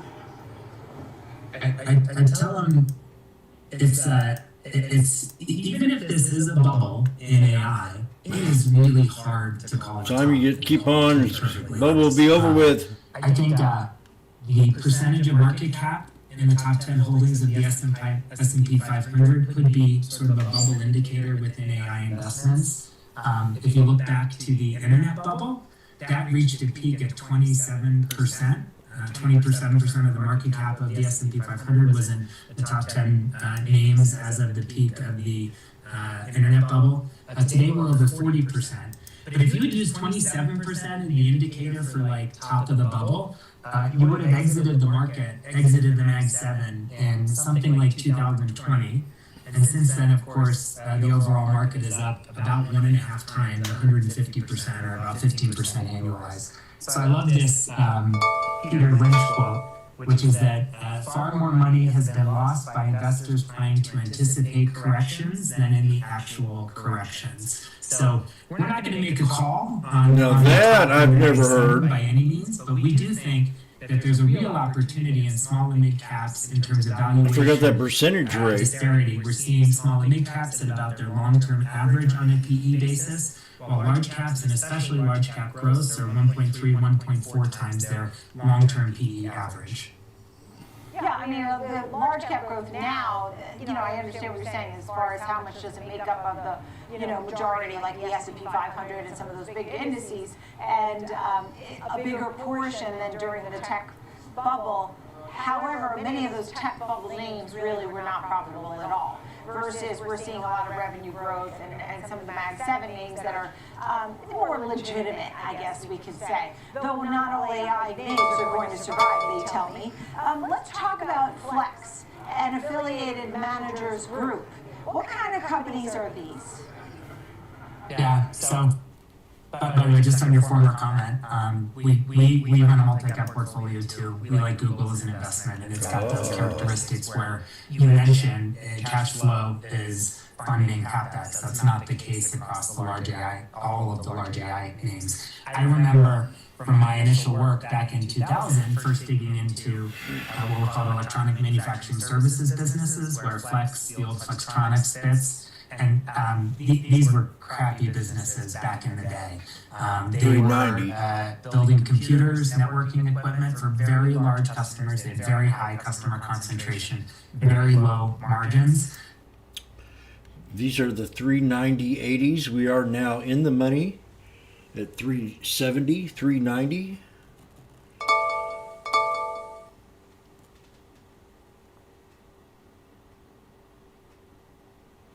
We come back and hit the 21, hit the 63.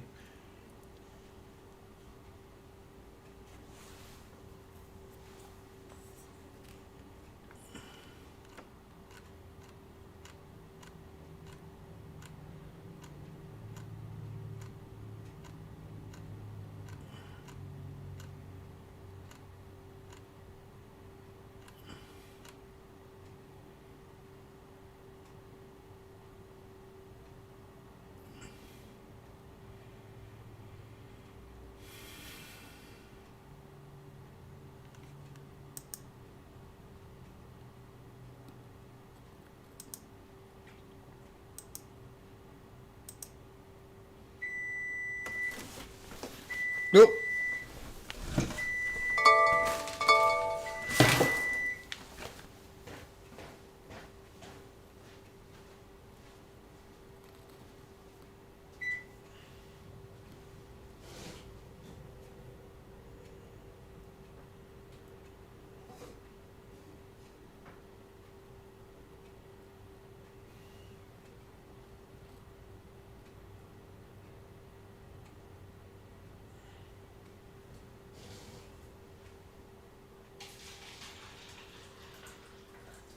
Oh, you dumbass. What did you just do?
To the areas within investment management where more assets are flowing. Connor Brown, thank you, CEO, Portfolio Manager, City Different Investments. Nice to see you, thanks a lot. Great conversation, really appreciate it. All right, coming up, our panel is ready to take a look at the big bank earnings that are due out throughout this week, and then we'll get to some of the smaller regional banks later in the week and next week. So what do we need to justify some of these financials? And the S&P had some record highs, which we saw last week. We'll be right back.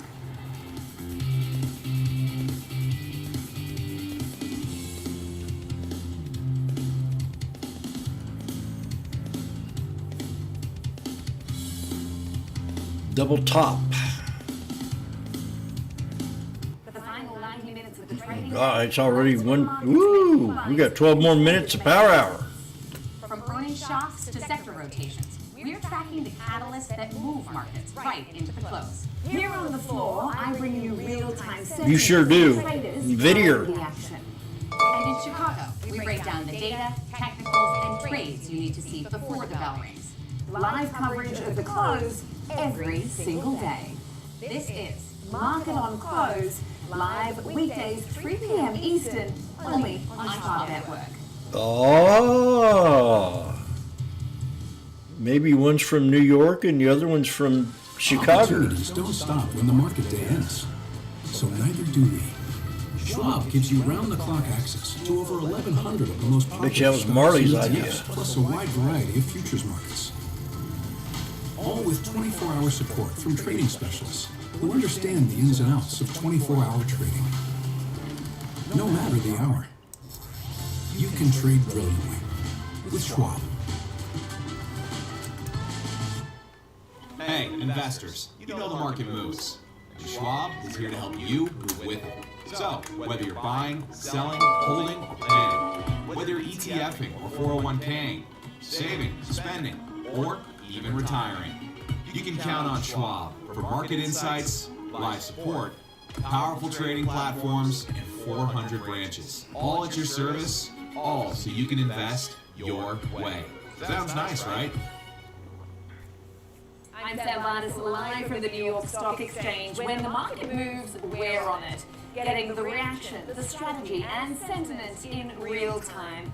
Stream Schwab Network at schwabnetwork.com.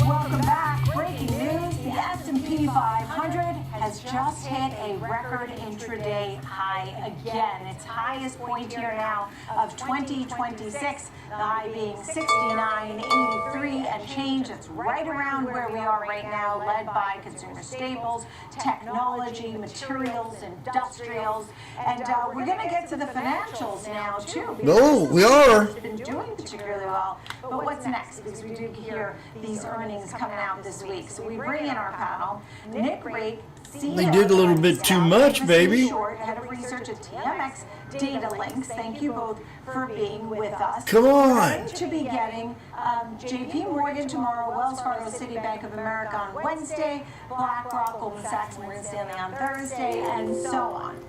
Before I get to the earnings season, let's talk about the top story today, and that is the suggestion of the administration, 1 year, 10% cap on interest rates for credit cards. There's certainly some pushback. People might love that, but what do you... Banks ain't been doing too good here lately. Only about 7-8 months ago, Goldman Sachs was at $439.38. And just last week, we were at $961 and something. No, they're doing horrible. Banks are just doing dadgum horrible.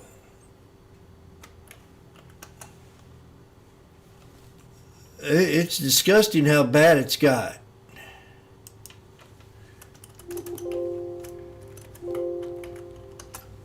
Here's Bank of America. Oh, last year, about 7-8 months ago, we were at $33.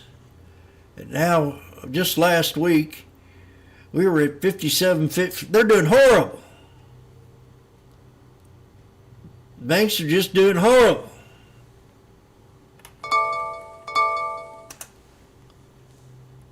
JP Morgan was at $2.12 just 7 months ago. Now it's at $337 last week. It's just horrible.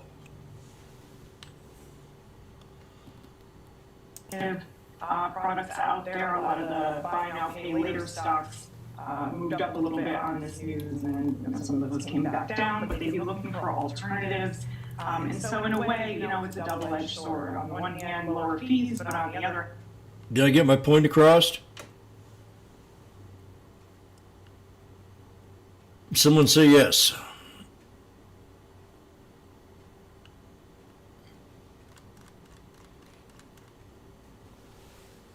No. That's bullshit. I did a lot of acting in that. You should have got the point.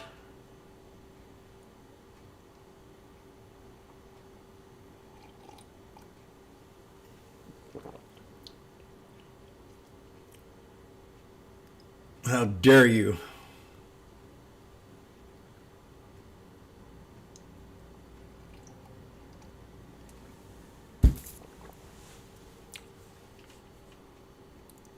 They're not looking too good here lately, she says. I said, what the hell are you talking about? Citigroup, $55, $124 last week, at a time of nearly high.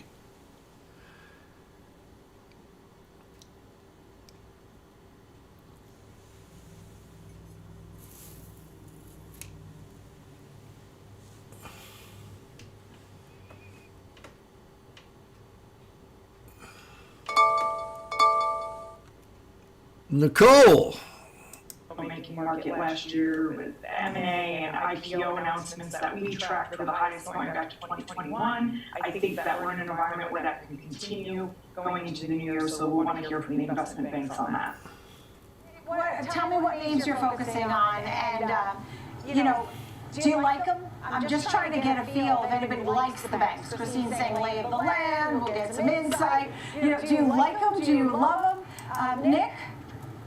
Yes. I don't love them. Financials were overweight. I liked them, the asset managers, but I'm not in love with them now, baby. When you're up 130, 40% in a year. And, you know, like Christine said, J.P. Morgan's a great one. It's a bellwether because you do. Now this is how I would trade it. Outlook from Jamie Dimon. He does a fantastic job of. And I'm going to repeat this. And I'm speaking to you. And if you listened to him last year from Financial Market Advice, you probably would have went bearish. When they have such a great run, probably like any good CEO that lowers and earnings are about to come out, for his own company to and they get a reaction of a sharp knife, no matter how good their earnings are. Bank, PNC this week, Citi. Because this was a pumped up hype up, so pumped their way. The big banks that are going this was a Trump trade.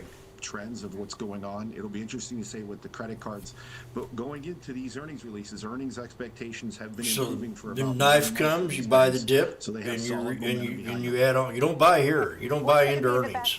The trading revenue, investment not when you're at these all-time highs. You know what she's talking about. Because we heard about the headwinds. Just quickly, I have only 5 seconds, Nick. With the trading we expect block, especially with the market activity. Should be sleeping on the couch tonight. Stanley, Goldman Sachs, we're looking for good things from them. Christine Short, you gave us so much good information. So did you, Nick Wraith. Thank you both so much. Really appreciate it. Christine, Nick, thank you. I'm Nicole Petalides, Market and Close. We're right on the 21 too. I just now noticed that on Citibank. Well, that could be a good deal.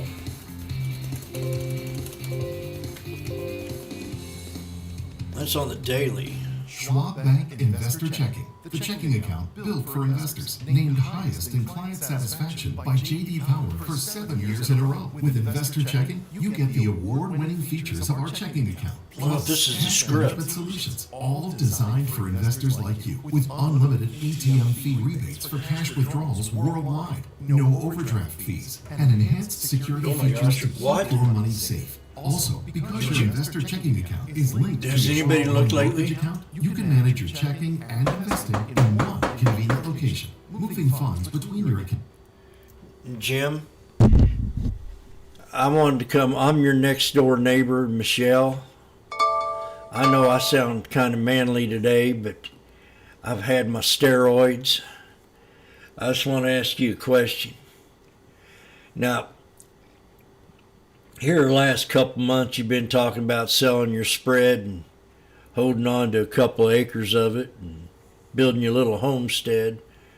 Well, I took that into consideration here, and I bought some of your sticks down here at the 200, and we just now scored a new all-time high at $6.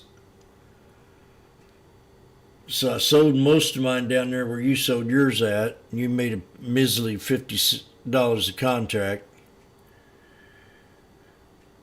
Or if you'd have held them all, no, don't get mad. But if you'd have held them all at $6, and $420, man, what's wrong with you?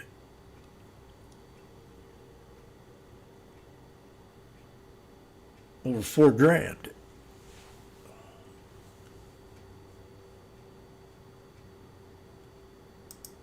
Oh. You did very good. Your family has. Oh, look at that. Boom. Sheba.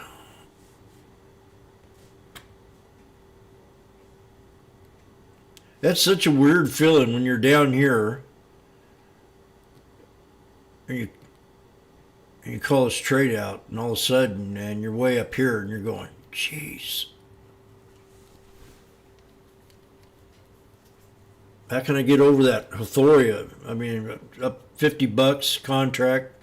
How can I get over that Euphoria of wanting to hold on more instead of just a couple and running it up. And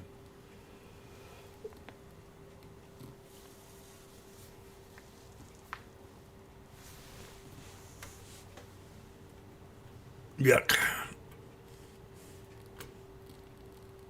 I bet you I'd be worth $80 million. The more I look at it, think about it. Well, I'd have to bet bigger, but okay, I'm about ready to clean this up.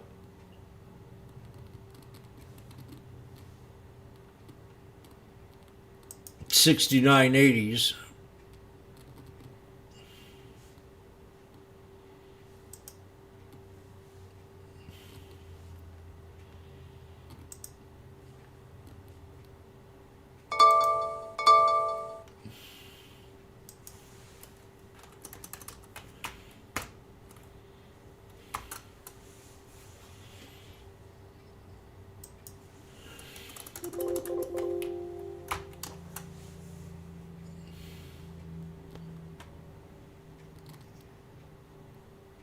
Well, we do get all-time high, yeah. Oh shit.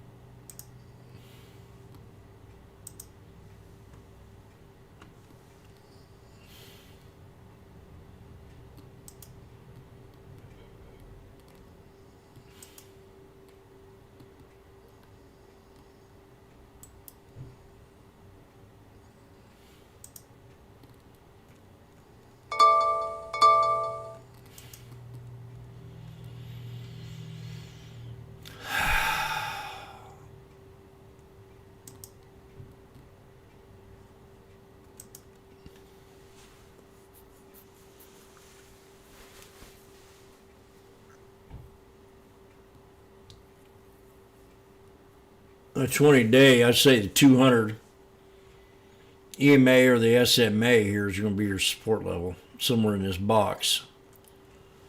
If it ever decides to pull back and stay bullish, that'd be your pivot point. And it's now power hour.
Taking a little nosedive.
We are officially into Power Hour.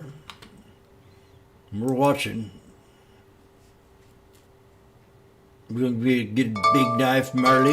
The big banks after some comments from the president. Yes, and so this is, I mean, of course, heavily related to the news we got over the weekend that President Trump wants to cap credit card interest rates at 10% for the year. As you can really see, though, this has been a pretty substantial then pullback for some of these companies with various credit exposure. But such an effort is likely to face some pretty significant regulatory and legal hurdles, but it also does really ratchet up this political pressure on credit card companies like Synchrony Financial, Ally Financial. I mean, some of these newcomers in the space.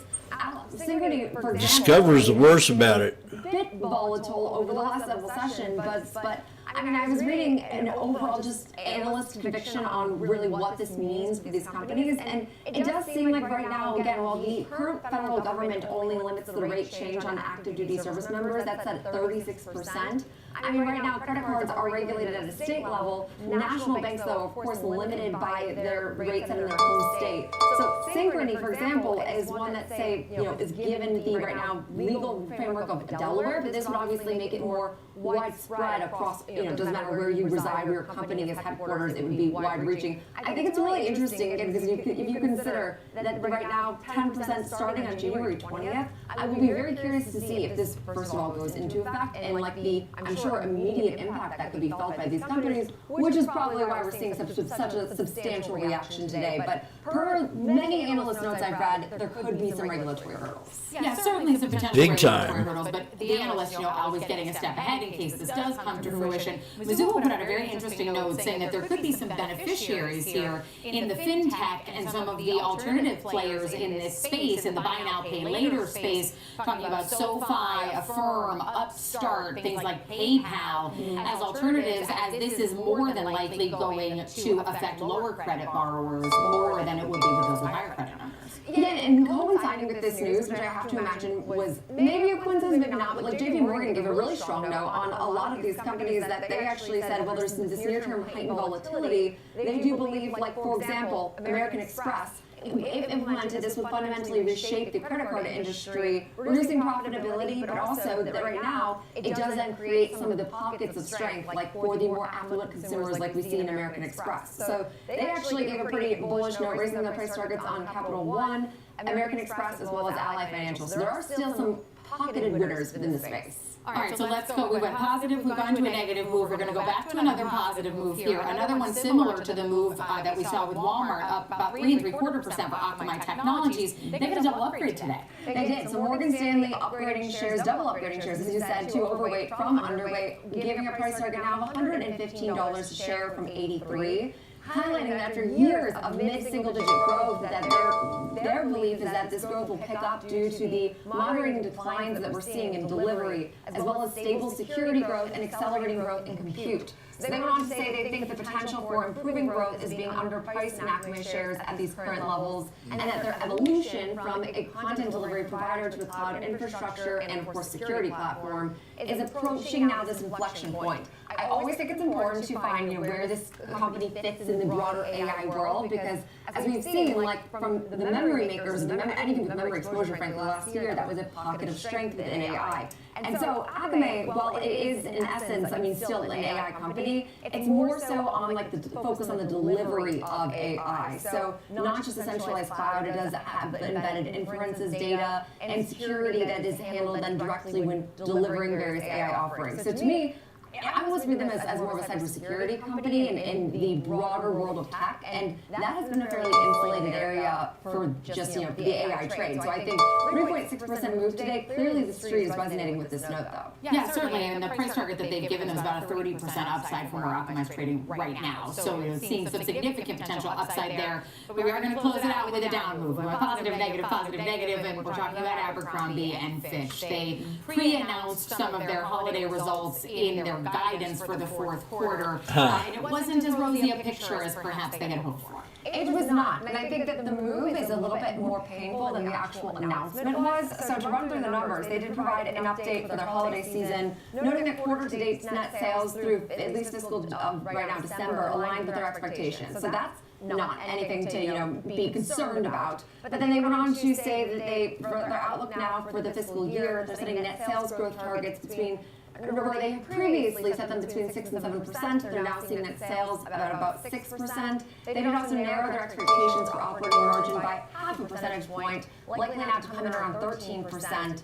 And they did still mention they are on track for another year of significant progress. But they bumped their guidance for net income per diluted share, expects now to spend roughly $20 million more than previously had been forecasted.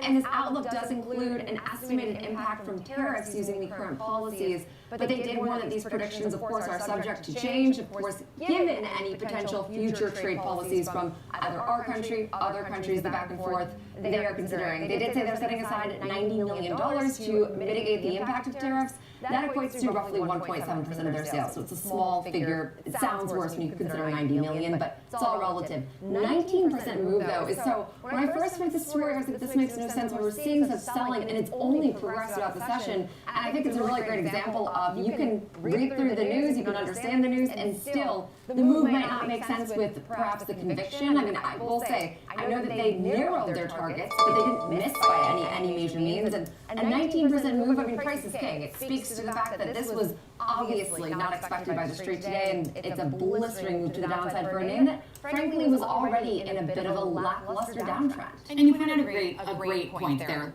They didn't lower it, they just narrowed it. It was in range. So yes, it is a huge move, but they are also known for huge moves in volatility. After they had their earnings report, I think it was back in November, they had a 30+% move because the street was optimistic it had hit bottom. So they are known for these volatile moves on financial results, but this one perhaps feeling a little outsized. You point out sometimes they just simply don't make sense. They don't have to make sense, but nonetheless, still down 19% for Abercrombie. It wasn't that bad, that's all I will say. Their update was not that bad, but price is king. All right, price is king. Thanks to Jenny Horn for breaking down those top stories for us. I do want to check in with Sam, though, in New York and see what we have coming up next in the show. Oh, there's a knife. Jimmy said maybe we're going to get it.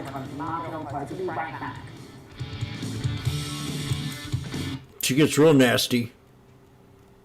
Watch this area right down here. SPX.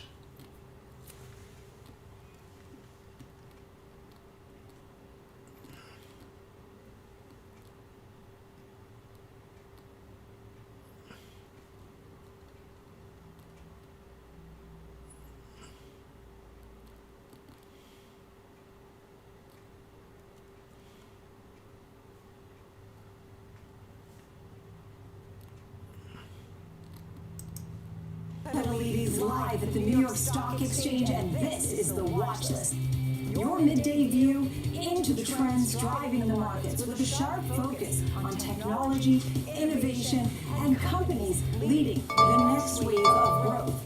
Big moves offers real-time interviews and insight from analysts, founders, and market voices you trust. The Watch List, 2 p.m. Eastern, only on Schwab Network. Whether you're an experienced investor or just getting started, Charles Schwab offers a webcast that's right for you. Are you a long-term investor? Our investing webcast series breaks down different investing styles, including growth, value, income, and more. Best of all, you can ask questions by chatting directly with an education coach. Prepare ye in the name of the Lord. At its finest. Tune in. Ladies and gentlemen, we're looking for this area right in here. Okay? Anybody have any questions? I'm getting psyched up. Okay.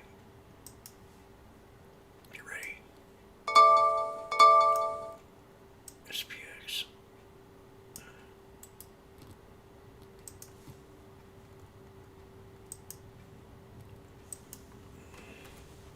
Rob.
No.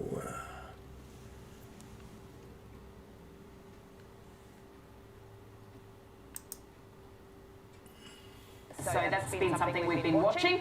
As far as the sectors are concerned, let's break it down for you because technology is up 0.6%. We are seeing, as I mentioned at the top of the show, the usual suspects are back in action after a bit of caution earlier in the day. Common services still down, but only fractionally. Consumer discretionary is holding up there. Staples has really been pulling ahead as one of our outperformers today, up over 1%. If we take a look at some of the other sectors on the move, it did look like a bit of a rotation out of sort of these riskier assets into more sort of defensive, even to cyclical parts of the market, but we have seen a degree of rotation back into more of the tech names. Utilities are just on the line to the downside. Real estate is holding up. Industrials are higher, so are materials. They've been really catching a bit lately, particularly on all this talk of these kind of AI adjacent type areas. We've got energy lower by 1.2%, given of course all the global cross currents with respect to the oil majors and the companies meeting with Trump on Friday, talking about I'm looking for this area right down here. We've got financials getting slammed today off the back of this credit card news out from the Trump administration as well, and healthcare can't seem to catch a beat in recent sessions. We are down just fractionally on that sector as well. So these are our sectors in the red firmly today, as you can see. Financials, energy and healthcare, and of course ahead of what is going to be a big week for the financials as we get the banks coming out with their earnings. So let's bring Marty back to the conversation. Welcome our next guest, Reid Anson, who's the economist at Kepler. Thanks, Reid, for joining us. So how did you feel when you woke up this morning as it pertains to the markets? I mean, have you seen anything that surprised you about the reaction? Nope. I mean, I think we're 2 weeks now heading into the second week of the year, and we're already hitting our quota for news, across the global economy. But I think just thinking about the U.S. economy more broadly here, the picture really is one of run it hot, right? Of course, I think the Trump administration understands that it needs to pull a lot of policy levers to keep this equity rally going, to make sure that this AI build-out continues. And I think that's what we're seeing here. But of course, this is expanding into things like concerns about affordability, right? And of course, early this year, the Trump administration, you're seeing this focus on let's try and deal with the housing affordability problem. Let's try and bring down the cost of debt servicing. And so, of course, I think that that's kind of what's playing into the White House focus right now. Reed, you're projecting for U.S. growth to remain right around 2% for this year. That's similar to last year. What sectors do you see driving that growth? And also, do you think any of these recent announcements from the administration change that outlook at all? I think it's very much, as I mentioned, one of run it hot, right? Let's try and we expect that the Fed is going to get 50 to 75 bips of cuts in place this year. You're likely going to see an expansion in deficit spending this year, and that is going to help to power growth to that 2% level. That does create concerns around inflation, but again, I think it's very much this run it hot narrative. And 69.80s again. I think you have to focus in on the U.S. consumer this year. The investment impulse that we saw last year, a lot. Which was really driven by that tariff front running, is likely going to. You got to focus on the federal government, you ding You're going to have dong. to see the consumer really pick up this year. We do expect that to happen again, especially if the equity market continues to power to the upside. You probably do continue to see strength across U.S. household consumption this year. Let's switch gears to the second biggest economy in the world, because obviously a lot of attention on China. We get some trade numbers out this week. A $19 trillion economy. Okay, here we go. You ready? Not bad, but that's obviously if you subscribe to the numbers. But as you Very. say, sort of similar problems here. They need to start to get consumption going. They're relying on exports, obviously running that more than $1 trillion trade surplus, and yet the Chinese equity market is just on fire at the moment. I mean, they saw record volume. She just got through saying Washboardjim is just on fire at the moment. Yeah, I mean, I think that the problem with the Chinese economy is one of imbalance, right? They are an investment-led economy. They've been so for a long time. They really need to undergo Plenty of fans. a shift towards consumption, but there's very little indication of that. Through the second half of last year, we saw retail sales growth decelerate. We saw the gap between industrial production growth and Nice, retail pick sales that up at widen. $1.50, $1.75. Net exports to record high levels. We saw massive growth. 195. We got that hammer. Trend is going to showed up. this year. The Chinese But I'm going to see if we can get to 200. I think it's more important. Okay, here we go. Oh, ye in the name of the Lord. This is the year of 2026, January the 12th. Between the equity market and say these imbalance problems in China. Time here in Missouri is 2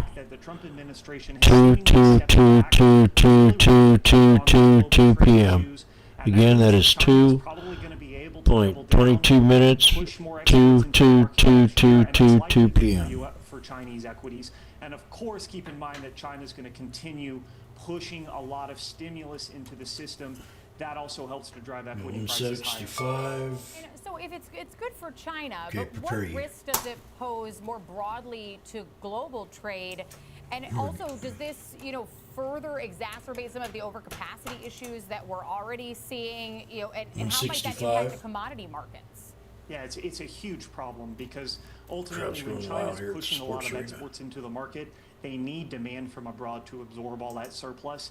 And my feeling is See, we what we're can gonna get see on this down year here. I've got in this is like that plenty of times here. which already began last year, but what Europe's Sucker. industrial base is really going to come under pressure if they don't aggressively Dip on raise down import and barriers. bounce off to Because, again, 200. The United States has started to raise those tariffs, and so China's going to look for an outlet for their You goods know what I'm elsewhere. talking about. And so I think that's really going to be the picture: is do we see trade barriers ex-U.S. start to rise this year to try and combat this surplus out of China? Because again, if Grab you 5 don't, contracts you're at effectively importing 175. Chinese industrial policy into your own country. And then what's the case for oil then? Obviously, we know there's a lot of Chinese flags down in contracts at Venezuela. There is 175. one view out there that maybe the U.S. did China a favor in that No, she'll obviously dip. it's got a lot of infrastructure, it's poured a lot of money in there. With not the kind of rate of return that perhaps it would have liked. But, obviously another market where it's getting some of that cheap oil is Iran. And so that's become obviously a hotspot now too with some of these protests weighing U.S. intervention there. How do you sort of tie it all together? Yeah, a lot of moving pieces here. I think fundamentally right now, the oil market is clearly oversupplied. This year, we're tagging oversupply at 1.7 to 1.8 million barrels per day. Fundamentally, that's true. But of course, you have sentiment playing a role as well. The issues in Iran in particular are adding a risk premium to the price. We think it's $5 to $7 per barrel. That's why you've seen the rally. The question is now, does the Trump administration decide that they want to intervene in Iran? I think if they don't intervene, these these protests maybe wane a little bit and we kind of go back to this slow move lower in oil prices. If the Trump administration intervenes, you could see more risk premium. Of course, looking at Venezuela, a bit of a different situation. You likely see a bit of downside risk for production over the next month or two, but if the Trump administration decides that they do want to lift the blockade that is in place, you likely see, maybe 200 to 300 KBD in production growth out of Venezuela by the end of this year. So maybe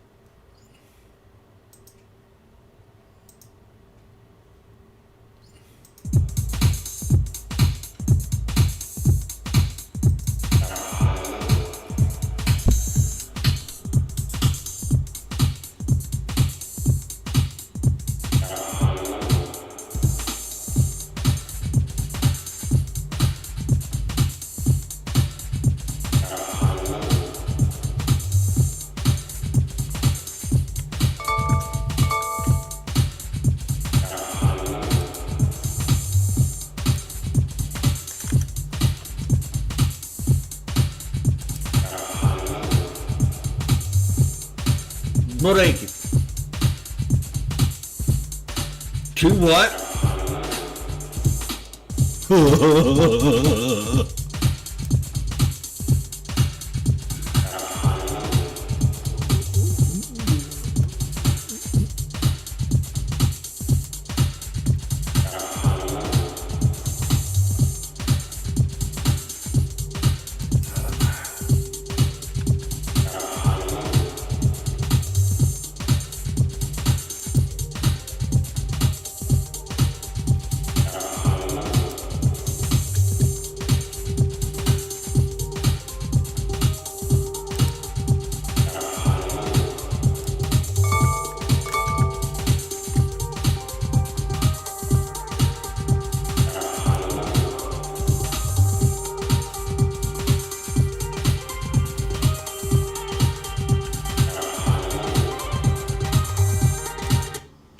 So we bounced up there on this little inverted candle. Now this, I don't know. I'm trying to figure out. I figured that's what would have happened right there. The bearish candle, shooting star. Could have consolidated and bounced off that and broke that 9, but as long as you're under the 9, you're still bearish in the trade.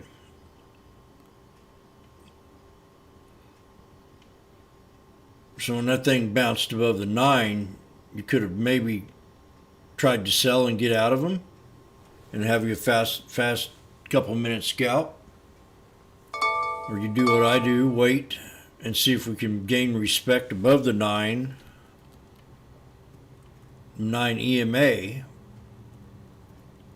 which now I'm at 205 and I'm at 175. And dumbass Jim didn't buy more at 150. Yeah.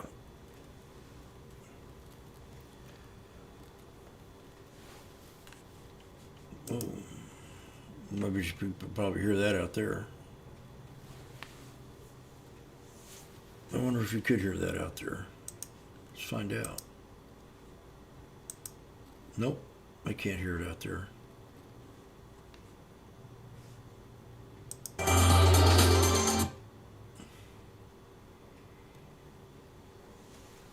As long as you're under the 9, you're still bearish. But you're above the 200s. See, each one of these moving averages tell you a story. And the more you watch them, the more powerful they get. See, now you're above the 9, so I can take a deep breath, go into the kitchen, pinch Nancy on the butts, and then come back.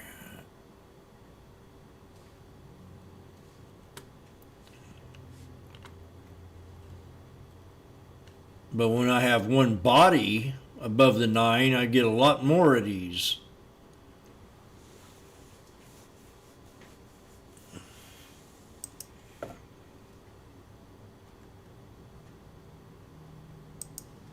Now see, that damn thing didn't want to break above that body of that candle. See it, sucker? See what it did?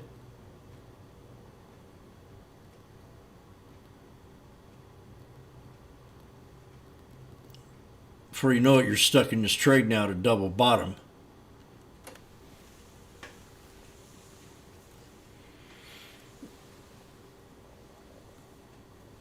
I didn't get that full body candle that I needed up here on this. I needed this body stay above that line. It didn't do it. I'm not saying it's over yet. I can get out even.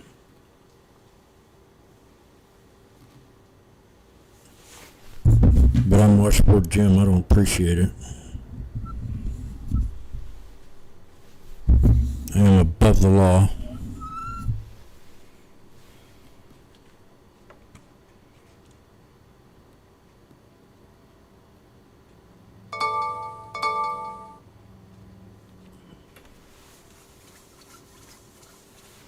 Here we go in one of them moments again where you're going, okay, is this the right thing to do? Should I sell it? I mean, I forgot. We've only got like 29 minutes into close. So the risk level, that's another thing we got to think about. The risk level is a little bit higher. And look at this run we've had already today.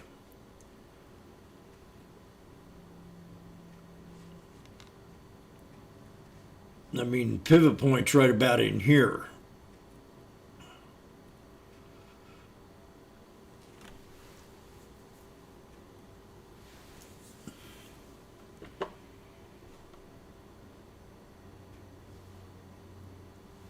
Well, shoot.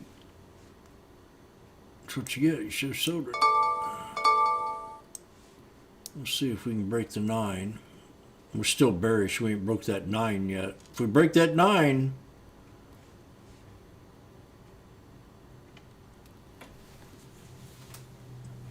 the odds of me winning this trade are a lot higher.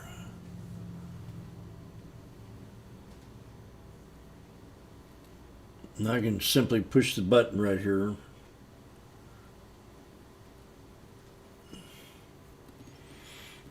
Be up $125.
Now that one showed a lot of respect because we broke the 21 and almost that whole body's above it. So if this here stays above that 21, man, I see 250 on this one. Maybe 275, $500. We're at a double top right now, so I mean it's an exit idea. Get out at 210. 215.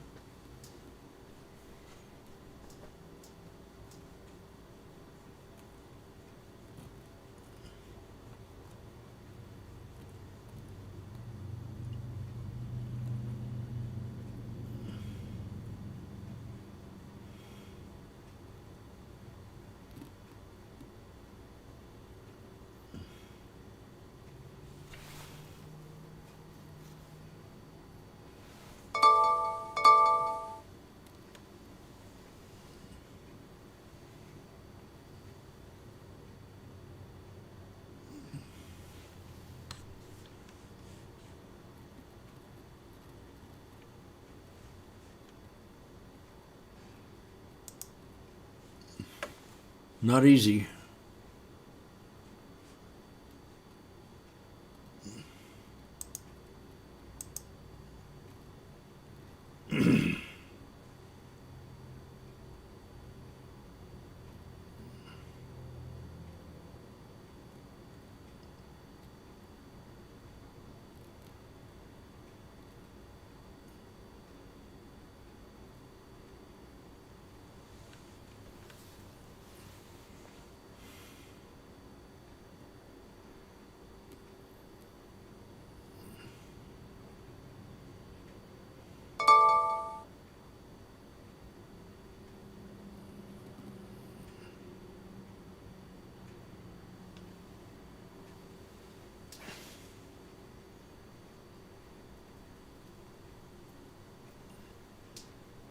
$236.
Come on now, do something.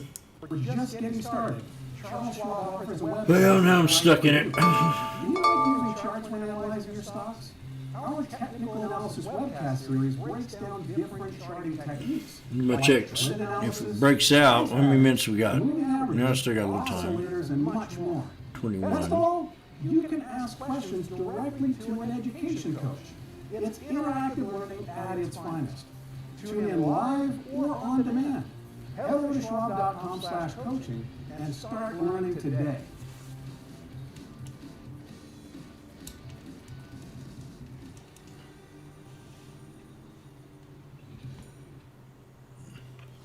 I'm Kevin Green, and I track options flow daily, identifying who's buying, who's selling, how it's going to impact the markets. Watch live on Schwab Network at schwabnetwork.com.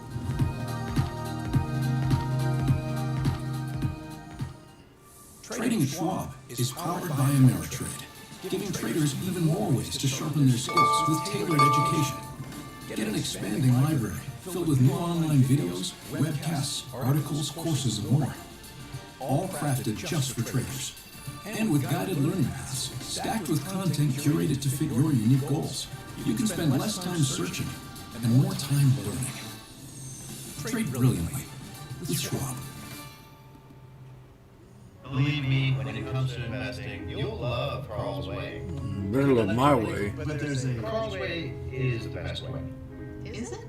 At Schwab, how I choose to invest is up to me.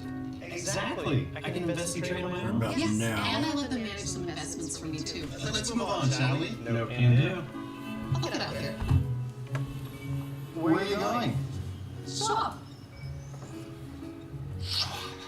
Schwab, a modern approach to wealth management.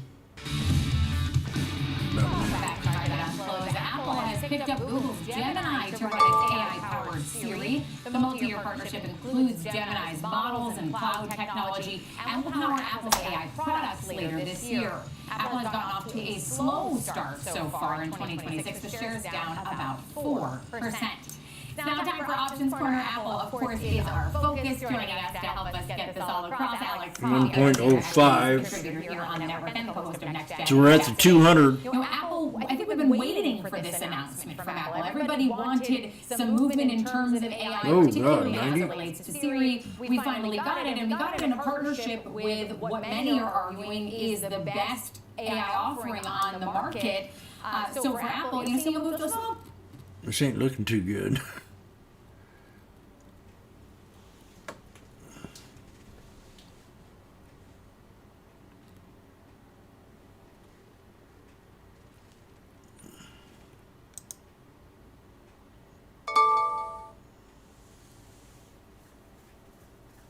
Any more redness, I'm in trouble.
$69.80 off to 200. We need a break.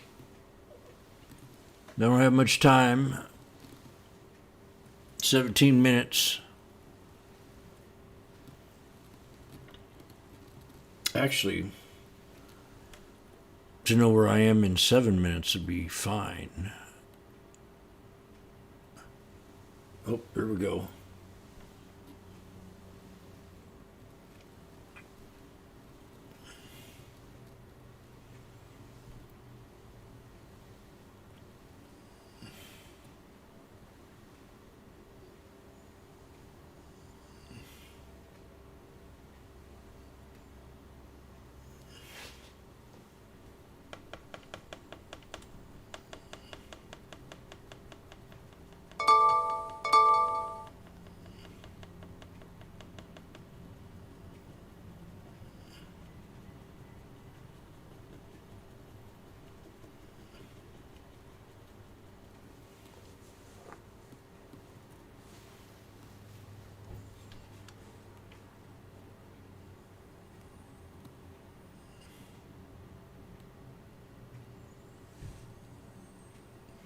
Come on.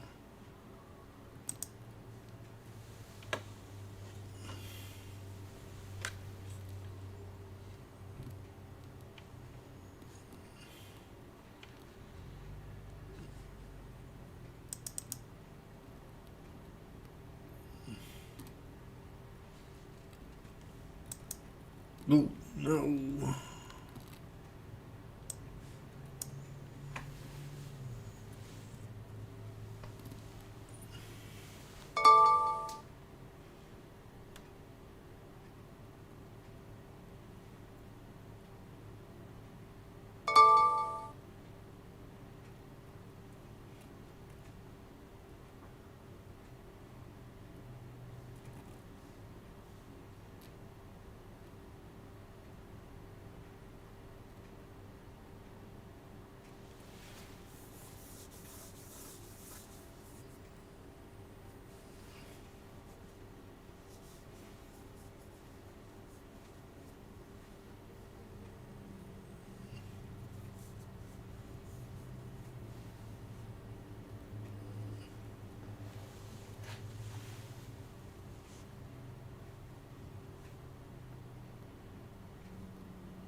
Boom, there we go, 130.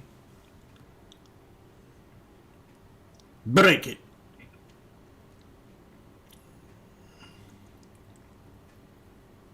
TTM squeeze in effect too, but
oh, here we go. 160.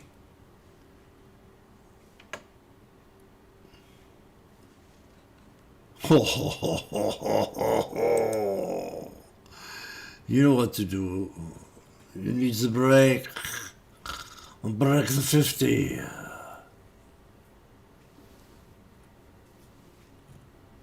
Okay, I'm at $1.90. Does anybody have a problem with that? We just hit the 50. This was my target. What do you do when you have a plan? You execute the plan. Knock, knock. Who's there? Washboardjim. Washboardjim, who? Washboardjim. I got in the 69.80 strike at 175 and added at 105 with a total of 15 contracts. I ended up selling them for $1.95. Average at 162.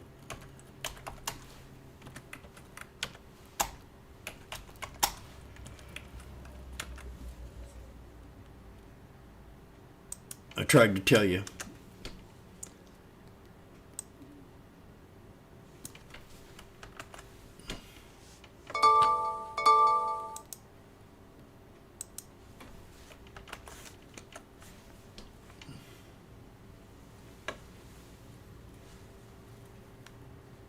What do you think about that, Randy?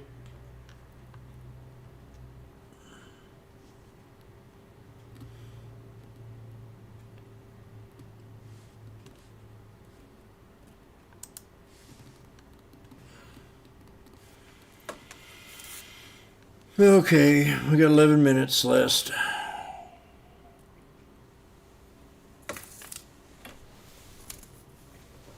Yep.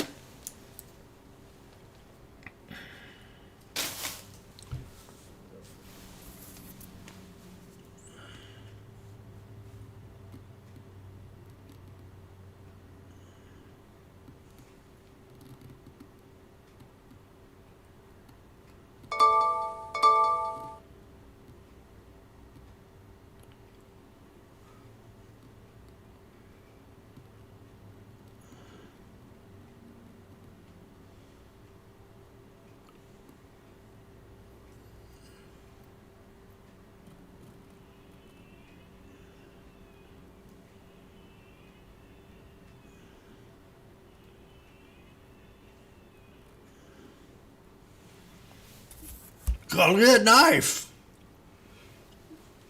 I'm telling you. Perfect exit idea. So, I want to talk about this trade.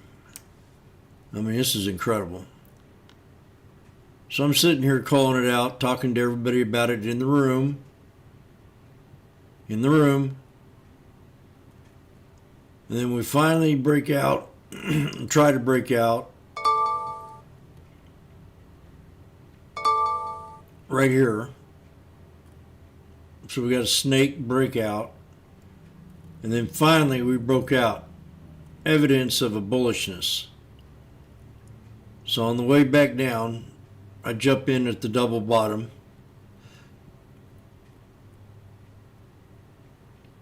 And I add on. Now I'm calling out all these moving averages, saying how important they are. And then my target was the 50 SMA. And boom. Once we hit that 50 SMA, not 2 minutes later, she knifes on you.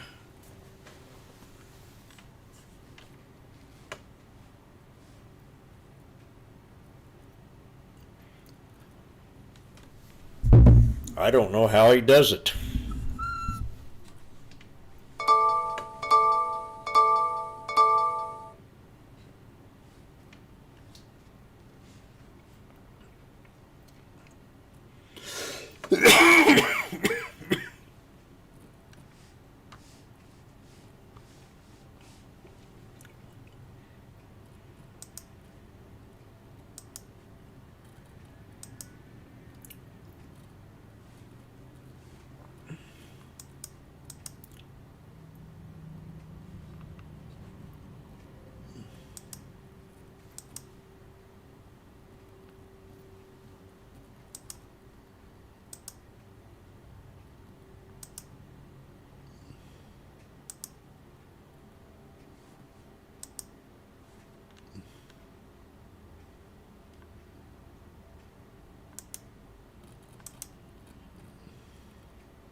Oh my gosh. And I didn't jump in that. Boy, that would have been pretty. 75, 80 cents to 220.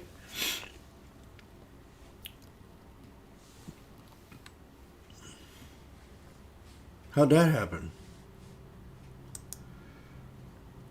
Well, we were sitting here on the hedge booth, and Washboardjim was talking about this trade, and he took his eye off the ball, and we pulled back after the knife. And a couple minutes later, he went looking down around the tool shed and said, "Damn, these things were at 75 cents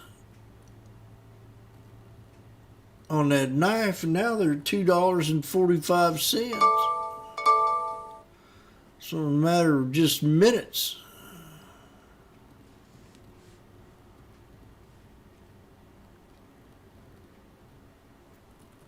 Easy.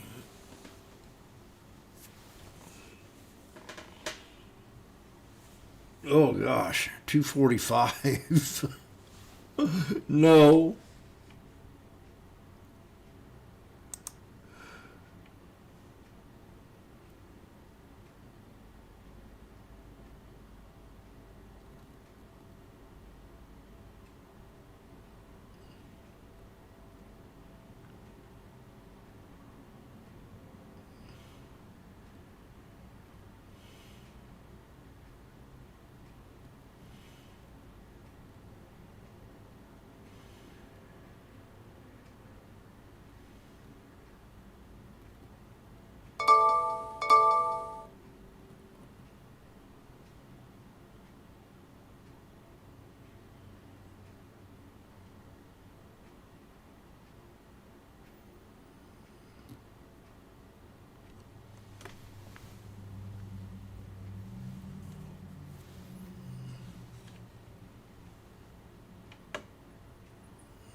Okay, here we go again. We got 4 minutes. I ain't doing it. I ain't gonna take the risk. Because if I did, it'd be right about now. 65 cents.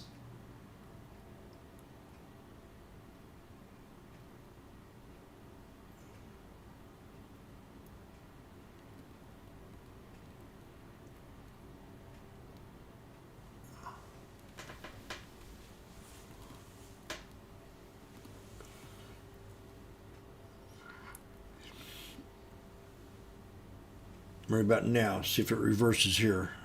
That's your 200s.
Knife, knife.